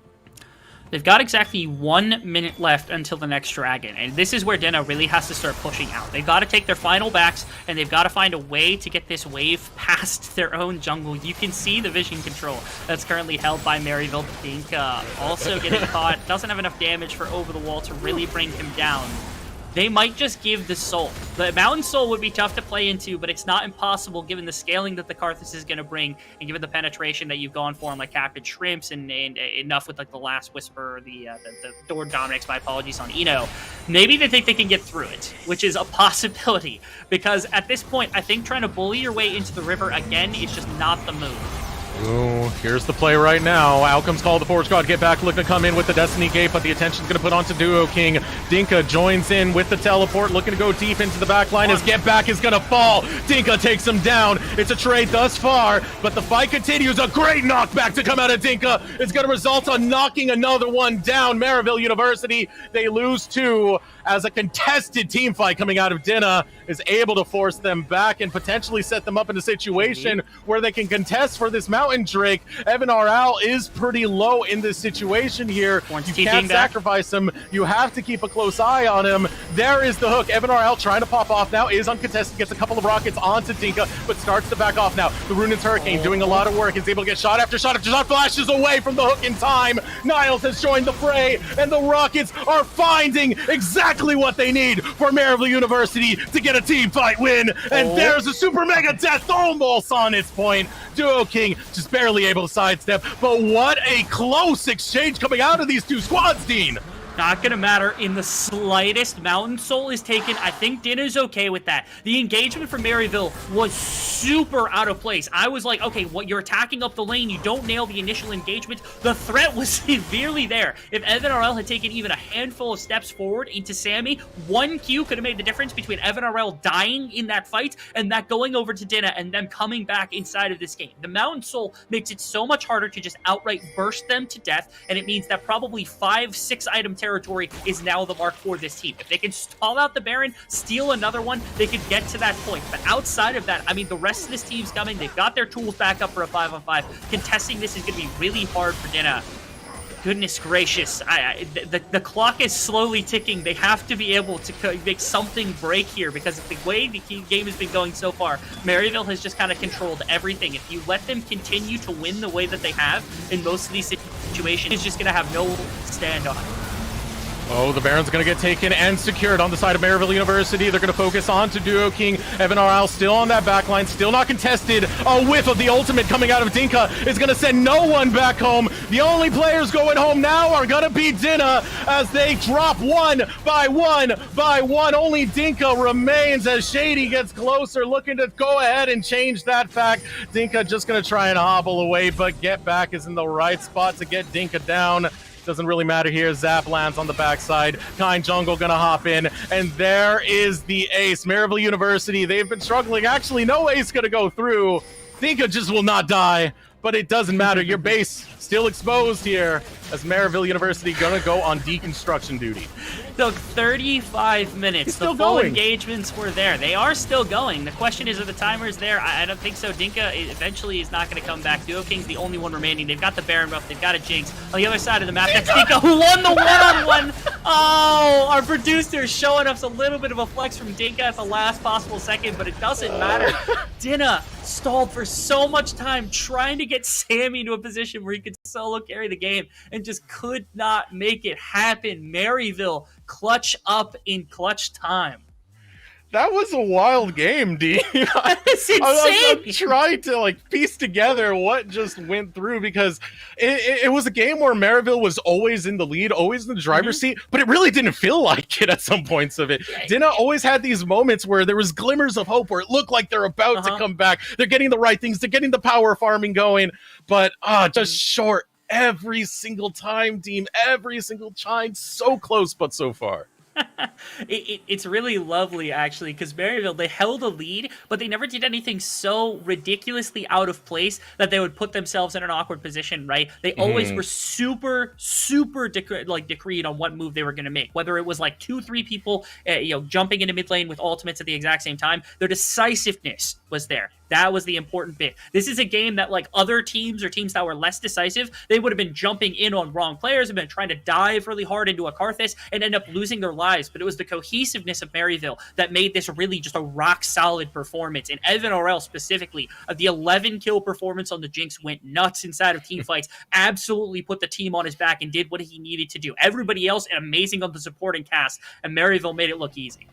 That was a good game of League of Legends, Dean. That's all I can say right there. It was a wild game, to say the least, and we're not even done. That's the first game of the series, and if the rest of the tournament is an indicator of what we have in store, I wouldn't be surprised if we end up on a Game 3 once again. Oh, yeah.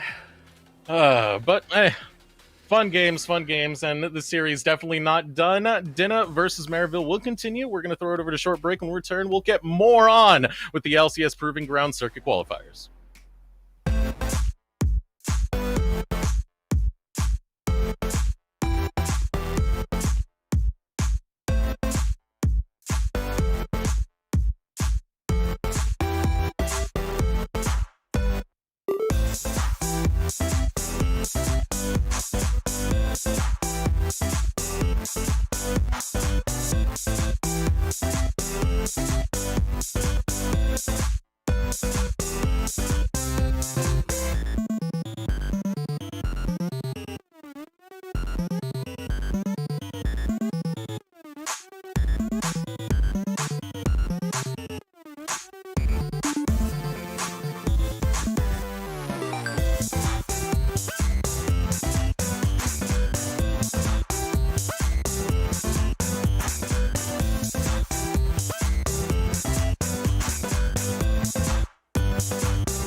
Welcome back to the LCS Proving Ground Circuit qualifiers, and the matchup we have at hand, Dinna versus Maryville University in game number 1, going over to MU, which a lot would see as being the anticipated result, but not the way it played out, D. It was an incredibly safe, methodic way that Maryville was able to take that game. It's something that was really indicative of some of the things that they're able to do in collegiate that they now transferred over to being able to do to AM teams, which is kind of incredible. A win like that is very rare just because it's so hard to find teams that are willing to play as patient as what you just saw. So props to Maryville for being able to put on a performance like that. And giving you an update on what's going on within the Academy stream. Dare just won game 1 against Supernova Rebel. Off the back of some pretty impressive team fighting also, because at one point they were down a couple thousand gold, I think 5,000 gold at one point, but BMFX is just an absolute monster, so what are you going to do about it? So upsets going off all over the place right now. 20th seed, by the way, according to the Hyper. Just gotta throw that one out there for the shade and the truth. A good start for Dare, but also a good start for Maryville University, who are the subjects here of this series on this stream. And getting back into that topic right now, that was, as you said, a slow, methodical game. They played it very well. They didn't overreach, is one of the big things that, as you were talking about before the break, a lot of these amateur teams tend to do who don't have as much depth of structure. Yeah, Dinka is they're a team filled with players that probably they might have played together in solo queue, might have had a couple of stints together, but they aren't a big cohesive team. They don't have an org backing them. They don't have a coach. This is just 5 players playing together, and for that, I mean, given the fact that they had a game like that where they had such a it was both a unique and also a very complex to execute style of gameplay where it was required to play super slow, make sure not to give up a bunch of plays, make sure to bend, don't break style of gameplay is the best way to say it. And they did it actually a remarkably good job of not throwing themselves into terrible situations. I still have my one regret around that third dragon or the third dragon for Maryville. That fight felt unnecessary to me. But outside of that, I really actually remarkably good shot calling. I know Dinka's got to be a part of that. Captain Shrimp's probably taking up some of that mantle as well. The whole team probably just good enough to be able to make the calls themselves. I'm looking forward to game number 2, especially because Maryville's actually got 2 substitutes. Kind Jungle's coming out for Oddorn, so we're getting Nate for Nate action going on, and Azog stepping into the bottom lane for Evan RL, even after just such an amazing performance, just to get some additional reps and maybe a slightly different drafting strategy now for Maryville on blue side. It will be interesting to see how they do shape that up. Not leaving that game a little bit too quickly, because I did want to focus. Dinna had a lot of things that they did really, really well. Oh, yeah. Dinka, I think he had some pretty pristine ultimates that enabled Sammy to have these amazing moments where he was able to get that Baron still, Dragon still before that. There was such good things about Dinna in that composition for them to be so late in the game and still be down about 2k, about 4k in the grand scheme of things. Yeah, it was remarkable in that way. Also, for a team of 5 like this, without a coach, without necessarily the most experience with one another, their communication has to be extremely lauded for what it was. Because again, it takes a lot to be able to communicate, hey, I'm going to hit Xin Zhao with this ultimate. Get over the pit. We're taking this Baron. There is no threat of anyone else getting it. Communications of like, okay, we're getting jumped on. You got to stall here. Things like that. And being able to just be able to connect your champions in much more intricate ways that even some communicative teams actually do, or teams that have been put together for a lot longer are able to do, is pretty remarkable in its own right. It actually speaks, I think, to the volumes of the players that are currently on this roster to be able to do that.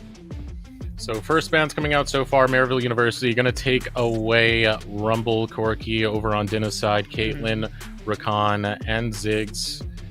As well as Senna on Maryville University. It's going to leave that first pick up once again, Twisted Fate getting locked in by MU. Nothing too crazy about that. Again, giving that to Get Back. He was good on it in the previous game. I don't think it got quite as much value in the very early stages, but the fact that they didn't really have to break it out and it still was finding fantastic effects in the mid game specifically. A lot of the generated plays for Maryville were around forcing plays that were teleports and moves from both Get Back and Shady, and the combination of those two led to a number of situations where they found themselves in an advantageous number. So really good champion for Get Back. The Predator Twisted Fate was disgusting, and it's going to go out and attack as much as possible. I think this is a nod to Kind Jung jungle who just stepped out. This is, of course, the namesake of himself. So he's just gonna grab for that one. It's just the Orianna potentially with the Xin Zhao that's being taken. Captain Shrimp's not flexing the thickness of the champion pool. You know he's got more than enough champions. Man played Singed mid for me one time. You're telling me they're bringing out the Orianna? Like, I forgot about that. Yeah.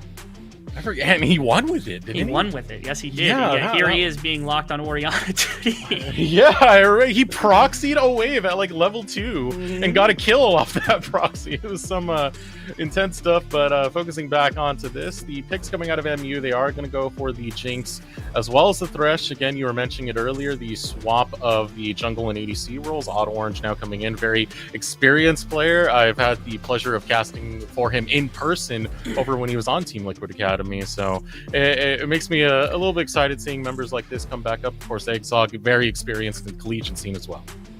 Absolutely. Really incredible stuff.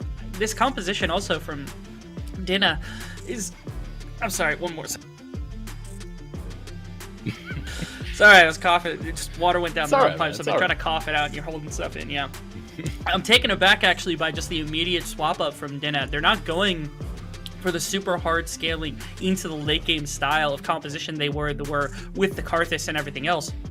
Instead, they walk into this game with a much more like kind of Wombo style immediately, but then also the Vayne is something that's interesting because you're picking it into the Jinx knowing you're going to get outranged, and they played off of that very well in the previous game for Maryville. You know Azog and Shady are capable of running that. They ran it over the summer quite a bit, so it's bold of Eno and Duo King to go into a matchup like this. I'm curious if Dinka is willing to ego it into the top lane to give us a much more interesting matchup up there, but I have to assume this is going into the bot side.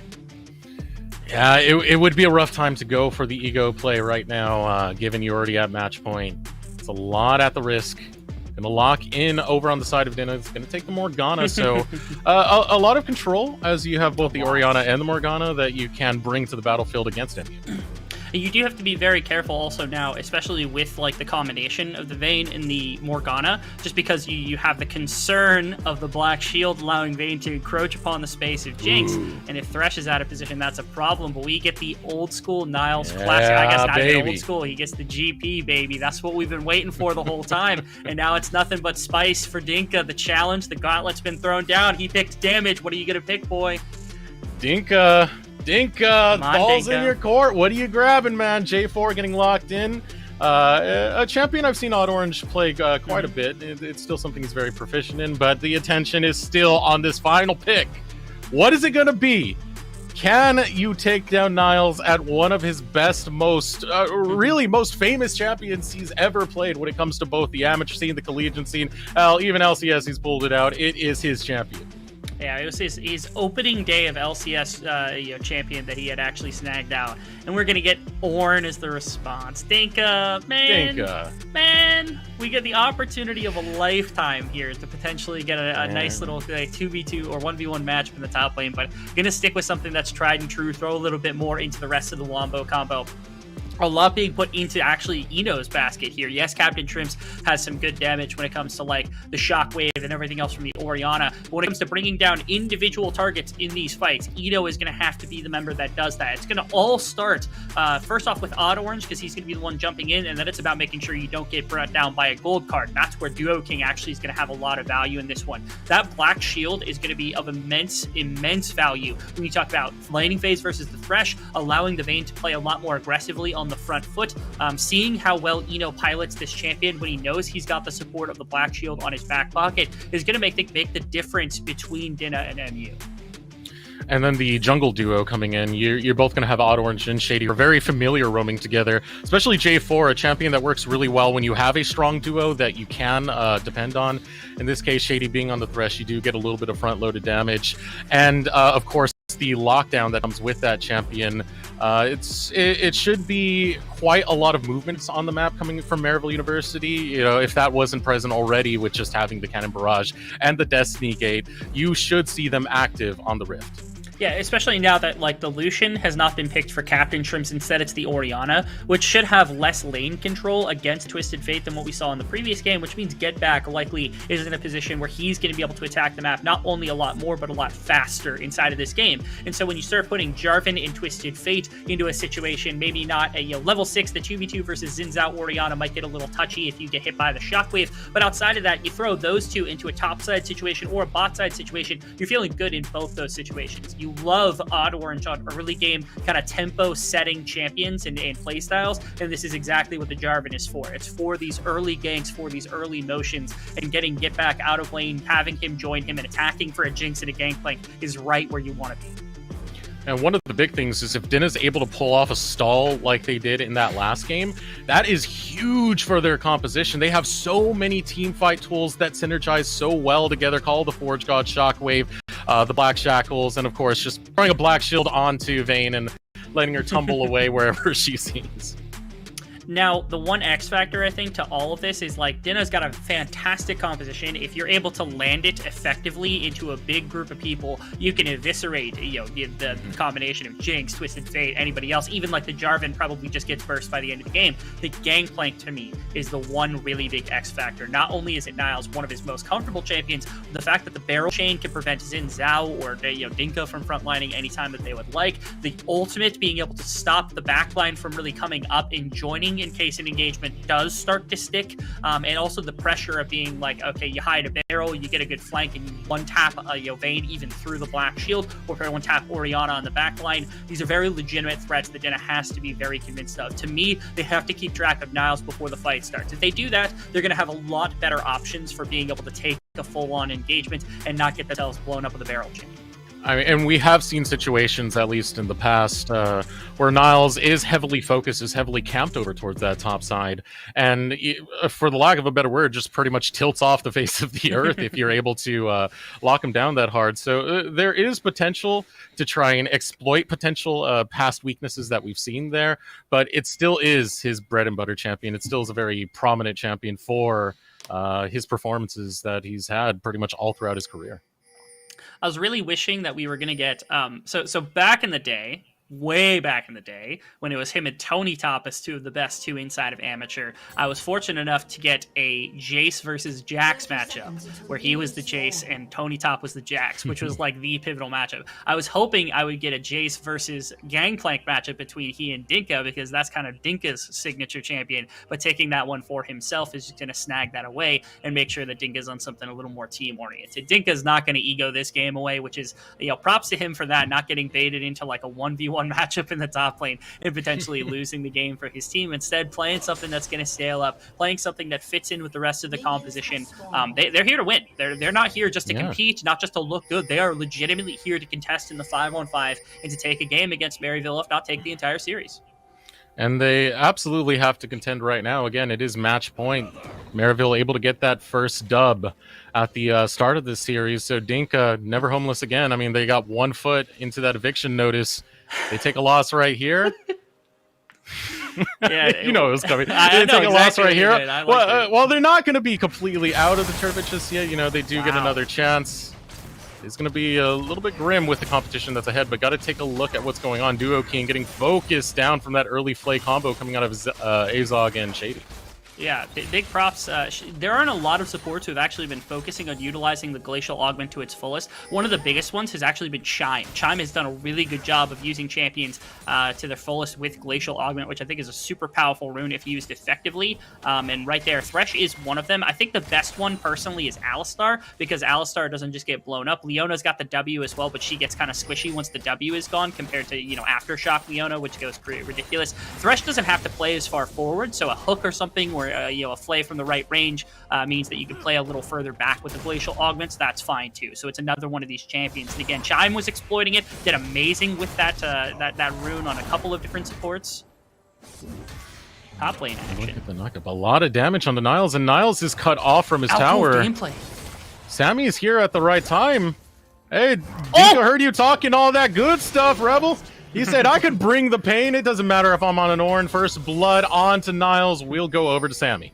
Yeah, he can bring the Sammy to the conversation. That's what he's able to do. Shutting out the Gangplank is a great strategy, making sure that Twisted Fate, yeah, my bad. I even got caught up in that because the Ornn was able to do so much. The Ornn getting ahead and the Gangplank getting behind, great. And Captain Shrimps forcing out the flash from Giftback. I'm not sure how that happened. I know the auto-attacking from Orianna is disgusting against mages in the early game, but not expecting it that quickly. Ooh, the death sentence. Beautiful from Shady. Forces him to burn not only the cleanse, but the flash as well, at a time where Maryville are setting up a tower dive onto Eno and Duo King. It's going to be a hard one to pull off. Not that many minions left, so going to concede that instead. Now Sammy going to show up. Not willing to go into that one. There is priority over towards Shady, who is walking into that direction, so concede the Skull Crab. Orange will be able to take that. No tower dive coming in for Maryville. Not at all. Nice. The beneficial thing about having the Morgana is it does help with your wave quite a bit. The W is able to thin things out as long as you're not maxing it. You should be maxing the Black Shield. And as long as that is the case for Duo King, which I'm sure he knows because he's a great Enchanter player, that means that Eno is going to have a little bit easier time just not having to lose the majority of the wave. Because with a melee champion, if you end up in a situation like that, and the whole wave is in the tower, they're able to step up. Because the W is there to thin out the rest of that wave, they can't force down the tower plate on the bottom side, which just would have been even more gold into the pocket of Evan Arbel. So already Maryville, on a couple of different situations, actually been on the receiving end of some really rough stuff. Not only the top lane gank, but also Getback's flash. The bottom side not really going the way they wanted it. They did get both the summoners out of the vein, so that could be a repeat gank, which is why I think you see on the top side here, Odd Orange's top, he could clear back towards his bottom side and see if he could find something in the bottom lane.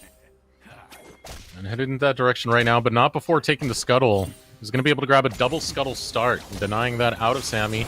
Looking to roam out is going to be Shady. Tries to get the death sentence in to get the flay to pull Captain Shrimps closer. Not going to get the right angle to really pull that one off. While focusing over in the top lane, still seeing that skirmish go on between Dinka and Niles. I wish we could have a comm of just them together. Yeah, like a pro view of Dinka versus Niles for this entire series. Yeah, part of me really wants a game 3 just so that we could try to get one of these really aggressive 1v1 matchups in the top lane. And then if that's the case, hopefully we can get that camera going because we probably sell out on the pay-per-view on that thing. Dinka versus Niles cam. Would be good. They got to be in the same Discord as well, because the trash talk is the big thing we got to hear. Great. Right? Yeah, that'd be wonderful. Or even just like live comms from the two of them in their own private Discord, so we get their unfiltered thoughts. That'd probably not go over well. Not going over well for Niles right now. Flash away from Sammy. He's going to be able to stay alive and probably take a recall right in that bush right there. But more camping onto Niles. We said it's a strategy that has kind of thwarted him, kind of tilted him off the face of the earth before in previous games. It seems like Dinna has done their homework at least. It's all about shutting down Niles. And because of this, Sammy is actually pretty far behind in terms of his own clearing against Odd Orange. It's going to open up Odd Orange to get a bit of experience and a bit of golden advantage over top of this Zao. Despite the kill going over, it's still a good position for him to be in. Not to mention the bottom side is the place of control. This means that you can continue to exploit your range advantage on Jinx. You can grab these dragons as freely as you want with the team setup. Odd Orange should be free enough to grab this one away without anybody really contesting him, able to take it on his lonesome. And even better, I mean, if they really wanted to, they could try to set up a play where, like, okay, first off, invade onto the blue side, but even more importantly, the Rift Herald's going to be spawning in about a minute and a half, and they should have the pressure to potentially move everybody up for that as well. Now comes the binding.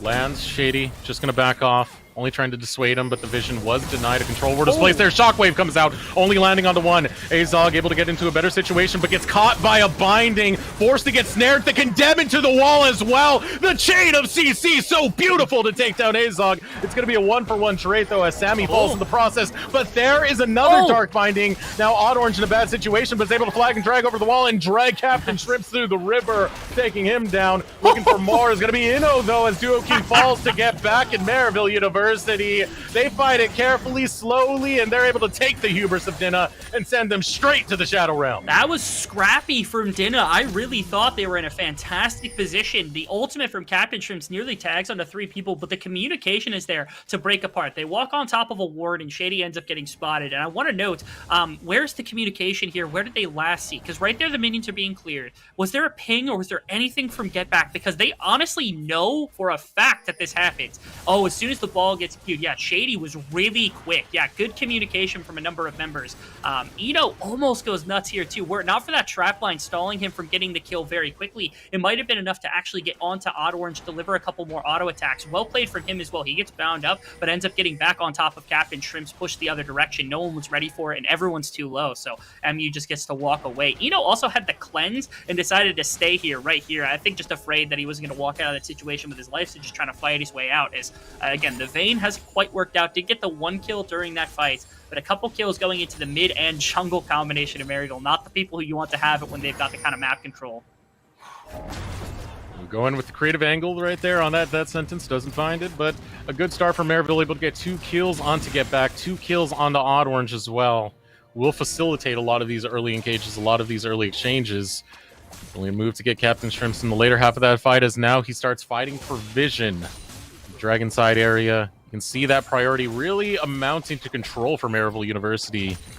They're going to deny a lot of that vision and make sure that Get Back has a very safe lane to just chill around with and potentially set up ganks in the future. Here comes one right now as he goes right after Captain Shrimps. Can't get close enough to put down the gold card. Doesn't matter. He gets it as the last hit, and down will go Captain Shrimps. That was funny because he just got autoed to death. Like, Odd Orange burnt everything to get on top of Captain Shrimps, and Captain Shrimps is so busy trying to make sure he doesn't get gold carded. He's not realizing, I guess, that Odd Orange is just auto-attacking it until he dies. So, nice setup there between the two. Again, the important bit of information is this is a lot of the map control that is contained by Maryville is within this jungle mid, and them having this much gold is a very positive thing.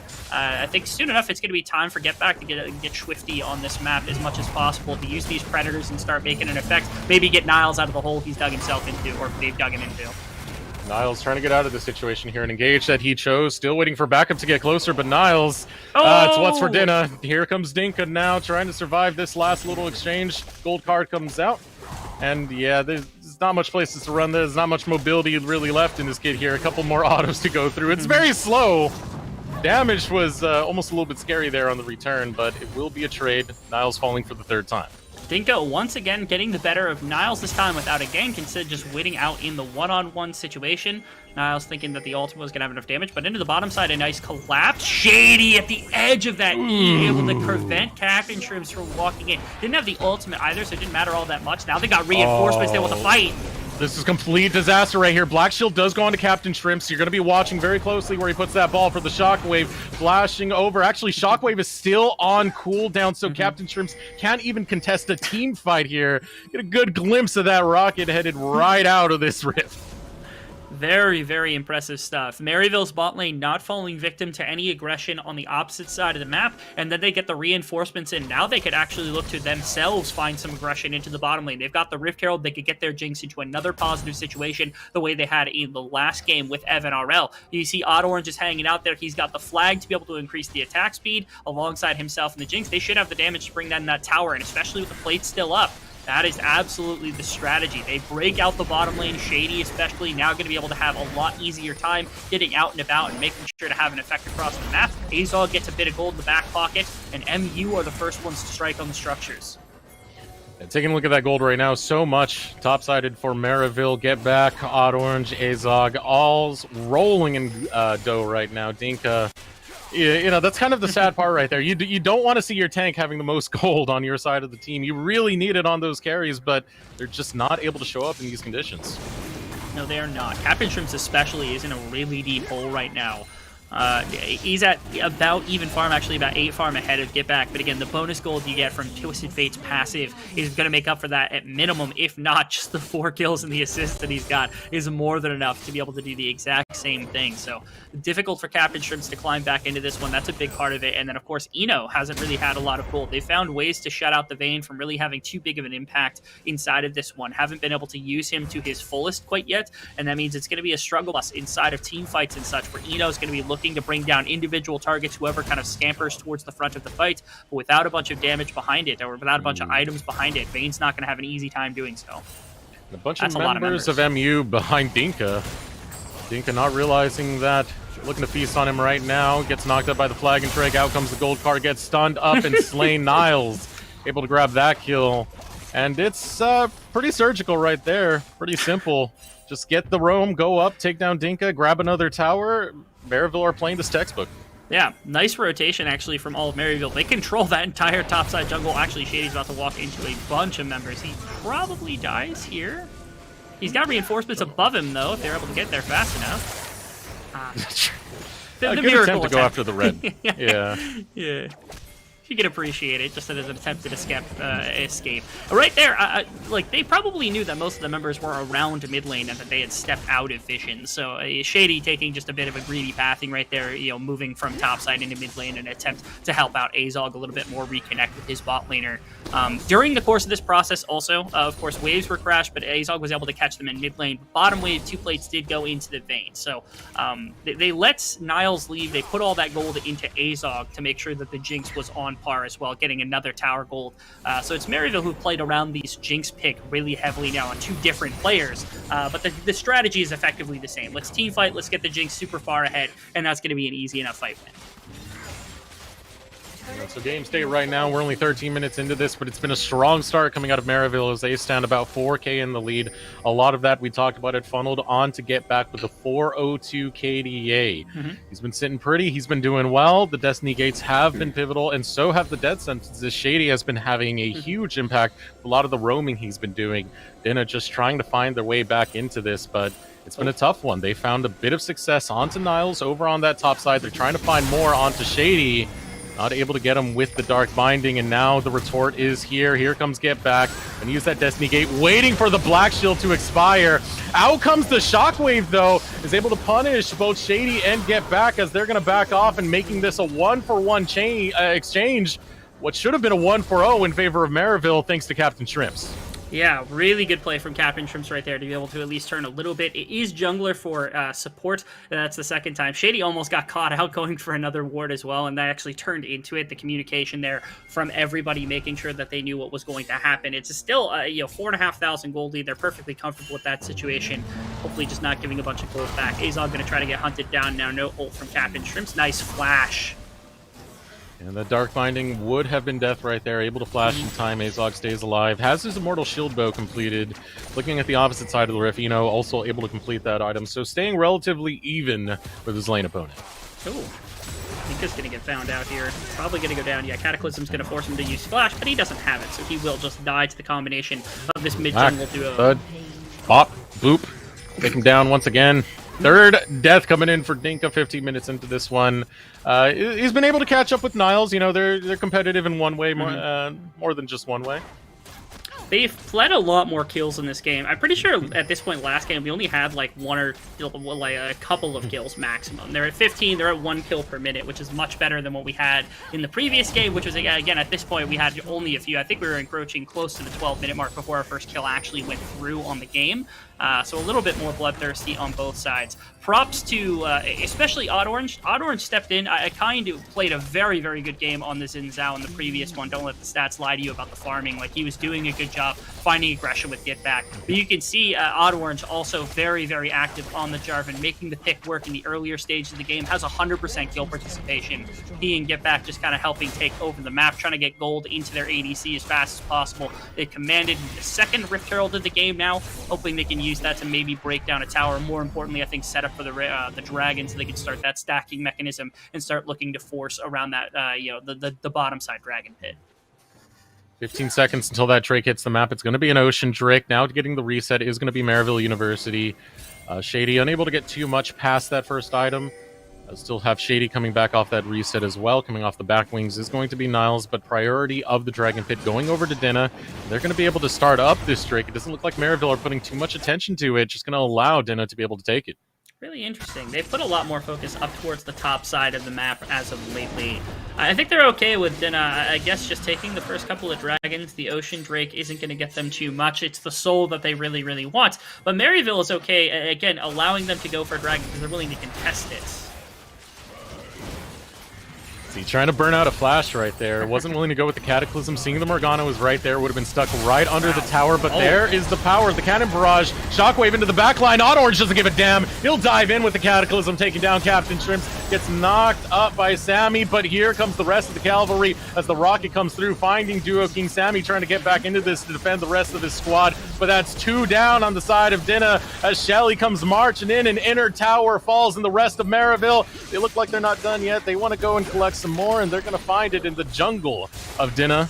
So we're going to take a look at what just happened with that fight. The dancing on edges, I love this. The black shield goes on to Captain Trims to protect him from the initial engage, but it doesn't matter. They've got 4 members here, but Vayne is on the bottom side, so they don't have one of their main damage dealers. It's a great hook onto Captain Trims, even into the ultimate that comes out from Niles, and then the immediate engage to find the execution means no Orianna. Shockwave had already been burnt, so basically was useless at that point anyway. And then you could see the Jinx rocket alongside Get Back going into the backline, enough to make quite a bit of an impact. They also burned the flash of Sammy off the back of a Thresh hook. It's them again enforcing their will. Very crisp, clean calls coming out from Maryville. They're always on the exact same page to make the dive happen. They know there's no response from Vayne, and they get to push down 2 mid lane towers, continuing their dominance over top of the map. It's been electrifying to see them with all the capabilities that they've been able to bring out. This is a very different Maryville from what we saw throughout most of the fall when they were experimenting with both of their rosters. They had their confusions. They had a lot of different identities.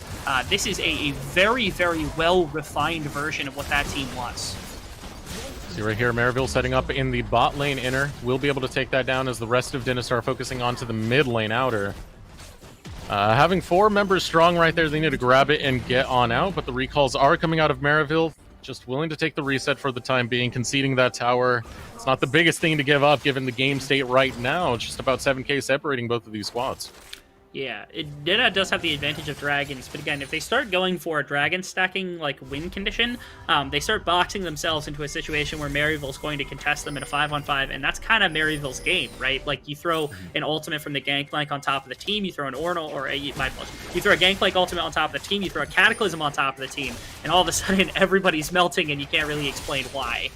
Which is not what Dinah really wants. So they have to be very careful about how they select these dragons. The alternative to that also is that, with the attack speed, with all of the damage they've gotten a number of carries, they can walk to Baron. They can just say, okay, you have Dragon, you can have Third and Soul Point. We will take Baron, we'll get more gold, and we'll crush your base. We'll crush your structures around here. And if you try to contest this, again, it's the 5-on-5. You're boxing yourselves in, and we'll have a chance to just kill you right then and there.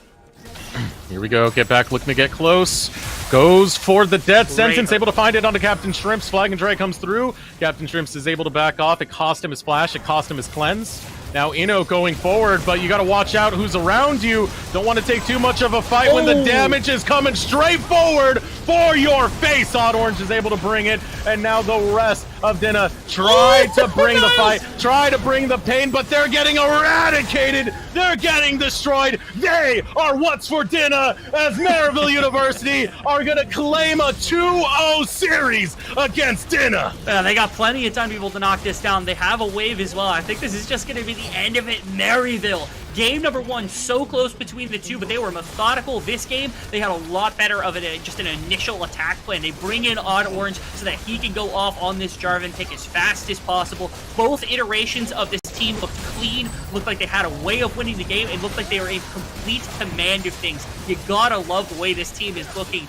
Dinah has some competition. If they're able to play like they did in game number 1, things would be incredible, but Maryville was just superior in every way today. In every single way. That game was beautiful. Game number 1, there was back and forth between both of the squads, but Maryville, quick little recollecting themselves, and then they show up with authority in that game number 2 because, man, that was control. That was... fastest game from what I'm hearing from Hyper as well. Fastest game of the split. Really, really incredible stuff coming out of this Maryville team. It's a dichotomy as well, because the last one was super slow, super methodical. It was all about playing for very minute pushes. In this game, it was one significant kill shot, and they delivered it with execution that's really difficult to match. And it was a combination effort from a number of different members. I don't think you could point to anyone over the course of the series and say they had a weak performance on Maryville. Every player was electrifying in their own way, and they were all important to everything. Even in the first game, when the game went 40 minutes, nobody had a bad game. It just went 40 minutes, and they were able to make very clean-cut calls. This is Maryville that I you can get excited about. It's been about 2 years since they were top 3 in amateur, but they're looking the part once again. That is a very exciting game that we just saw. A very exciting performance. Odd Orange is one that has to pop out to me. 16.0 undefined, did not get killed, excuse me, in that last game, and was huge in just focusing out who had their flashes up and who didn't, and punishing that as much as he could. Some of those cataclysms, they're forced to just stay there in a Vagar-like baby cage and watch their demise come at them. Another one being Get Back with his Destiny Gates. He was not shy to use them. He was always putting his presence on the map. Even though Niles kind of floundered in the early game of that, he still showed up, and after those 3 deaths, no more deaths anymore, was able to start acquiring kills, had his cannon barrages in the places they need to be. The team fight of Maryville as a whole and the coordination they brought, beautiful. They definitely deserve this victory, and it makes it definitely exciting for the next match that we have coming up, because that's going to be Maryville University versus Taco Gaming when that does show. Yeah, a couple of members on both, SLU and also some of the other collegiate members means that we have a really nice matchup between two teams that have a lot of players that have played against each other for a pretty long time. So there's a lot of beef between those two teams. Our bottom side is even loaded. The way that the other two teams played today was actually rather immaculate. The fact that Dinka never homeless again, he played as well as they did today, alongside Evil Genius's Prodigies, who is the other team that dropped. This group is loaded. We talked about this being the group of death. I know a lot of people said that group A were both very loaded, and it's very indicative that was incredibly true, that this group is loaded with talent. Yeah, you're definitely not going to want to miss anything that comes up afterwards, because you just said it, right? We have the Maryville University versus Taco Gaming, and then Dinna versus EGP. Like, what more could you really ask for? It's going to be destruction. It's going to be chaos. This is going to be a good group, and this is going to be a good tournament team. This is just one group of it too. We had so many other groups. I wonder how Academy is going right now. I'd check it right now if I had the opportunity. I'm pretty sure last time I saw it was Dare had won the first game and we were waiting. Oh, they just started game 2. They just started game 2. After but hey, Dare has first blood as well. Yeah, that's what we like to hear. So incredible games across the way. Again, I said this the other day, but it continues to live up to the expectations that the level of amateur that has been rising over the years. The difference between like our first and our 16th team has definitely closed to some extent. Every team is capable of beating just about every other team, and that's the kind of level of competition you want, because it makes everybody better week to week. It forces you to play your best. And you love to see it, considering the the initial founding of Proving Grounds back last year in January, and how far it's come, and how it just keeps putting out content, keeps putting out these competitive matches. I remember we were at the end of the first Proving Grounds, and it was like, it's never going to be that competitive again. It's never going to be that hot again, because all those players are going to get snatched up. No, North America does have talent, and it's looking to be developed here in places like the LCS Proving Grounds. It's really cool, and you see so many players not only like you see them rise through the ranks. You get players from like EG Academy, you get players from like Maryville, you get players from all different walks of some of these teams that are getting looks to go onto Academy teams, onto LCS affiliated organizations in Amateur Academy itself. They get to step into LCS in some situations. I mean, this is the kind of a talent that you get to see here. It's the budding individual talent that gets to be developed further and further as we go on. I'm really happy with not only the games today, but all the games we've seen for the entire first round. Just the one series remaining over on Academy, but I'm sure the end of the first week is definitely paid off for a lot of people. I'm happy to hear that you're happy about that, but I want to hear from someone else how they're feeling about that series. We're going to throw it over to short break. When we return, we'll have Shady here for the interview to talk more about Maryville University's win.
Welcome back, ladies and gentlemen. I'm here with the support of our recently champion in the first round, Maryville University, Shady.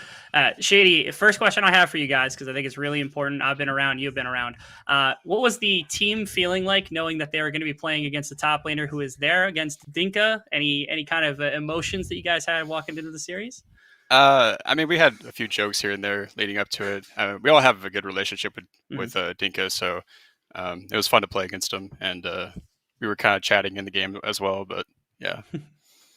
Perfectly reasonable. Now, you guys also, since I would say the end of CLOL in the previous season, have undergone a number of different like roster shifts, not only in like coaching, but also over the course of like a bunch of different roles. You've been perhaps the one really consistent piece among everybody else. So why don't you tell me, what does this iteration of the roster have that's different from all the rest, and what are your expectations for it? I think now more than any iteration, we are capable of actually playing, all players across the besides top, because we only have one top laner right now. But I think we could swap out every single player right now and perform well, and I think that gives us a really good edge. And I think we haven't really had any examples of where it could be super beneficial, but I think in the future it will. I'm glad to hear that. What do you see as being, I guess, your role then for the remainder of the team? I know you're extremely experienced, but what kind of things are you bringing to some of the newer players on the roster?